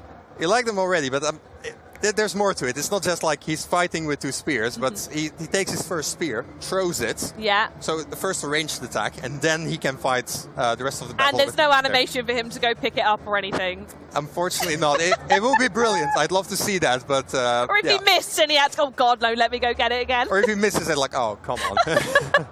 That's brilliant. Okay, I like the sound of that. Do we have time to talk about buildings, though? You've got to give me something on buildings at least. I want to give one more unit and one more building, because they're actually very interesting. We have the Musofadi. Musofadi is it's kind of a hunter unit. Okay. And her special ability is that she can go into stealth mode. Oh, interesting. All right. So it's kind of this man-at-arm unit that can go into stealth mode, sneak around the map, everywhere, and then just like surprise attack. Are we talking like Fog of War stealth, or when they're in forest units it's stealth, or? So yeah, Age of Empires 4 indeed has a stealth forest, but this unit, she can go into stealth anywhere on the map. Anywhere, okay. As soon as she attacks, of course, she reveals herself. So yeah, it's not like ghosts poking you or anything. You're not fighting ghosts. No. Then they reveal themselves. Yeah. But yeah, that's kind of the story behind the hunter woman. Actually, Musofadi is Malian for power woman. So we have a very cool love tidbit. them yeah, a there lot. we go. Yes, okay. And you say that they're aligned with a building in game as well. Yes, indeed. So they're hunters. That's kind of their background. And you can also, one of the landmarks that you can build is the Hunter Fortress. And every infantry unit that is kind of around this fortress also goes into stealth mode. So I don't even know what to say about that. Is that something that you found in your historical textbooks? Is that people would disappear around it? What was the logic behind adding that? The story is kind of like they were hunters. If you want to hunt and you want to hunt your prey, of course you need to be sneaky. You need to be stealthy. A little bit. Exactly. Yeah. And that's kind of the story behind that. It's very interesting to play with. Yeah, no, I can imagine. I'm thinking about, this is me imagining me playing the game now. If you were to go and attack that base, you'd see this stealth fortress and you would have no idea what was waiting for you. Absolutely no idea. You have to test the limits of how many people you could hide in that radius to go, there, get them. Yep. Amazing. So we spoke a little bit, well actually I'd say we spoke quite a lot about the Malians and Ottomans. Sounds like there's more to come. But they're new to Age of Empires. But the list is pretty long of how many civilizations there are now, right? Yes, we're now with 10 civilizations. Yep. So we had 8 civilizations that launched last year. We had the English, the French, the Mongols, Chinese, many more in Europe and Asia. And now we're expanding to Africa with the Malians and the Middle East with the Ottomans. You're probably going to say these two are the new ones, but I'm curious, do you have any personal favorites or any civilizations you think you've played the most? I mean, I really, really loved playtesting the Malians. Okay. And because there's one more that I really, really loved about playing them. I built this whole empire, right? With all my trade routes, my gold mines, my little mining towns. Yeah. And at the end of the game, okay, I won against AI. I'm not bragging. But a win is a win, my friend. A win is a win. I looked at my empire at the end of the game and I was like, this looks good. This actually looks like a big Malian empire. And it felt so good that you've built something. Yeah. You destroyed something, of course. Yeah. But like the victory felt even better. Yeah, I think aesthetic goes a very long way. It goes I so would love far. for you to start grading us on the aesthetic. I'm very purposeful when I build about where I put everything. So I'm like, a normal village wouldn't have a house here. I've got to do my little housing area and a little suburb and whatnot. So exactly. I'm totally with you on that one. But I totally agree. The way that you could just build and create very realistic, authentic villages Yes. is incredible. I do want to touch a little bit, though, on the fact that it has been 10 months since Age of Empires 4 came out. How much has the game evolved since then? Relic and all their dev partners have been incredibly busy. So there have been many updates, many patches in many various ways. Like we've had features, new features coming in, like we've had color pickers for people, we had more remappable hotkeys, we've had loads of balance changes, we had new maps, new zoom levels, like yeah, loads. The list just goes on and on and on. And I'm going to take us back in time now, if there's anyone out here who didn't know. The Age of Empires was first released in 1997. Yes. And I'm curious how the developers keep building on a franchise to keep it new and fresh when the focus is on history. It's just so incredible. I mean, there's just so much world history and anything goes in Age of Empires. Like if it happens, we can probably put it in the game in some way. Yeah. And if we're just looking at the last 12 months, like we've had the release of Age of Empires 4, we've had 2 expansions, 2 DLCs for Age of Empires 2 Definitive Edition, and 2 DLCs for Age of Empires 3 Definitive Edition. Wow. So it's... And the fact you've got Definitive Editions as well is just, people want so much Age. People want so much Age. Give me Age. There's more and more Age to come. So that's we've got that squared away, and it's... Also thinking about, like, the franchise has been going around since 1997. Yeah, 25-year anniversary, right? Exactly. But it's the fact that, like, this is, if anything, the best time to join Age of Empires, because there's just so much going on. So even if you're like, hey, 25 years, I've never tried it, try it now. And I will say it's a very wholesome game with a community that's deeply devoted and beloved the game so much. And I wanted to ask what it's like to work on a franchise that is not only positive. We've seen so many games just on the show today that everyone loves and is really positive. But you're with someone that's been positive for 25 years and people love it. What's that like? I mean, it's amazing. Like, just looking at my own personal history, I've been working on the game for 10 years now. I started to play the game when I was 10 years old. If you told 10-year-old me that I would be sitting here today, I wouldn't have believed it. I'm going to stop you there and say if you told 10-year-old me I'd be sat here talking to you about it, I'd weep and I wouldn't believe it, but I'd probably ignore you and keep playing there you Age. go. So. and that's the beauty about it. Like, the community is so large, so vibrant, so active. Yeah. It's just amazing. It really is. Yeah. Yeah, it's such a treat. So what we're going to do is going to talk a little bit now about looking ahead, new stuff like that, and how these civilizations are introduced. So you're dealing with ancient armies and deciding which ones to add to the game. And so I'd love to know a little bit more about what the process is on deciding which ones you're going to go for and how to keep it historically correct and authentic, because I know that's something you guys really, really care about. Yeah. So let's take the Malians as an example. So first thing you do is you go to the library and you go to the section of Western African history. You take anything you can. Yeah, and you all become bookworms. Yeah, basically. You start reading, you start picking apart like the facts, the military battles, interesting things that happened, interesting buildings, interesting military tactics that they employed. And you just put everything together. And from that you start to distill gameplay and think like, oh, hey, we talked about the hunter woman. Yeah. We can do something with that. We can do something with that. And like that you kind of just evolve it. You have your design, you put it in the game. And at that point you kind of want to see like, hey, what do I have here? Is this still a bit authentic? Is this still a bit real? And we talk a lot to experts in the field. Like, we're not going to say that we're experts in Malian history. Not at all. You're enthusiasts of Malian history, exactly. Yes. And we love what we're doing, but we need to have a pro voice in there that says like, hey, what you're doing, is that actually still a bit accurate? Are you still representing Malian culture in the way that it was? What kind of voices answer that for you? Is it researchers, historians, universities? We get in touch with universities, we get in touch with experts like...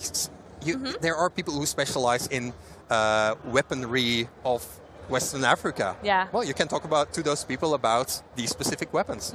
But more practically, like, for example, the languages that we have in the game. If you play as the Malians, you start in the Dark Age. They speak their ancient Malian language, but as you advance through the ages, they speak more and more modern languages.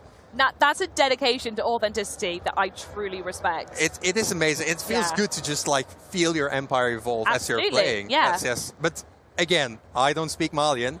We need to go with... you need to go ask someone who does. Exactly.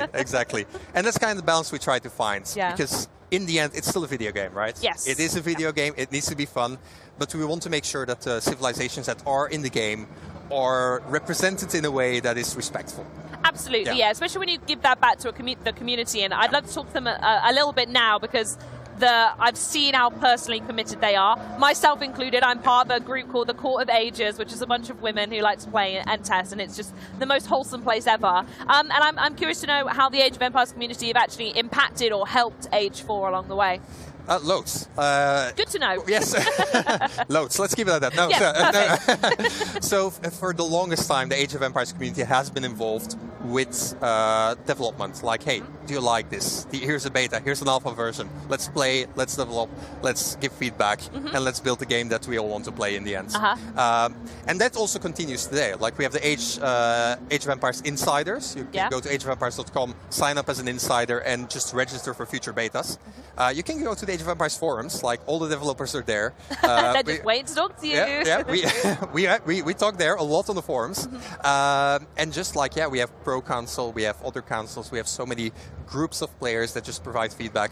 And we work with everybody to try and make and bring the best into Age of Empires. Amazing. And I feel like I need to be the voice of the community here, and I feel like I have to ask you, we know about the addition of the Ottomans and the Malians. Can you maybe give us a hint about maybe any upcoming ancient civilizations that might be added? I've got to try, but I've got to try. Yeah, cheeky.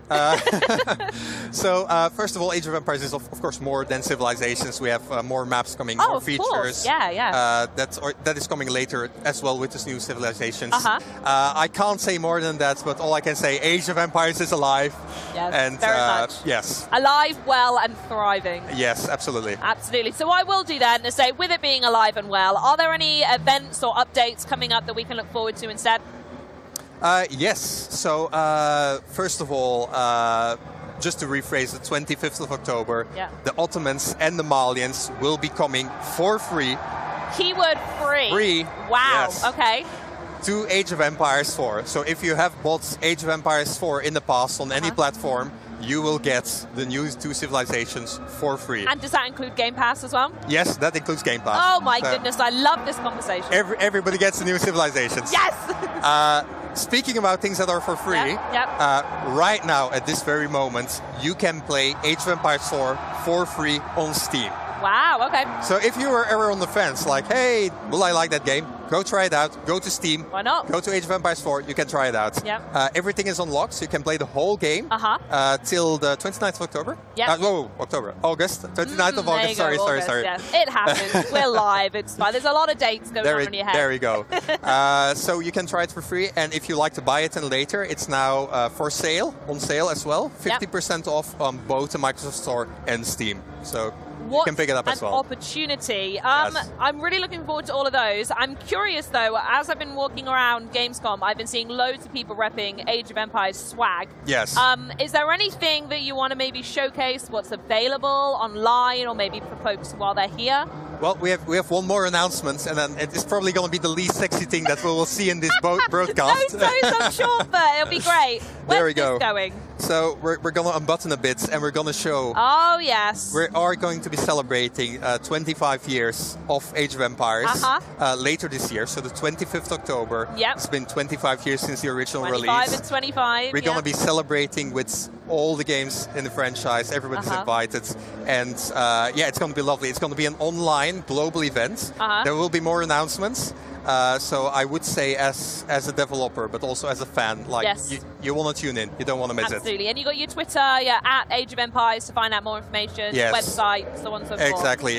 Just look Age of Empires on any social media. You'll be definitely kept up to date. Amazing. I'm also curious. I shared a picture on my Twitter last night. I mentioned I was at Gamescom. There's some Red Bulls around. Are you up to something with Red Bull at the moment? Yes, we are.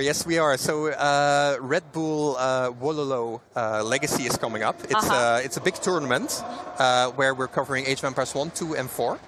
And we also will, end of October, that will culminate in the large finals in a castle here in Germany. That's pretty cool. Yes. I do have to ask, though, are we playing the game, or is it just people going whoa and seeing who does it best? We are playing the game, but I definitely want that to be a tiebreaker or something. We need to have it in there as well, just to add some spice, you know? Yeah. I'd like to see that. I'd like to see that. So, the best players in the world all gathering together in a German castle here, playing Age of Empires. for many, it's childhood dream again. It sounds like it's come true, honestly. And I have got to ask, the shirt it's catching the light so well right now. Yes. I do need my own version. Is there a way for folks to get their hand on that shirt? Yes, this shirt is available on the Xbox Gear Shop as well, alongside a lot of other Age of Empires t-shirts and merchandising. Perfect. So a lot to pick up there. Amazing. I know what I'm doing next. Right, well, Bert, it's been phenomenal to have you here. I've loved talking to you. And, of course, everyone else who's tuned in today, that is the end of the show. So for any segments you might have missed from today's live show, or for those who just want to relive today, I know I certainly do, you can go back and watch the full show on Twitch or YouTube and keep the conversation going using the hashtag Xbox Gamescom on social. But that is it for me. This is the end of our epic live stream here from the Xbox booth at Gamescom. This has been so much fun. But Maxie and Graham, let's close this out. All right, everyone, it has been such a pleasure being back at Gamescom with you this year, surrounded by these amazing Xbox fans and community, and of course, you, Maxie, too. It is. So